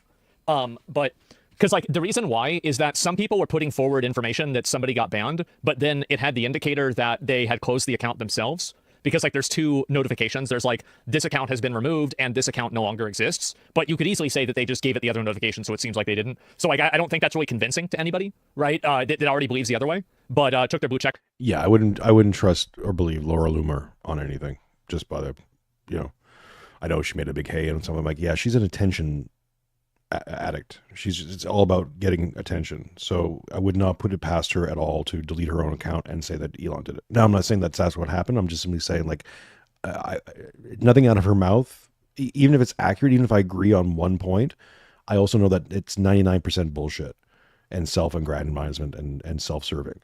So. Backs away. Yeah, I don't think that I don't think that you should lose your verification status. Because if verification status, and this was a big problem that Twitter had, is that basically Twitter had this big issue with advertising, which I guess they don't have to worry about that anymore, but at least not for a while. So they had this issue that because people that were verified ended up being kind of like... CB, I think, how many views does this video have on Twitter now? I think YT is throttling it. I think you should jump on the Sam Hyde video. I haven't looked at numbers. I know the last number I saw was up to around 7 million views on X. I don't know what it's doing on YouTube. Normally I'd check these things. I just didn't think of it. But yeah, I wouldn't be surprised. But I think also with X, because this isn't, again, Sam's talking from an American perspective, and he's speaking directly about Elon's comments about America, and he's being American-centered here. But this issue is not just American.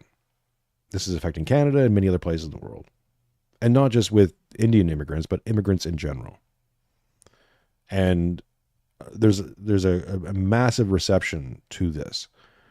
And again, if you're coding these things, and obviously I know my core audience is not this dumb, or basic, but if you're always coding these things racist, then you're not dealing with it.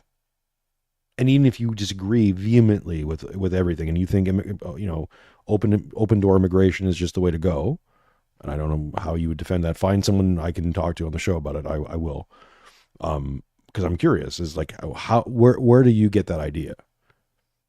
Even if you're a socialist, where do you get that idea? Because you understand that social programs have to be, they only work when you get with a usually a very small population. You need a small but highly productive population for most socialist programs to work. Otherwise, they collapse. They turn to shit, like we see in Canada. It's a very small window of ability for these programs.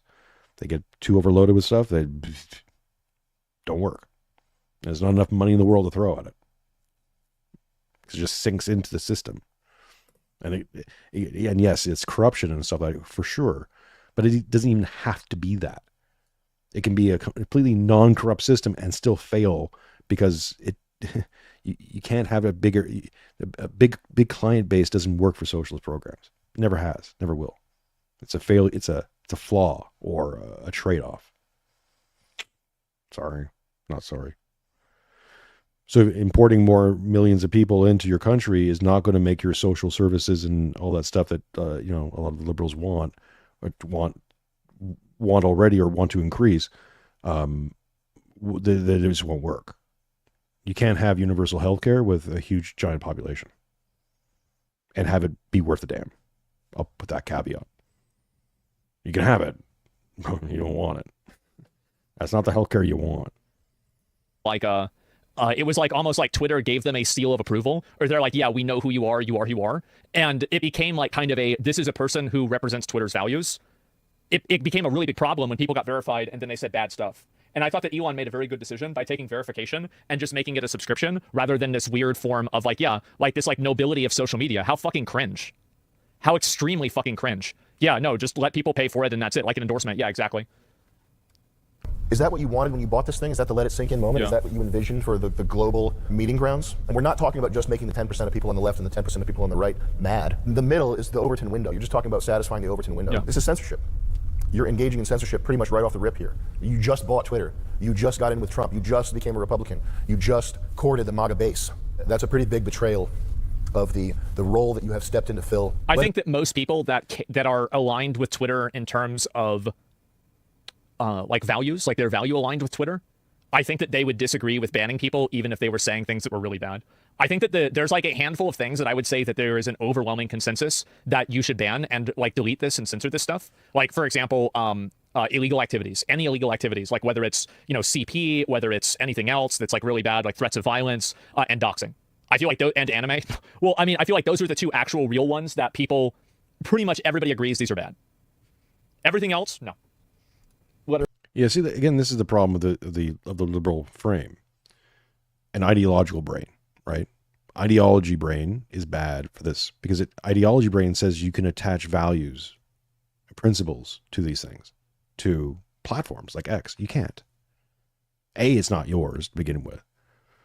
Even if it's set up on the, Sam says $10 Canadian for the marathon effort. Thank you, sir. Even if a platform is set up to quote unquote defend or uphold your values or a value set, you're not in control of it. So attaching your personal values or sense of well-being or personality or anything of that to these things is insanity. You have no real input. You think you do. It's sold to you like you do, but you don't. And at any given time, for any reason whatsoever, those principles and sets of values that you think a site upholds can change. Out of necessity, out of whatever. Or the site closed down. Then all of a sudden, okay, so imagine you're putting all your hopes and dreams and value system into Gab. And this is not a shot on Torba. But, okay, what if Gab just disappears tomorrow? Or X gets shut down or whatever? What happens to your value systems then? Where does it go? Oops. Ideologies are not phronemas or worldviews. Although a phronema is a state of being. It's deeper than that. Only religion gives you those things. Even nationhood is a poor substitute. As I said, the regio is composed of three main things: ruler, religion, and region. So yes, you do draw strength and culture and tradition from the soil, from your region. That's why Italy is different than France. Even though, if you zoom out far enough, they're essentially identical. But you zoom in, as you get more granular, the differences magnify. The ritual and reality are one. But even there, you're faced with the idea that you still need a religion and a ruler. You need this hierarchy of being to truly be in the world. Because you come in with very little knowledge of anything. You have some instincts. Perhaps you're receiving the transmissions, the vibe, whatever you want to call it. Sure. But you still have to know how to operate in the world, how the world operates. When you're, again, both, I find it interesting that, I don't know if Sam has kids. I don't think he does. But both Asmongold and Sam, I don't think, have kids. And a lot of these things don't become apparent until you become a father.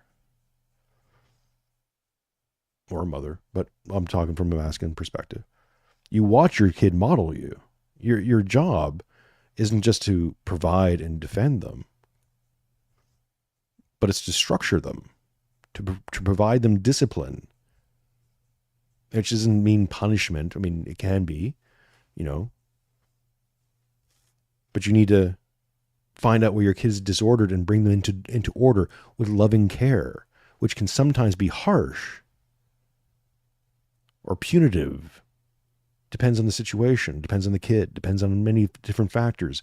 Either way, you have to discipline your child so they can operate in the world to their best of ability, which also requires you to discipline yourself.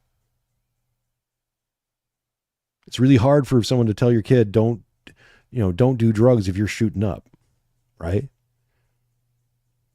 You're conditioning them into a life, into a way of them looking at you and wondering if you're the real authority here. Even with me smoking, I have to tell my child don't smoke, but I'm introducing a contradiction. We're gonna have to deal with that at some point, probably. But it eats at my authority. That's why I tell people don't lie. And it's not just because lying's bad. It's because lying eats away at your own internal authority. And that comes out. Whether even people ever know you lied or not. It affects you.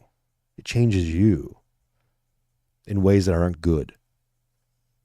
And if you were trying to, increase your authority in the world and be the big guy, the alpha, whatever, yeah, okay. Well, you can't do that on a foundation of lies. I mean, you can fake it until you make it. But then you ever notice that these people have other weird derivations? You find out about them afterwards. We're into some weird shit. Elon likes putting his dick in demons. Although Grimes is coming out as a neo-trad, which I'll take a bow later on.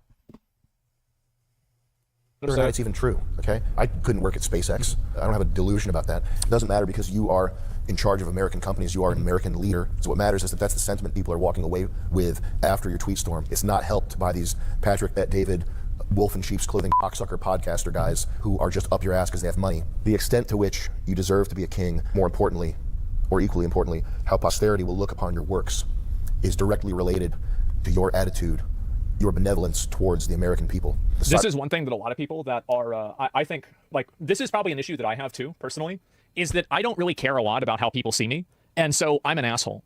And because I'm an asshole, I alienate a lot of people and I make people not like me just because of the way that I communicate and the way that I act. And it is a negative. It absolutely is a negative in some cases. Now, I mean, at the end of the day, like, I can't do anything else really besides that, right? Because I'm a dickhead. But at the same time, people care a lot about that. And they would rather have somebody who, treated them right. Just respond to something CB says. Science isn't subjective. Hold my beer. Philosophical theory. Yeah, here's a major contradiction, right? If you're like an atheist, a standard modernist, right? You think that science is objective truth, right? So there is such a thing called objective truth, and the way we reach this through this thing called science. But yet you still believe in individualism, which removes any kind of objective truth about the person. If we can reduce every single person down to your lived person without any kind of objective truth about personhood, then these two things can't exist in the same in the same reality. You can't have both objective truths and ultimate objective truths and ultimate subjective truths operating at the same time. There has to be an objective truth about humanity, about personhood, about who you are, and who you are in relation to how humans are. Because if you can explain with science, well, that means there's an objective truth about you, which undermines the entire idea of individualism to its core. Oops. See, you may not know that, but your brain did.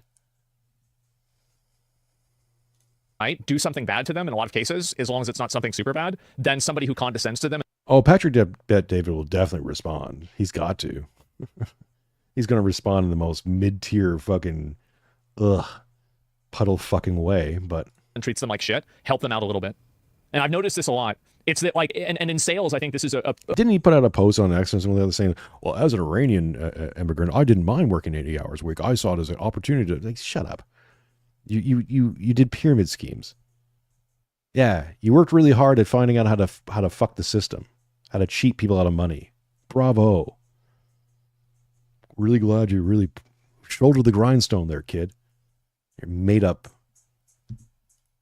Anybody who's done sales or has been involved in sales can probably attest to some variation of this, is that the most important thing in sales is your personal relationship with the person that you're selling to. That is the most important thing, and people want to do business with people that they like. Sever said, I hope PBD has Sam on. I think that would be a step down for Sam. Sam doesn't need these people.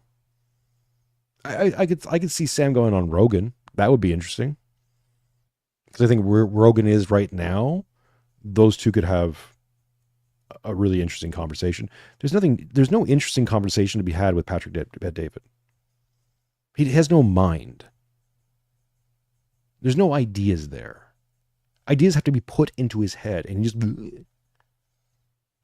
he's just attracted to numbers. He's a con artist. The same thing with, Anna Kasparian, Cenk Uygur, all these people are just con artists, man. They just say the thing that they're supposed to say to be in this frame, to have the acceptable opinions about something. This is David Pakman, Sam Cedar, the more obvious versions of this. Yeah, there's like the more obvious hyper grift. And then now it's a lot of people moving towards that center, that mushy neo-trad thing. And you're going to see a lot more of this shit where Patrick Bet-David just mouths off enough of the conservative things for everyone to go, well, he must be on our side. Patrick Bet-David is on Patrick Bet-David's side. That's it. Doesn't care about you or your country or anything else. It's where he can make the most amount of money. If the conditions changed and he could do the same thing or do better in England, he'd move to England or wherever. He's not committed to your cause.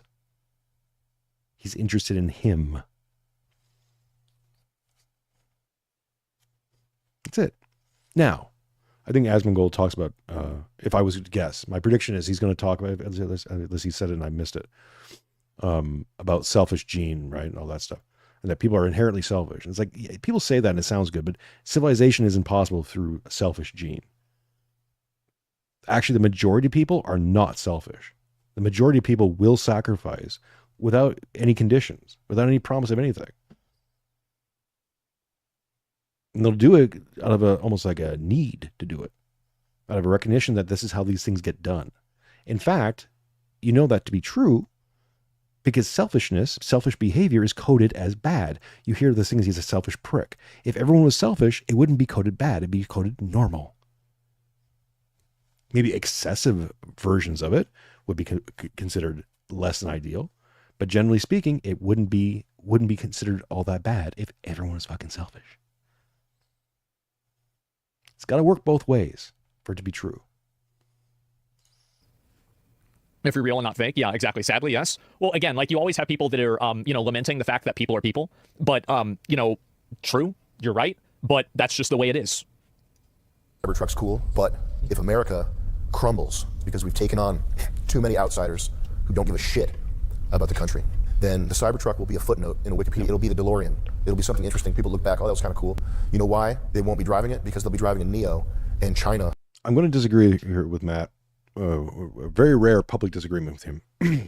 Kingdall says this. I'll say this. I vastly prefer the world where PBD is a generic mainstream slop versus what has been for the past decade plus. And I understand what you're saying, and I there's part of me that wants to agree. The reason why I think it's always more that guys like him are more dangerous than than Rachel Maddow.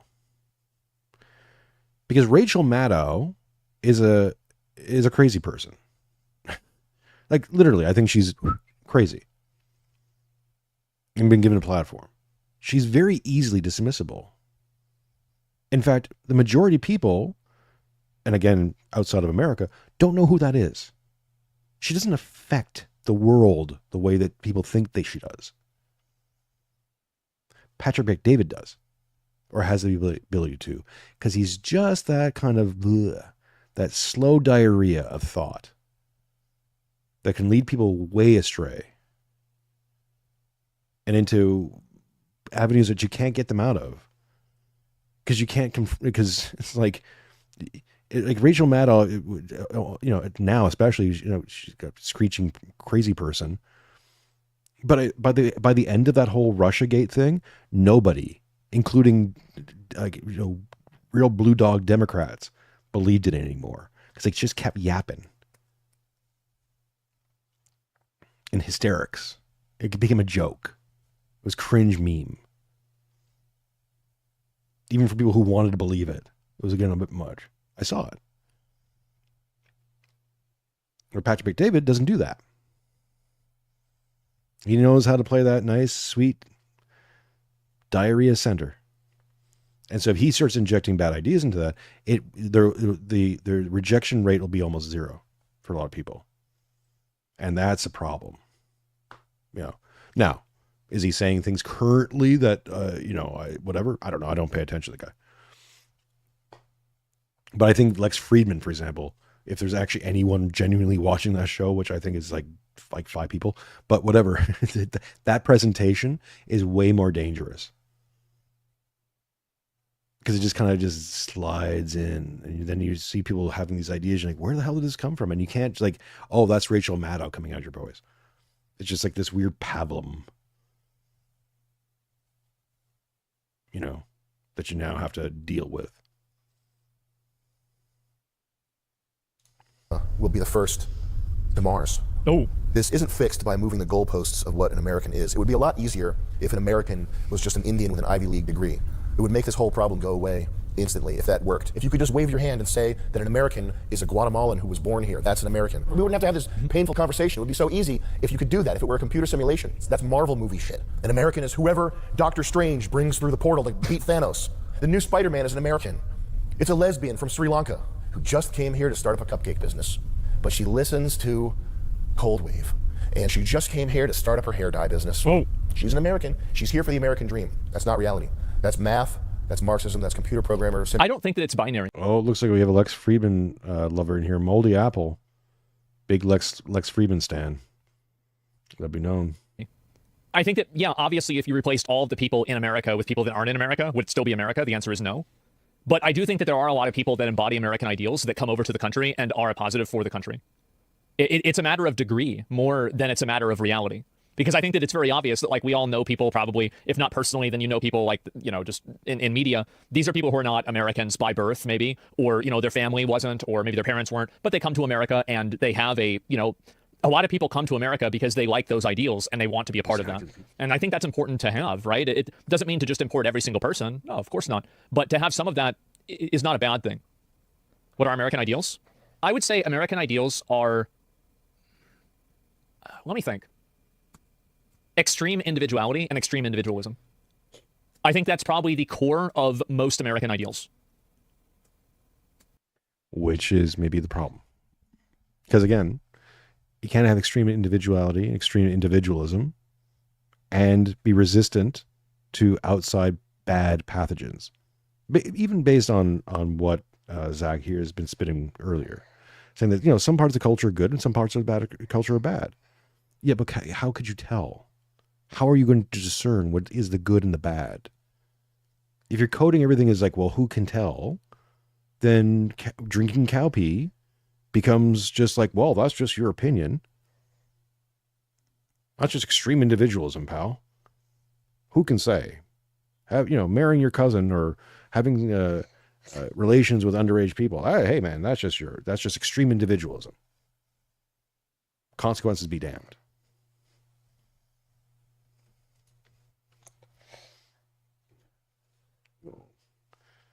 Got a bit of an upset daughter this morning.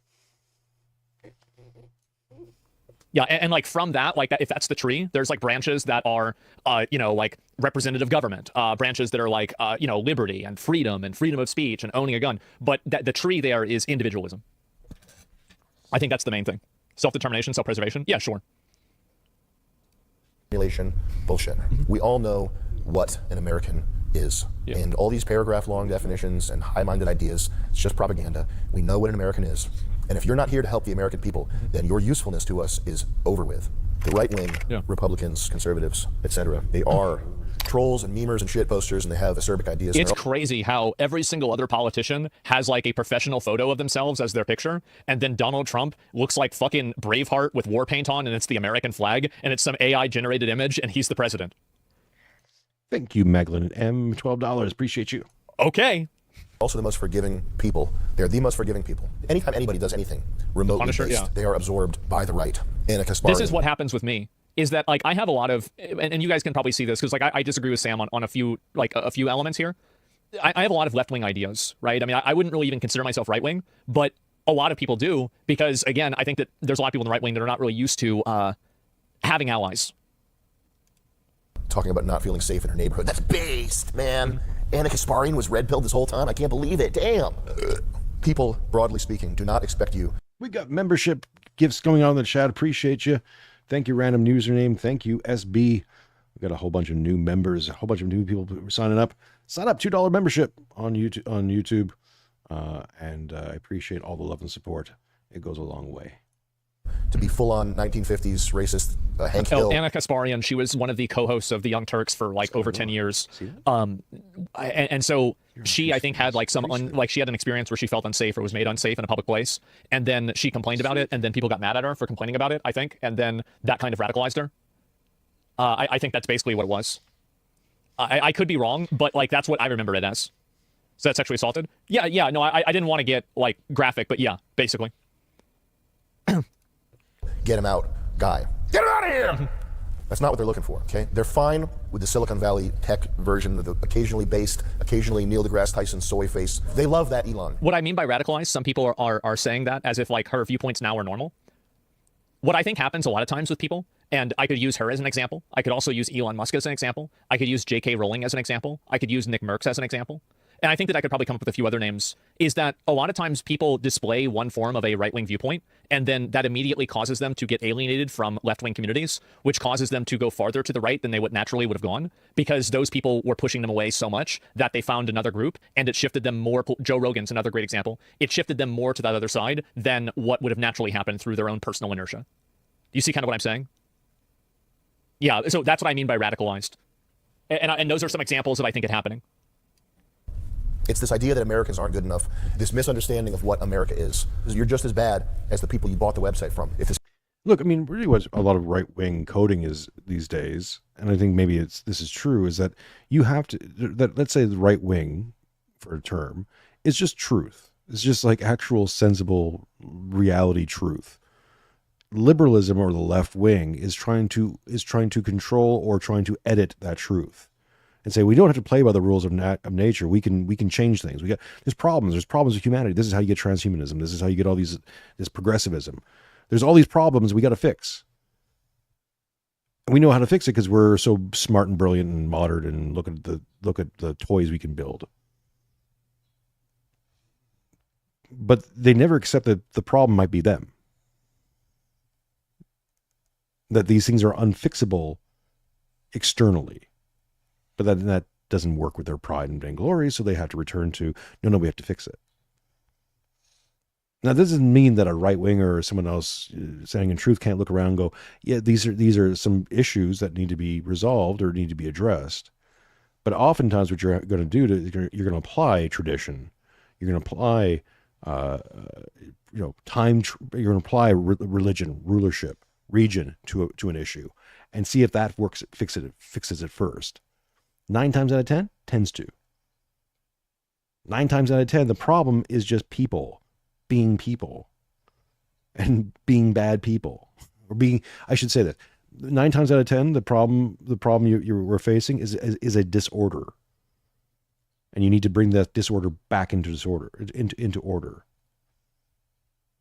And almost any order will do as a starting point. We can refine it, but we need to start modeling order. This is the real big crux of the prodigal son. Return, repent, redeem. Admit that you're a problem. You are the problem in your life that you can fix.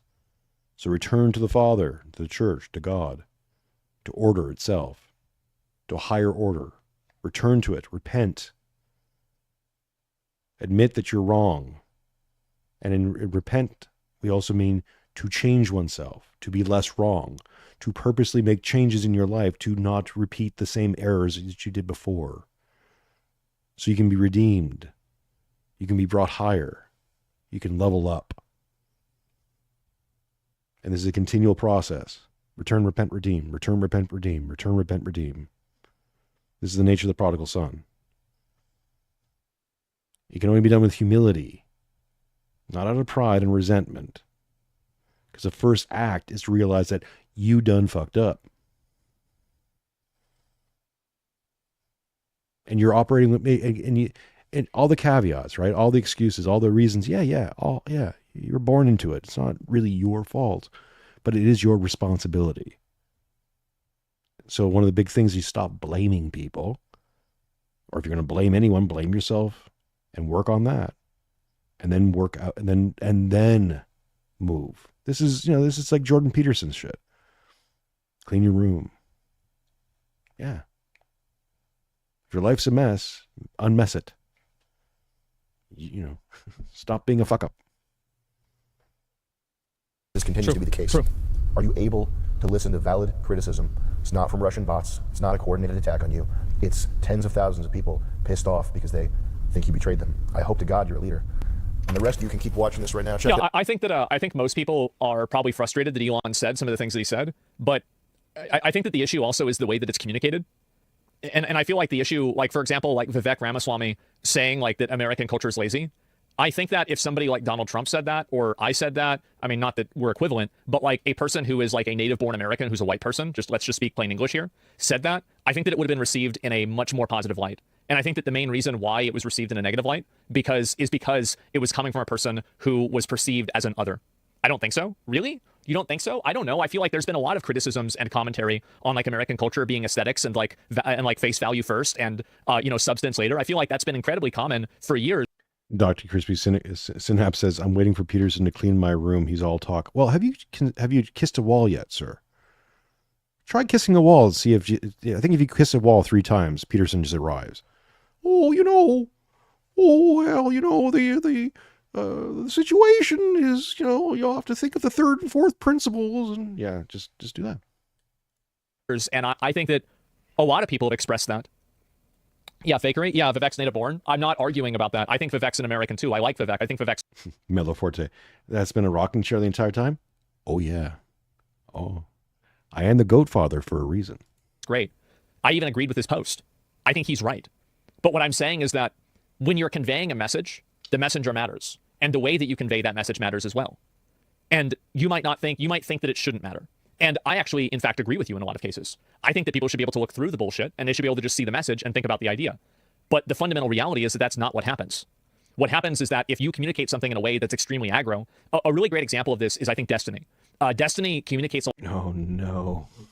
We might have to wrap this up because I feel like we're at the end here. He just goes on with some massive shit littery. Again, what I find telling with Zach's proposal is he's like, people have to see through the bullshit. And he just quotes off massive amounts of bullshit. And this isn't just me from a right-wing perspective or an Orthodox Christian perspective. It's like, you're fundamentally wrong.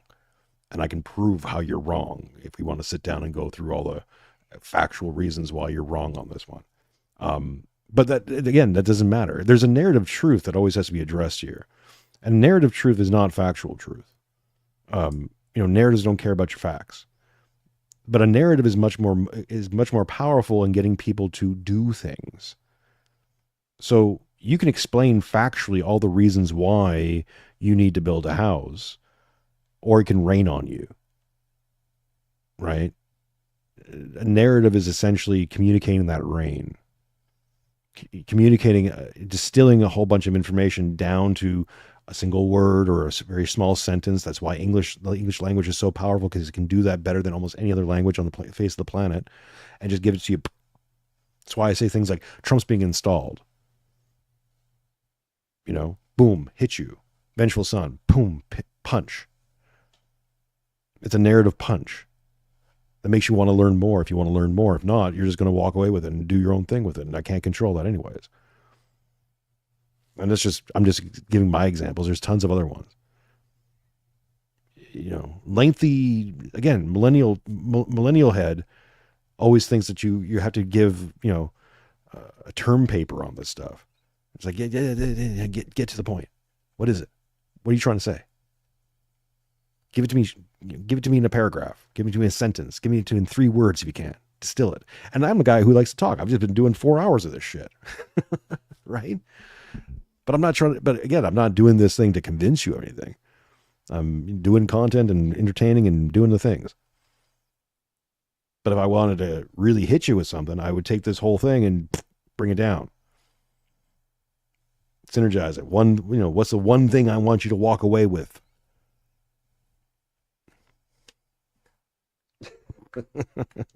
My daughter's my biggest fan. She's making me applaud. Ooh.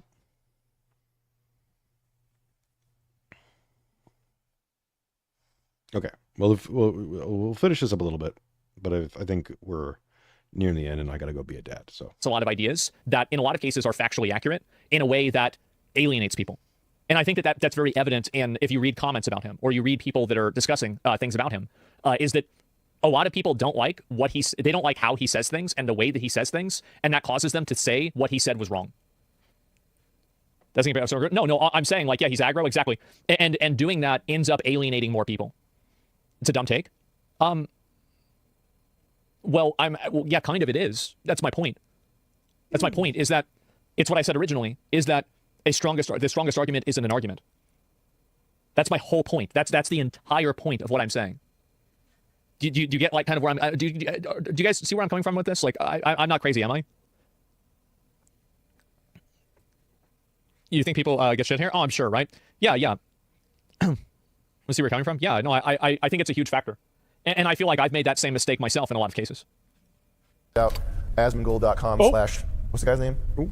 Moist Critical. That's the website, asmongold.com/moistcritical. What? You can now, if you're not Elon, you can jump over to the regular video and start watching. What I actually believe, I think that the U.S. economy is grinding to a halt, and that the tech bros and investors, it's like someone tweeted about this, the bubble in the Japanese economy, where Japan was faced with the decision to either start importing people or get ready for a long winter. I saw that tweet and that immediately rang true. I think that these investor bros are counting on AI to offset the loss in productivity of this dying empire. I think that it will. I think AI will replace it. AI and automation will replace 70% of the jobs. No, and that's bullshit. See, again, bone dead take. Technology doesn't, okay, even if technology replaces a whole bunch of jobs, you just get more jobs out of that technology. This is the standard refrain, always. The other thing too, and I want to add this, is that you always talk about demographic declines, right? Oh, all these places are toast. It's like, yes and no. The thing is that everyone thinks that baby boom, everyone wants to replace to baby boom levels. That's the new standard. There's no reason to believe, historically or otherwise, that that's actually should be a standard for humanity for any population anywhere. Right? We went through a really weird, I believe, Saturn-based, you want to get kook spiritual about it, a Saturn-based, Kronos-based kind of golden age that led to this massive population boom across the earth in places that you can't even apply certain metrics, post-war metrics to. And yet they experienced it too. India wasn't involved in World War II in the same ways that the West was.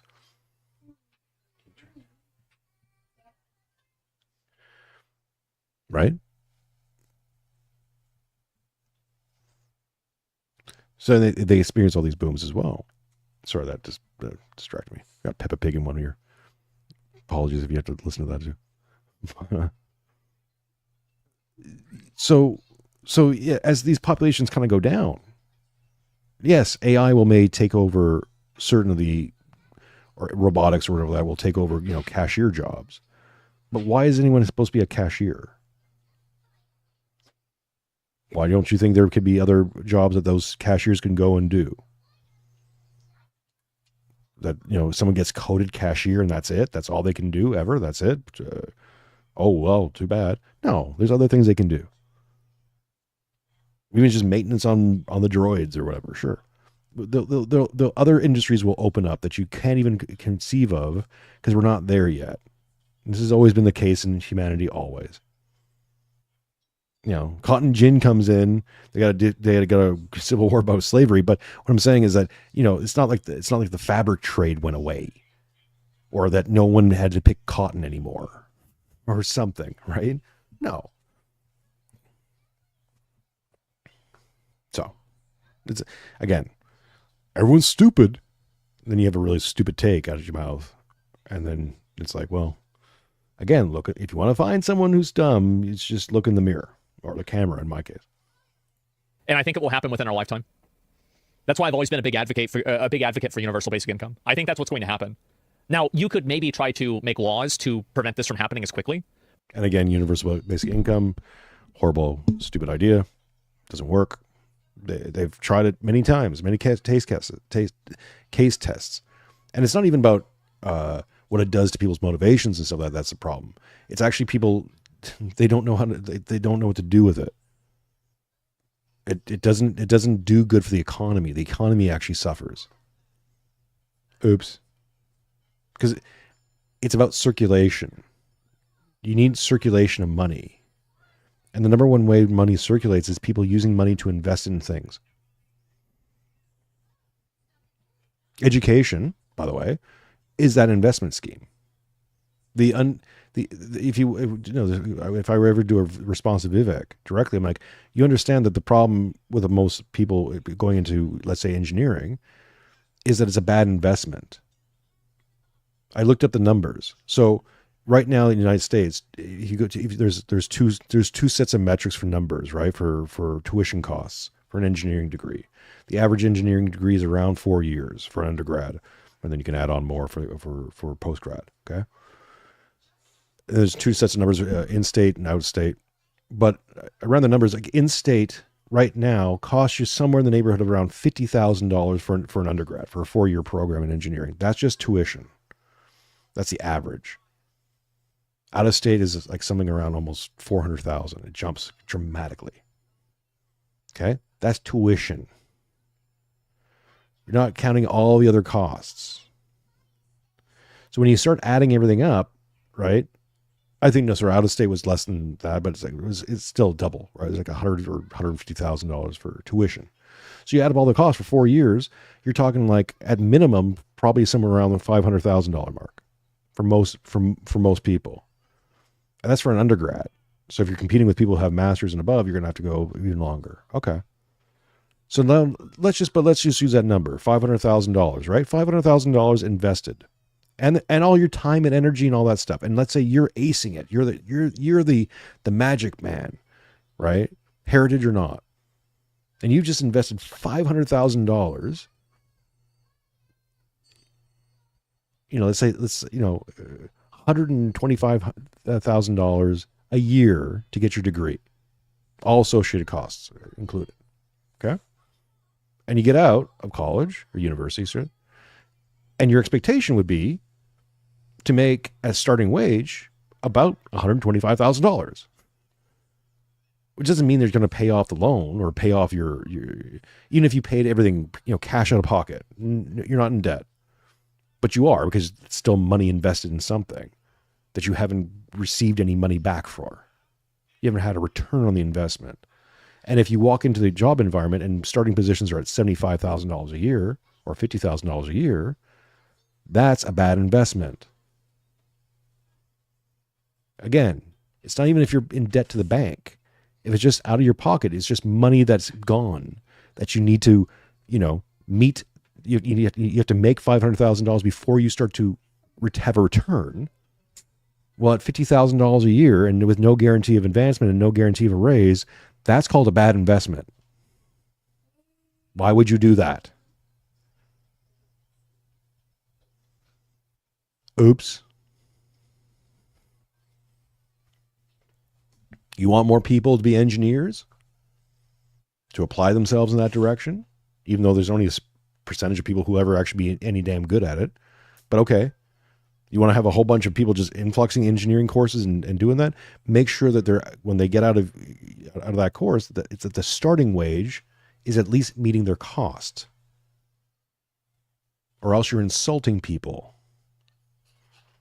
You're asking them to invest massively or be subsidized or whatever the hell. Doesn't matter. And that's just money. We haven't even talked about the time. You're basically conditioning people to devalue themselves with the promise of something somewhere, greatness, yada, yada. Hey, you're a schlub if you don't. What? Well, I'd rather be a schlub than be a sucker.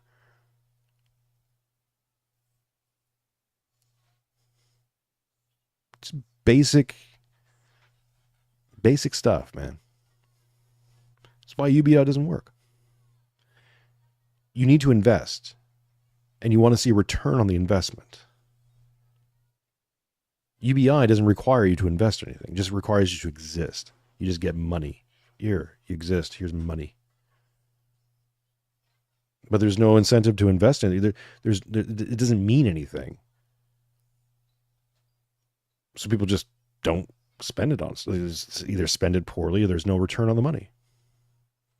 And the whole idea is like, well, as long as it's circulating, it's going to be fine. It's like, yeah, but people will just do dumb shit with it. Or some people just won't even circulate it. They're like, I don't need to spend it.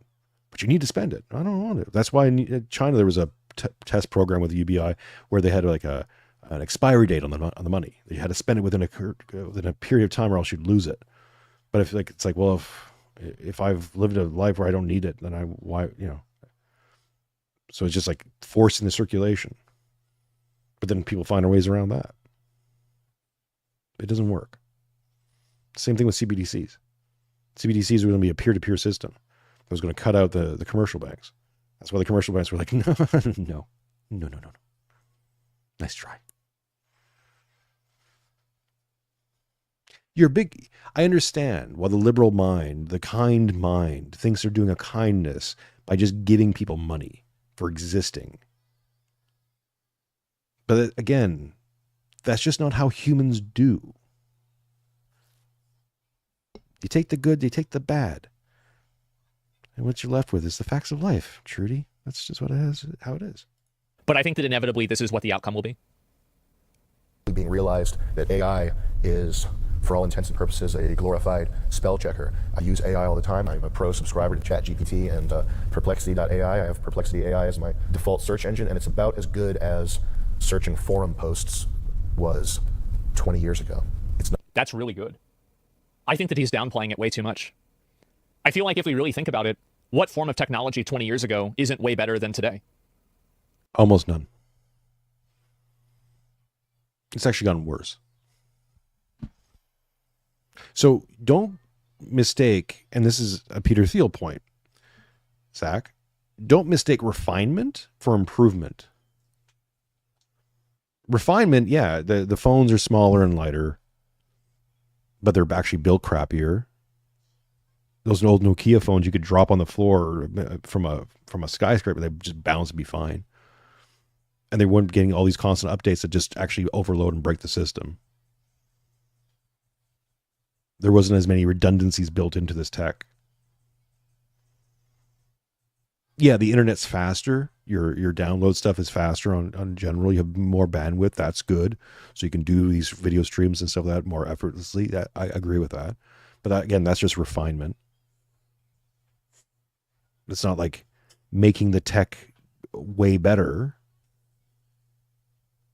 It just allows you to do more things with it, and it's better for you because this is how you make your money and you do your thing. But for most people, it doesn't really. You wouldn't notice the difference.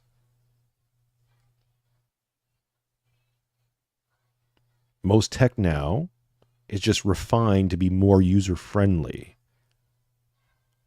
more presentable, more like beginner friendly. But in terms of actual usability, the code is crazy. Look at video games. They're a great example. TK, $5. Thank you, sir. Paying people to dig holes to fill them back in works better than UBI. Also keeps the people in shape. This is true. Look at video games right now, okay? And people have pointed this out. I think even Asmongold has on different streams. If you look at the average file size for games now, they're insane. It's like 100 gigs for like a Indiana Jones game or whatever the fuck. You're like, what? Now I know, yeah, there's more bells and whistles and yada yada, sure. But there's also because people are just lazy. There's like, well, you have bigger sized hard drives. Terabyte net drives now are standard pretty much. So it just doesn't matter about the file size as much. It's like, yeah, but you can only have so many of those on your computer at any one given one time. But lazy. It's getting worse. If there was a peak, it's been peaked. Video graphics, another great example, right? RTX, God rays, all this stuff. Yeah, it looks really awesome in a still picture. Until you start moving your frame rate craters. Because you can't play the game, but it looks really pretty until it bricked your computer. Oops. No one thinks about that. You can't say tech's getting better. Okay, even if the user side of tech's gotten a lot better, the back end's gotten more horrific. More stuff loaded into your computer that you even know what's going on with, which is concerning. And either way, okay, so we'll give it to Zach. Yeah, tech's gotten a lot better. Okay, we'll silence that conversation for right now. Sure, fine. The world of bits is amazing. The world of atoms is falling the fuck apart, and you live in a world of atoms. Bridges falling down, airplanes falling from the freaking sky. All those problems. I would trade bandwidth for not having to worry about every time you drive over a bridge if the bridge is going to collapse any damn day. Any damn day. We started seeing Montreal over like the last 10, 15 years. Like sconces, like things hanging off buildings, like cement gargoyles and stuff just collapsing and falling on people. Oops. Overpasses collapsing. Oops. That's way more concerning. And probably where we should have been spending our time, attention, and competency to. You think? Here's the other problem with UBI. Even if UBI is generous, it sets you at a cap, right? And most UBI schemes is like, we'll give you let's say we give you $2,000 a month, and then everything else you make on top of that just gets taxed higher. It's like, well, then at a certain point you start doing the taxation number game, and you realize like, I don't really want to work that much or make that much more money, because if I make too much more money, if I make an excessive amount of money, I'm fine. But if I don't make that excessive amount of money, I get screwed. So it's probably better that I just don't make that excessive amount of money. I just take my 2,000. Because that's how humans do, Zach. It's not that they're selfish. It's not even that they're lazy. It's that most people don't like being a schmuck. They don't like being used or played. Or they realize a bad deal when they see one. Intuitively. Even if they couldn't vocalize it or figure it out on paper, they just go like, they get that smell test. Like, that's some bullshit. Not doing that. Or that's stupid. Well, or I tried that and it didn't work. I'm not doing that again. I'm sticking with this. That's how humans do. To get people to do irrational things like build civilizations, which are inherently kind of irrational, but super rational when you live in one, you have to motivate them and have to give them a reason beyond reason. It can't be pragmatic or just like nuts and bolts. It's got to speak to the poetry of the soul. UBI is never going to do that. Technology is never going to do that. Your iPhone is never going to make you feel something.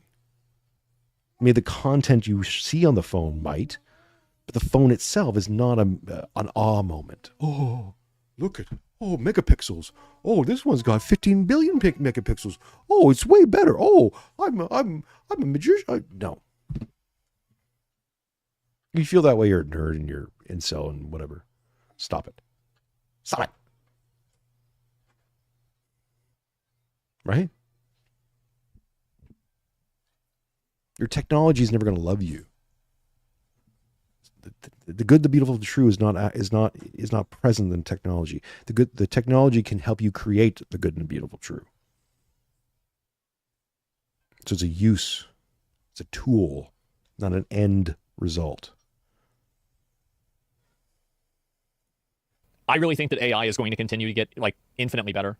And I think technology will as like a whole. Dying empire? Well, I mean, I think that like, no, I think he's talking about Japan, by the way, for that. So I'm getting my PhD in AI. Yeah, sure. But like, AI is still super inaccurate. And even then it lies. I think that you're right. But I don't think that's a counter argument. I mean, so do you say N-word pixels? No, we should come up with a new term. It's a subroid. Subroid. You've heard of the, of the negroid. How about subgroid? It's not even below that. Yeah, I don't think so. Not some revolutionary thing. It's extra dimensional autocomplete. The words have weighting and tone and various other dimensions that are vectors, and what you get at the end of it is an article that can almost fool a computer into thinking it was written by a human. I think that a lot of people get fooled by AI now. And I think that the best evidence of that is how we don't see as much AI art anymore. Because in fact, I think we see even more AI art than we've ever seen before. People are dumb? Yeah. And I think it will become more and more common. there's a game of musical chairs going on with money, and people are desperate for a way to keep that game of musical chairs going, even if it means fucking us over. The idea that these tech guys want to bring in exceptional people is just not true. They're looking to hire basically slaves who can't leave their... I think that they want to do both. I think that they do want to bring in exceptional people, and anybody who is driven to... Was it Justal says Asmongold can't wash dishes but is against UBI. No, he's for UBI and can't wash dishes. These two things are true. Make their company exceptional, wants to bring in exceptional people. But the reason why they want to bring in exceptional people is so the exceptional people make more money for the company. And so there are two ways that you can make more money. You can generate more sales, or you can save more money. Company without leaving the country who will work for 50%. That's the other thing. They keep saying they'll work 80 hours a week, which is bullshit. Nobody works 80 hours a week. They work 20 hours a week of actual work, and the rest of the time. Moldy Apple says AI already plateaued. It's slightly more useful in a curved TV. Well, it depends on how you're using it. So with our concept of data cinema keeps the humanity in there. You have to have the human element using it. So if you're just typing something into Grok, like illustrate me this and a principle thing, and you go, see, right? That becomes derivative, right? You're letting the AI be the differentiation machine, which is actually what humans need to do. Humans model things, they differentiate from the model, so eventually they create a different form. I mentioned this very early on the stream, like 3.5 hours ago. But so there's an automation of that differentiation, and that seems to be like what everyone's freaking out about. The thing is, all that's going to do is create kitsch. It won't have an effect. So yes, you're seeing a lot of AI art that's, it passes as, but you know what? It's soulless. There's no humanity in it. It's trying to reproduce a human thing. The AI art, the cinema pieces that you're seeing coming out of the Google stuff and some of that are really wowing people, are because there's a human being behind it who's selected the images, like what Lex does with our data cinema pieces, creates and selects the images, comes up with the images, uses AI to maybe design them or whatever that, but then strings them together using AI to animate them and using camera effects and runway. But the person behind that is a human being who is selecting and deciding on how this thing is going to be constructed. These images come from his mind, or our mind, when I'm involved in the process. We put it together like a jigsaw puzzle. Now we're using AI to cut down on we would have to hand draw these things or do other methods, so it's faster. We're using it to condense the amount of time and produce product that we wouldn't necessarily be able to do by ourselves, or have to learn a whole C-suite of other skills. Right? But the people behind it are human. The data is being used to inspire the images in the first place, or to be connected to, is from a conversation. So that grounds it in humanity. I believe that is the right usage of AI, not just because we're doing it that way, but I think that's the actual ethical use of AI or any tech. Because then you can say, well, CGI is the devil. And maybe it is. But it can be used in ways that I think are ethical and good to enhance or to express something that would be very difficult to do otherwise, if not impossible. Or would require, crap tons of money. We're doing it on a shoestring budget. That's the use. I think that is good. Or I think you can produce the good, the beautiful, true by using this thing, but the good, the beautiful, true doesn't reside in it. This is, again, conceptual issues that people have to break free of. The house isn't in the hammer. The hammer helps create the house. Right? In some ways, I think this is like, we go all the way back to Plato, Aristotle. And then part of the problem the West only had Aristotle, where the East had both. This is why Orthodox Christianity, when people actually really encounter it on a true, even on a philosophical level, never mind spiritual, they get floored by it. I was, because you're like, wait a minute, whoa. All this is, why didn't I know? But why isn't this coded Christian to me? I was like, oh, it's been here for 2,000 years. Since the beginning? No, this got added in, right? No. It's the foundations. Early church fathers taught about this stuff from the very start. Even before you could even define it as whatever, you could code it in different ways.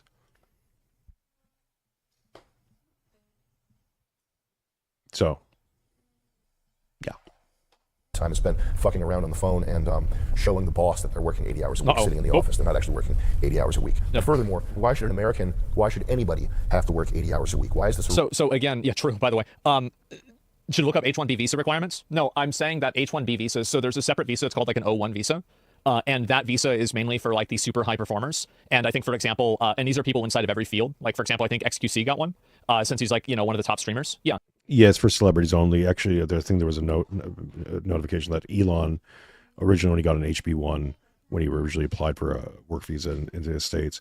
Like, he wouldn't have even gotten that, especially a celebrity one.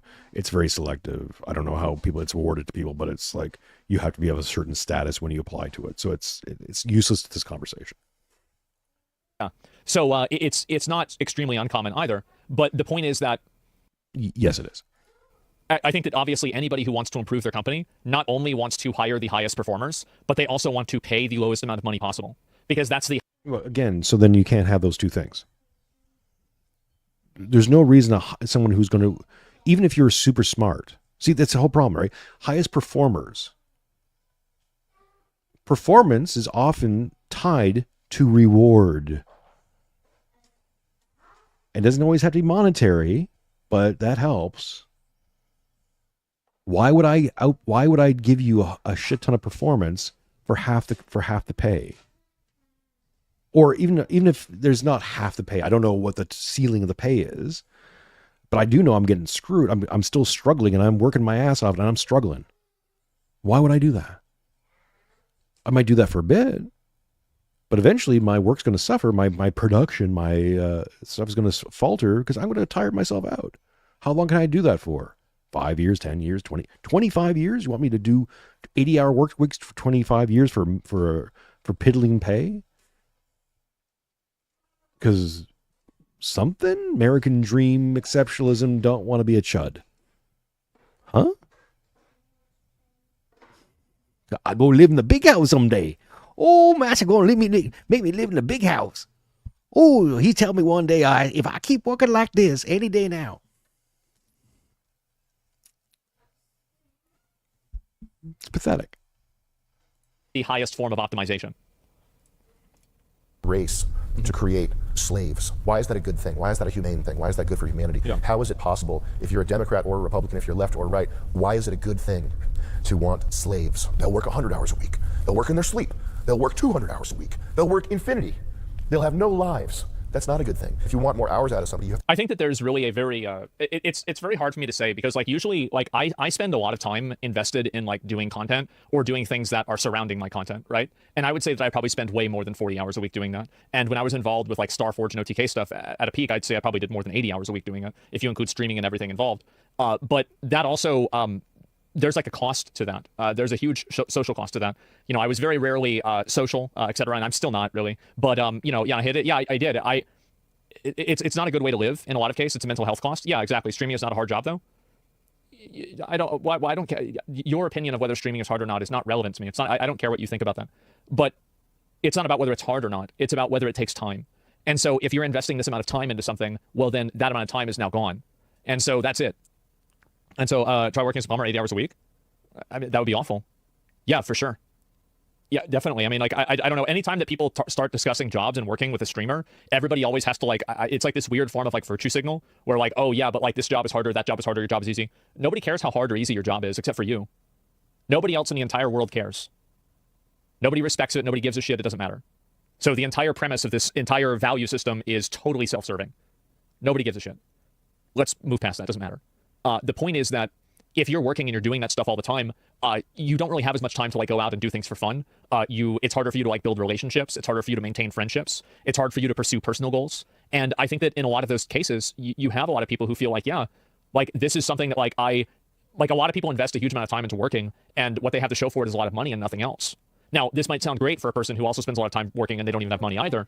But, you know, it's like a hierarchy of needs. After you meet that benchmark, and this is also psychologically studied, after you meet a certain benchmark of money does literally stop making you happier. This is a proven statistic. And so I think trying to expect everybody to work 80 hours a week is really fucking brutal. But it's also true that if you want to be the most successful people, you have to be a person that works constantly and is putting in huge... No, you don't. Objectively false. Objectively false.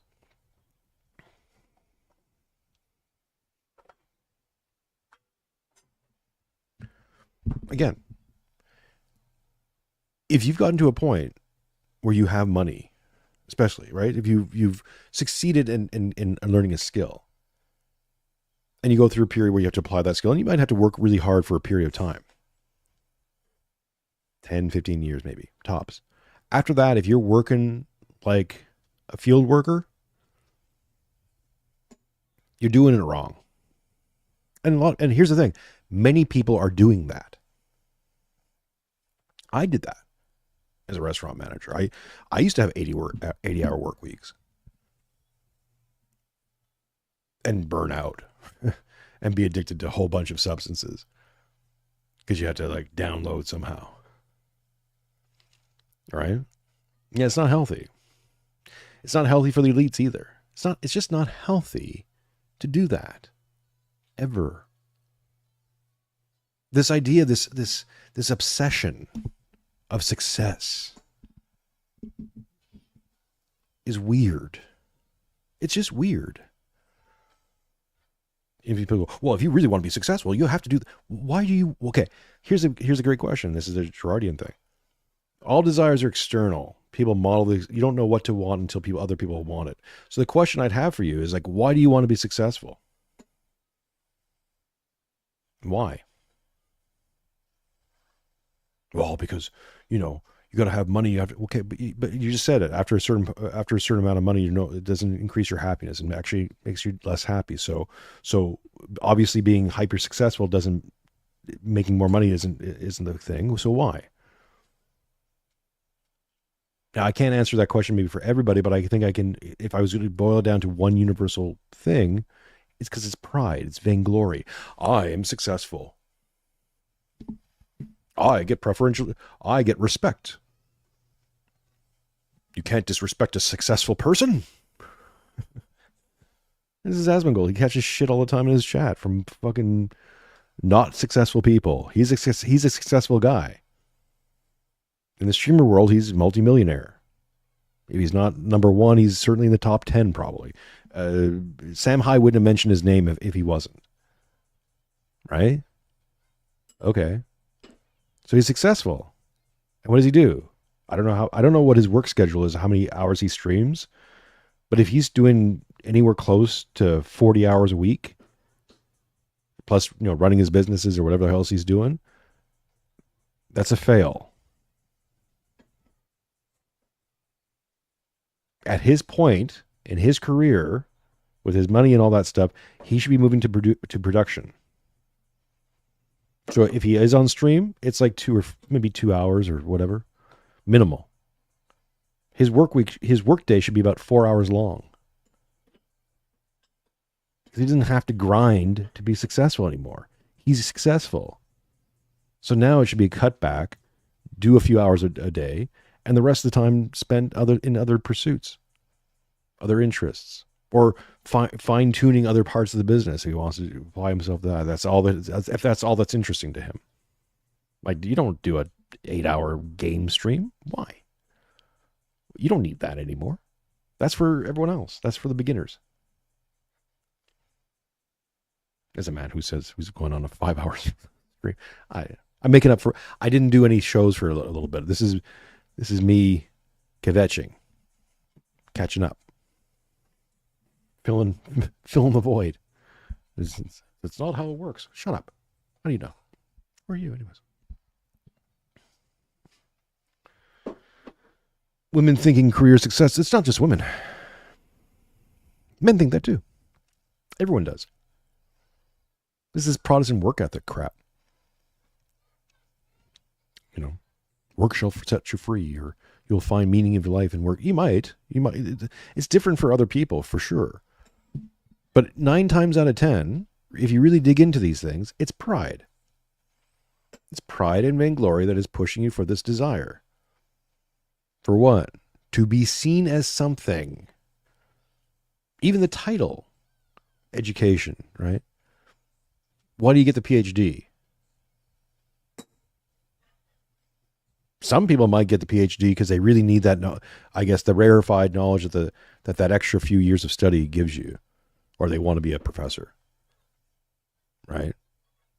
And that might be a legit thing they want. But for most people, they just want the PhD to have a PhD, to have PhD at the end of their name. So I'm a doctor. That's it.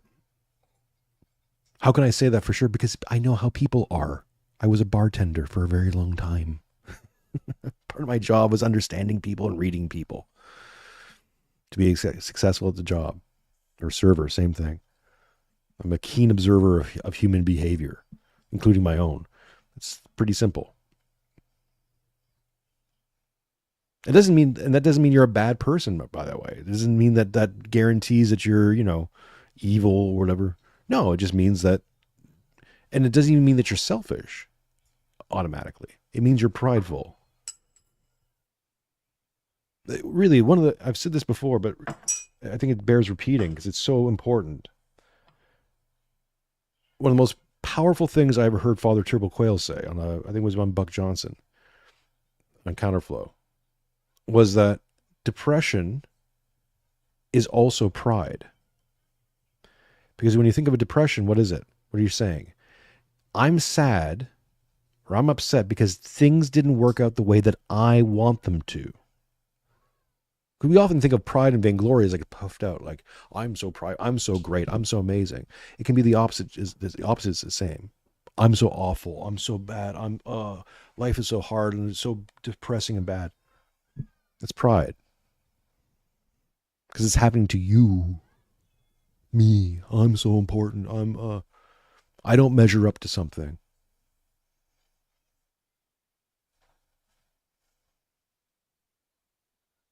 Or bad things have happened to me and that's why I'm the sad boy. Right. Pride. It's gonna get you. It's a bitch, that one.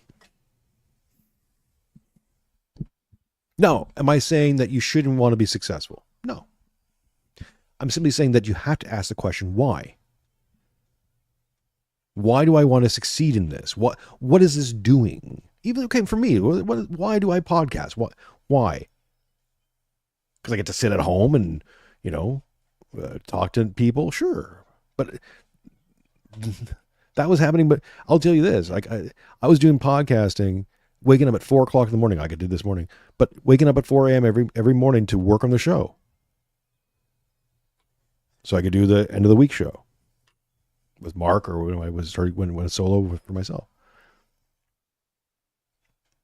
And I've continued that to a great degree. Although I've been able to, even now that I'm doing it professionally, I've been able to use my time better, arguably. Sometimes, not always. Now that we have the business building up, now I'm presented with new challenges, so I have to work harder and longer in certain other areas. But that's just how that goes, right? New challenges, new demands. But eventually, the goal is to only do 4 hours a day.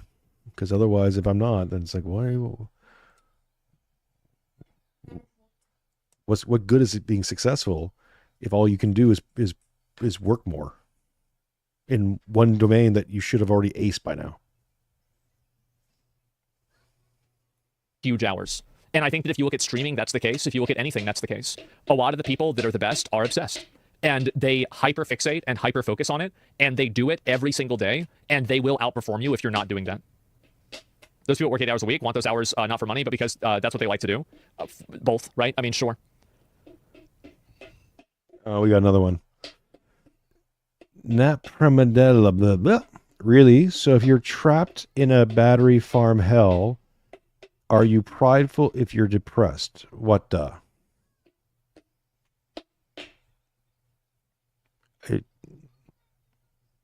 You know, The Matrix is a movie, right, man?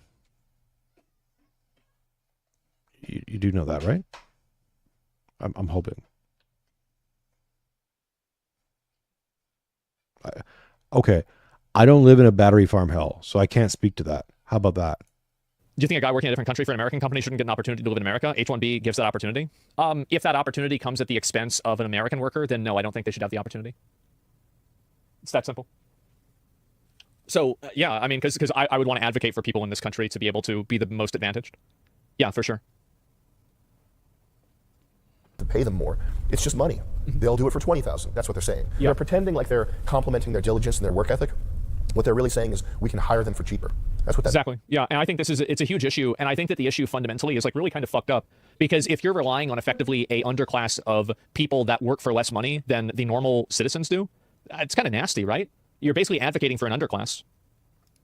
means 80 hours a week or the same pay with them illegal immigrants. 100,000 more a year. It's the same thing. They're just saying you can pay these people 150,000 instead of 400,000 or 80,000 instead of 250,000.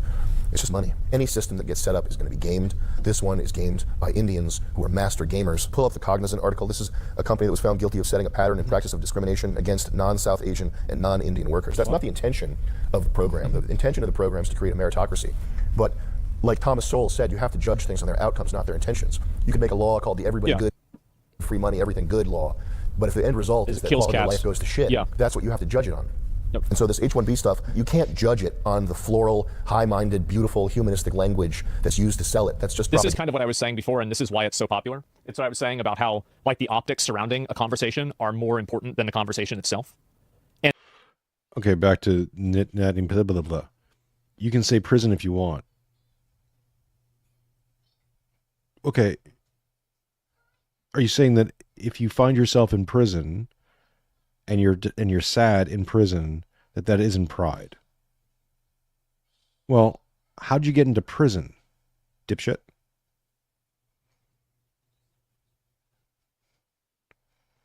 Did you think that your needs superseded other people's?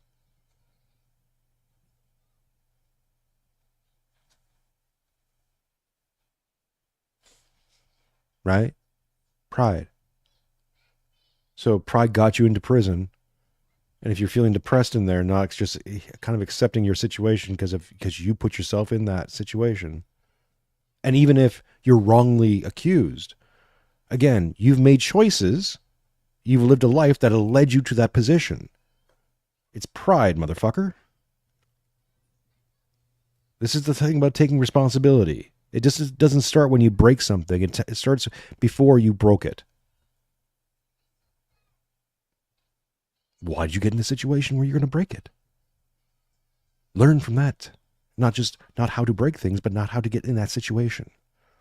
You know, people say, it's a bit of a bit, but people make fun of me. Say, oh, you don't go in the woods because there's bears. I'm like, yeah, I want to avoid the entire bear conversation.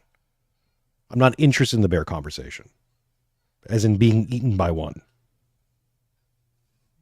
Well, if you bring bear spray in, yeah, I could do all those things, or I could just not go camping, which I'm not exactly thrilled about anyways. Sleep on the floor. Not my thing. Oh, you're a city slicker. Yeah, okay, fine. I don't give a shit. I'm a city slicker who's never going to get eaten by a bear. You, however, roll the dice. Oh, but I'm bring my gun. Okay, great. Good for you. Go, enjoy it. Fuck off. I don't care. In my world, I don't want to have the bear conversation. I don't want to have a bear problem at any time. I'm solving the bear problem by not going where the bears are. That's it. Is it a solution for everybody? No. Is it my solution? Yes, I find it very elegant.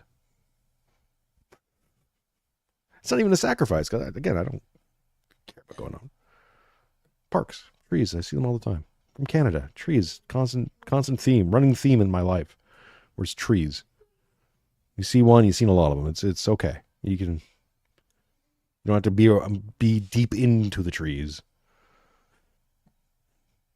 They're nice. I like them. Good shade. Good. Awesome. Apples. All nice things for trees. I'm very pro tree. I stand for trees. Doesn't mean I need to be in the thick of them. Doesn't mean I have to go to the birthplace of trees. This tree city, because it's full of freaking bears. I'm not doing that. If you said the same thing about parks, well, I don't go to parks because that's where the crackheads are. I'm like, yeah, same thing. Just replace crackheads with bears, and that's how I feel about it. Okay. And it's more important that it sounds like you're doing the right thing than you're doing the right thing. And I think that in fact, you guys know what I'm saying, right? Intention versus effect. Like basically the optics of an argument are more important than the truth of the argument. And I think that this is like another metaphor for like what Vivek. I don't know. This is still sprigging out here. Wheel Manual said something important here, though. It's like, no one said all your circumstances are your fault. Yeah, it's true. Some circumstances aren't your fault. Some circumstances happen to you without, they're just going to happen to you. The way that you respond to them and how you contextualize them and how you deal with them and how you integrate them into your life, positive, negative, or whatever, that is on you. And this is the thing that you only get access to with a true fervent belief in God. Solzhenitsyn said this in the Gulag Archipelago. He said that generally speaking, the people who could deal with the Gulag the best in terms of like not get depressed and commit suicide or just wander off in the snow and die or collapse, or people who are psychologically, spiritually dealing with it as best as they could, which doesn't mean they're having a fucking party. But it's like they're just getting through the day and they're seeming to be trying to live as normal of an existence within that horror show as possible, were the devout Orthodox Christians. Because they understood that life is suffering. This is a suffering. It's going to bring them closer to God. They can contextualize it and they can get on with it. And not make it all about them. Oh, woe is me. Yeah, woe is you. Have a little pity party. Get over it. Move. Go, do. Because no one cares. No one cares how hard you worked. No one cares if you're in pain. I'm not talking about people who are friends of the show and all that stuff. I'm not saying that. I'm saying in general, the world itself isn't going to give a shit. Even in a high trust, localized community and all that stuff, most people don't really care. You work really hard, cool, awesome. Thanks. How good is your product? If you worked really hard to produce a crap product, it doesn't matter. If you didn't work very hard and you produce a fantastic product, great. It doesn't matter. Willie Manuel, don't do the math, man. I just talk. You listen. This is the agreement. Coming up on 6 hours or 5 hours. Whew. Like I said, making up for lost time. How much time do we have left in this? At an hour 30, we're at an hour 40, an hour 38.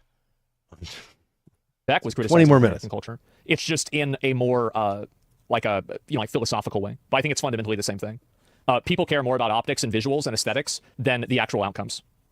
Looking good versus doing good. Exactly. Yeah. Looking good. Like how many people are changing their flag constantly on their profile picture and making tweets about the current issue, and then they end up doing nothing.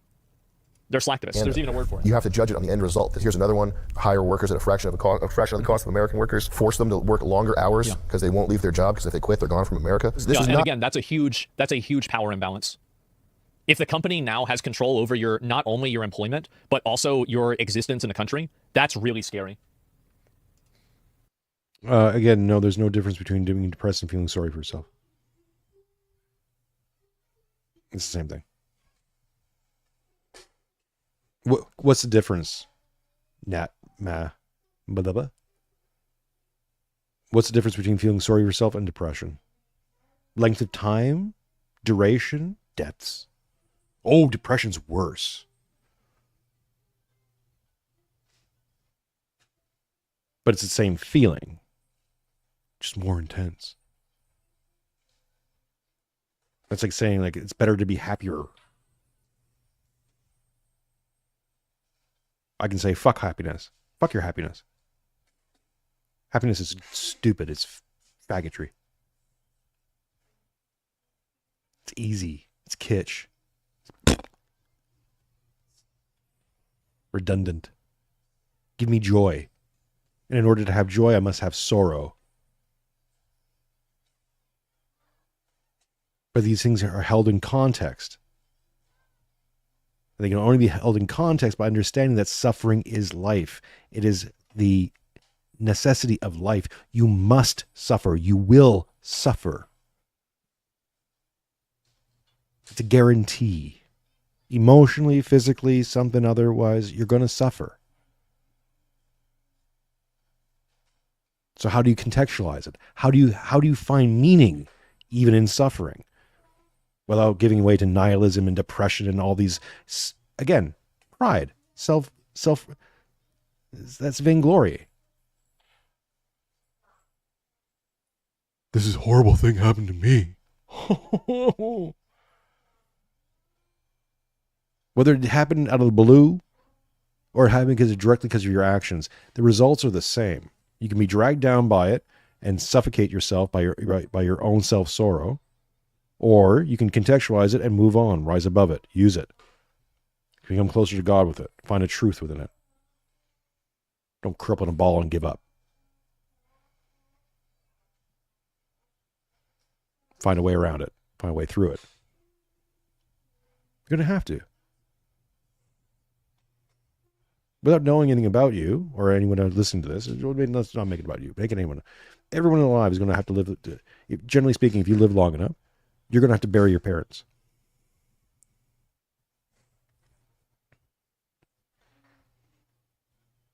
Right? Maybe your brother and sister, maybe other loved ones, grandparents, whatever. How do you prepare yourself for that reality? How?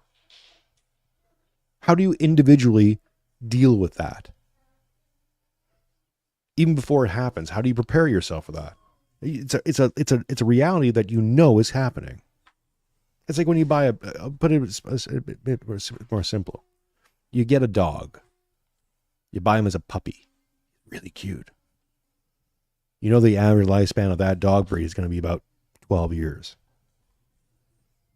So you know that dog's going to die in your lifespan, all things considered equal. But you do it anyways, and you just kind of don't think about that until they're old, and then it becomes more of a problem. And even then, keep kicking it down the road. You don't want to emotionally deal with that. No. These are all parts of the same thing. Now, it doesn't mean don't buy a dog. It doesn't mean that, you don't get sad when they pass. And have your feelings, of course. Have your mourning. But you're not dragged down in the depths of depression and despair because your dog died. And if you are, that's saying something about you, not the dog and not death. That's a you thing that you going to deal with. Nobody else. Not helped by a government oversight committee or anything like that. It's just the case. And it's not slavery, but it's exploitation. And also, this is another component. In a lot of cases for exploitation, both parties consent to the exploitation. I think that a lot of the people that are working in those jobs know that, and they're willing to undertake that exploitation themselves. But the issue isn't necessarily between them. There's a ethical wrong that's being done here, but it's mainly that it takes jobs away from other people instead. It sounds like quid pro quo. Well, it basically is, right? I mean, that's the way anything is. How does 80K control existence, though? So you're saying that because there's not a lot of H-1B visas that it's not important? I think that you make a good point, actually. And I think also, there are a lot of people that aren't affected by this at all. They're acting like it's the end of the world. You're totally right. It's a small fraction of a percent. But at the same time, it is an indicator. It's kind of like what I was saying before about how I think that the trans women competing in women's sports, how many cases of that really happen? It's extremely fucking uncommon, right? But the problem is that it is an indicator for a mindset that a lot of people completely disagree with. And it's like, if somebody thinks like this, and they have this value system, a lot of people are like, okay, that's enough. I've heard. Yeah, again, this is not a.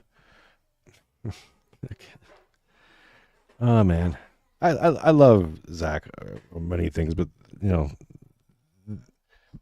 again, everyone's fucking stupid. Not me, except when I have really stupid takes. The point is not how many times it happens. The fact is happening at all. How many times? What's the correct number of times for someone to be punched in the face? Out of nowhere, sucker punched. Just walking down the road, doo, doo, doo, and then what's the correct amount of times?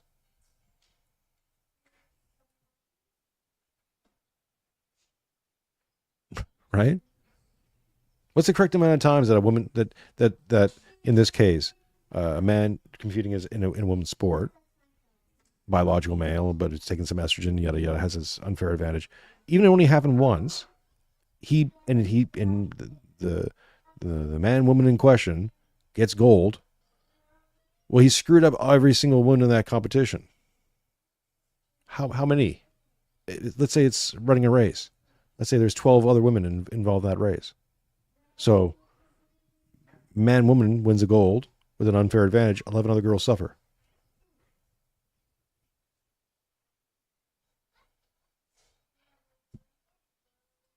Because we wanted to play God. Or somebody did. And reinvent nature. For no benefit. None. Zero. These girls were playing by the rules, training their ass off, and out of nowhere, the rules just changed, a year or two ago. In walks, "Hi, I'm a man. It's ma'am." And, cleans up.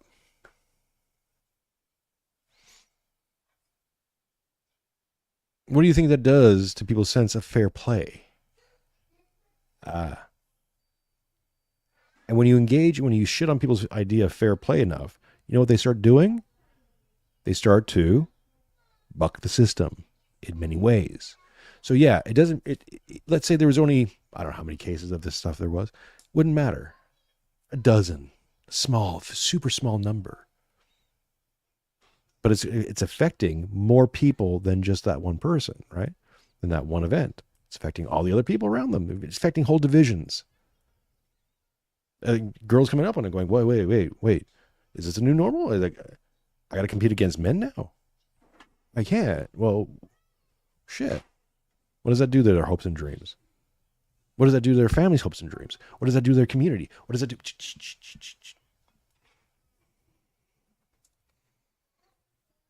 You can't fall back to this idea like, it's limited. It's only affecting a few people. What's the big deal? And everyone else makes a big deal of it. No. It's affecting everyone around them in incalculable ways. This is memetics. You're modeling desires or modeling behaviors or modeling repercussions or modeling, you can model positive or negative influences as well. And people catch on to it. That's the vibe. People see that and go, okay, well, I'm not doing that. If I see people not succeeding, and that seems to be the motif that people aren't succeeding doing this, I'm not going to do that. Why? Because I'm going to be the person. How many people are going to convince themselves of that? These are the mental contradictions that liberalism produces. I won't even call it stupid. Because it doesn't even qualify as stupid. It's insane. I know this because I used to suffer from it. Just as bad as anybody else. And you would just say these things and they don't compute, really. But if you just keep talking, just keep ignoring. We're all blank slate, tabula rasa, just cultures, learned behavior. Jesus just a story. End of history. And you inject enough reality into the situation, and all of a sudden, pink. Boop. All those contradictions just collapse in on each other. Because you can't maintain them enough. You catch yourself on it. Like, wait, that's bullshit. Wait, whoa, no. For me, it really became apparent for a few instances, but I think it was, I can cite the George Floyd thing or COVID and lockdowns and et cetera, et cetera, et cetera. But really it was becoming a dad. I became a father, and I realized like I can't live a life of lies, either personal or exterior. This is not going to fly. I can't do my job as a father and be a good father by holding on to all of this stuff. I gotta have to let go. And once you start letting go of some of them, you start letting go of all of them real fast. It's magic. Heard enough. I don't need to hear anymore. Do you see what I'm saying? Same thing as the trans topic. Yeah, right. And like, because how many trans people are there that are competing in sports that are, again, why is it that every single one of them that's doing very well is, male to female? I wonder, right? And so why is this tiny fraction of a like, think about it, right? You have like all of the people, how many of them are trans? How many of those people are playing sports? How many of those people playing sports are male to female? And how many of those want to compete against their chosen gender rather than their selected gender, right? Like, we're talking about these like tiny, infinitesimally small concentric circles, but it becomes a national issue because it is an indicator of an ideology and it's an indicator of a thinking process. And that's the reason why people have an issue with H-1B visas, because if you want to talk about material effects, I think you make a good point that 80,000 people isn't the end of the world. Sure. Set up a system that can be gamed, it gets gamed. That's how people work. And again, it's not 80,000 people. If you say it's 80,000 people who are bucking the system or creating these imbalances, it's all the other people connected to those 80,000 people. So from 80,000 to 800,000 to 8 million to 80 million. That's how memetics works. That you don't influence 1 to 1. You influence 1 to 10, 1 to 100, depending on the broadcast. It's put on social media. You're affecting 1 to a million. Oops. Directly.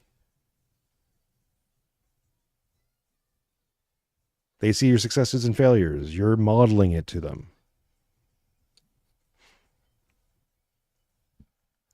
So, that one trans athlete who wins, and you're saying, it's a little tiny number.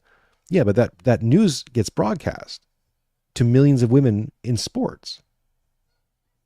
And you're telling them, oh, don't worry, it's just happening in this one case. Like, yeah, but what if it happens in my case next year?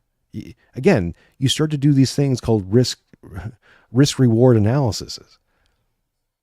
Or sunk cost fallacies. You start looking at it going, wait a minute. How much energy am I effort and money and all these other investments am I putting into something? And what's my return? What's my guarantee return rate? What's my preferential return rate? If my return rate becomes endangered or questionable, then I have to examine my input.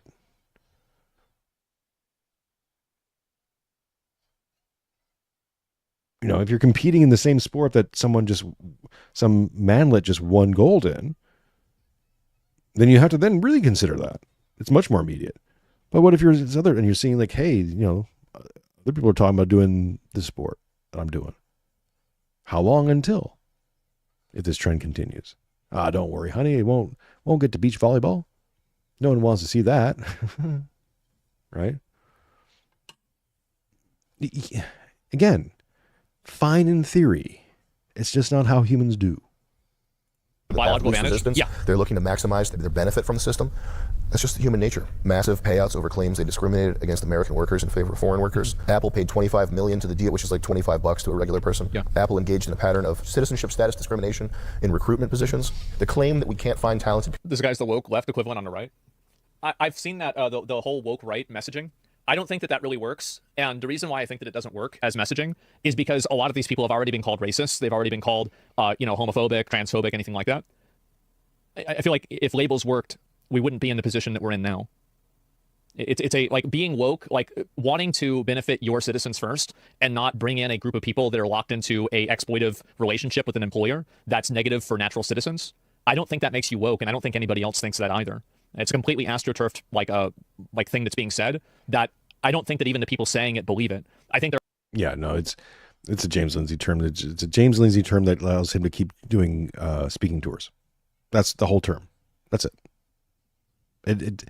It actually, Zach makes a great point here. If you've already been called racist and bigoted and all these other things for the last 10 years, and now someone's calling you woke, and that's going to be the thing they'll go, oh, no, I better abandon everything. What? Oh, you're woke. Oh, okay. And some people have reacted and taken the bait. Which I always is like, you can call me whatever you want, man. I don't care. Because at the end of the day, I'll be me and you'll still be James Lindsay.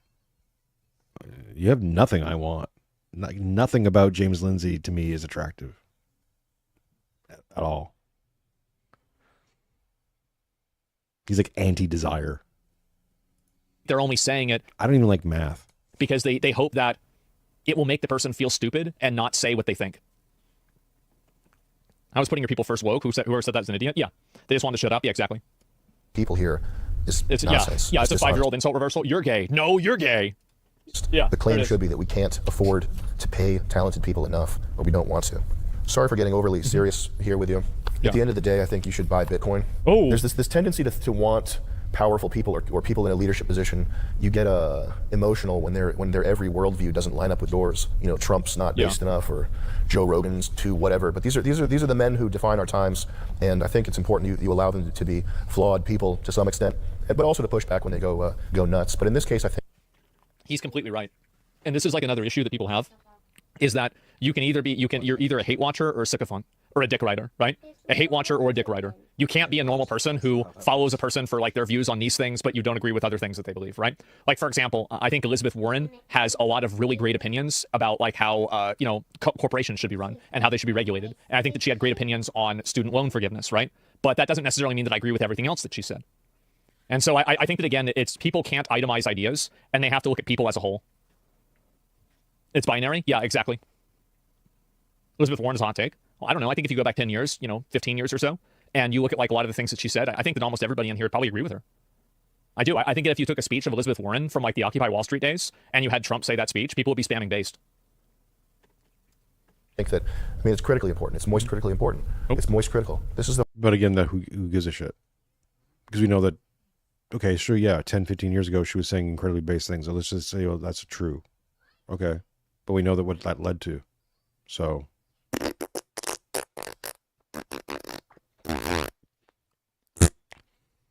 the whole thing that Moist Critical says every time we talk to him. He put it all on the line to become the free speech guy. I'm not racist. I'm Irish. That's a good one. And to turn Twitter into the global discussion space of the world. And you don't accidentally become adored by people. He can't just say, oh, I was just building a business and then I was saying stuff online and then I guess people looked up to me. No. There are plenty of quiet billionaires. There are plenty of quiet moneymakers, inventors. There are plenty of quiet engineers. There are plenty of people who aren't going to the Met Gala in the Satan costume. Oh. Okay? There are plenty of people like that. The You don't Illuminati. accidentally become the hope of a nation. You don't accidentally become the hope of a generation. You don't. So if he wants that, I think he can have it, and I think he deserves a shot at course correction. He's been under attack by everybody for his whole entire career. So I think he deserves that shot. If he fumbles this, then that's his legacy. I don't have any sort of committed opinion as to what's going to happen from here. I'm mostly concerned with Asmongold, as we said. Moist Critical. What games are they playing? Tall Guy? What was that game we played? Tall Man Run. That's what I'll be doing tonight. A little bit of Raid Oh my Shadow fucking Legends. God. Is that the game? Sponsor. Last War Survivor. Oh. Big into that these days. I'm mostly doing that. I'm Elon's number So one is ranked. it like just basically internet opinion, guys? Is that it? Diablo 4, huge achievement. Oh. I'm number one ranked Raid Shadow Legends. Raid what? Last Survivor? I'm number one. Okay. Oh, Elizabeth fart noises. Pocahontas Warren. Yes, this is true. Okay, ladies and gentlemen, I'm going to stop it there, I think, because my ass is actually falling asleep, and that's not good. Hang on a second. Let's do this. Oh. Matt, since you're in chat again, I'm going to say this. Yeah, I like the OBS stuff. It's really good. It's actually not as bad to learn as you think it might be. I crash coursed it in like 3 days. So yeah, I highly recommend it. It's much better. It's much better. How's the audio been? I think it's been, from everything I hear, no audio hiccups, no big freaking problems. Solve that thing. So okay. Ladies and gentlemen, mesdames and messieurs, my goodness, 5.5 hours. Solo. Ha ha ha. Don't ever tell me I can't have a good time. Well, I was assisted, of course, by the video. Gauntlet Throne anyone who wants to rise to that challenge, could do another half hour if I really wanted to, but I'm going to say no. Go work out your butt cheeks. Yeah, well, I'll just fart a bit and it should be okay. But yeah, no, I should go be a dad. That might be nice. Oh,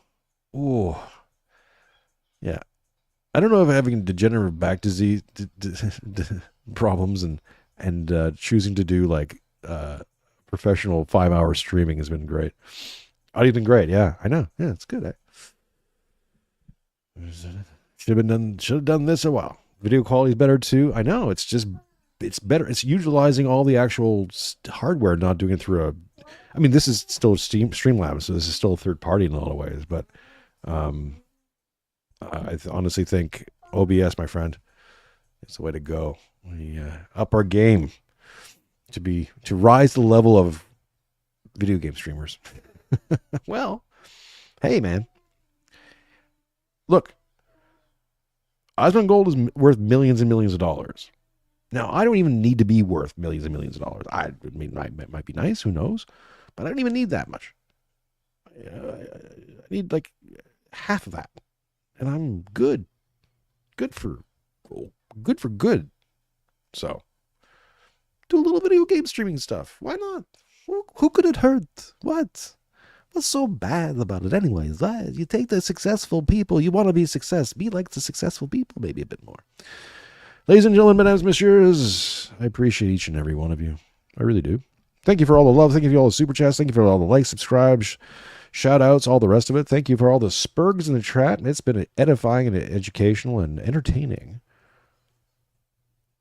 3 E's. Stop it. Don't community note me. Okay. Yeah, that's the sweet spot. Ladies and gentlemen, mesdames and messieurs, I am Jason MIRONCHUK. And it's later than you think. Pregnant pause, as I forgot to do the thing.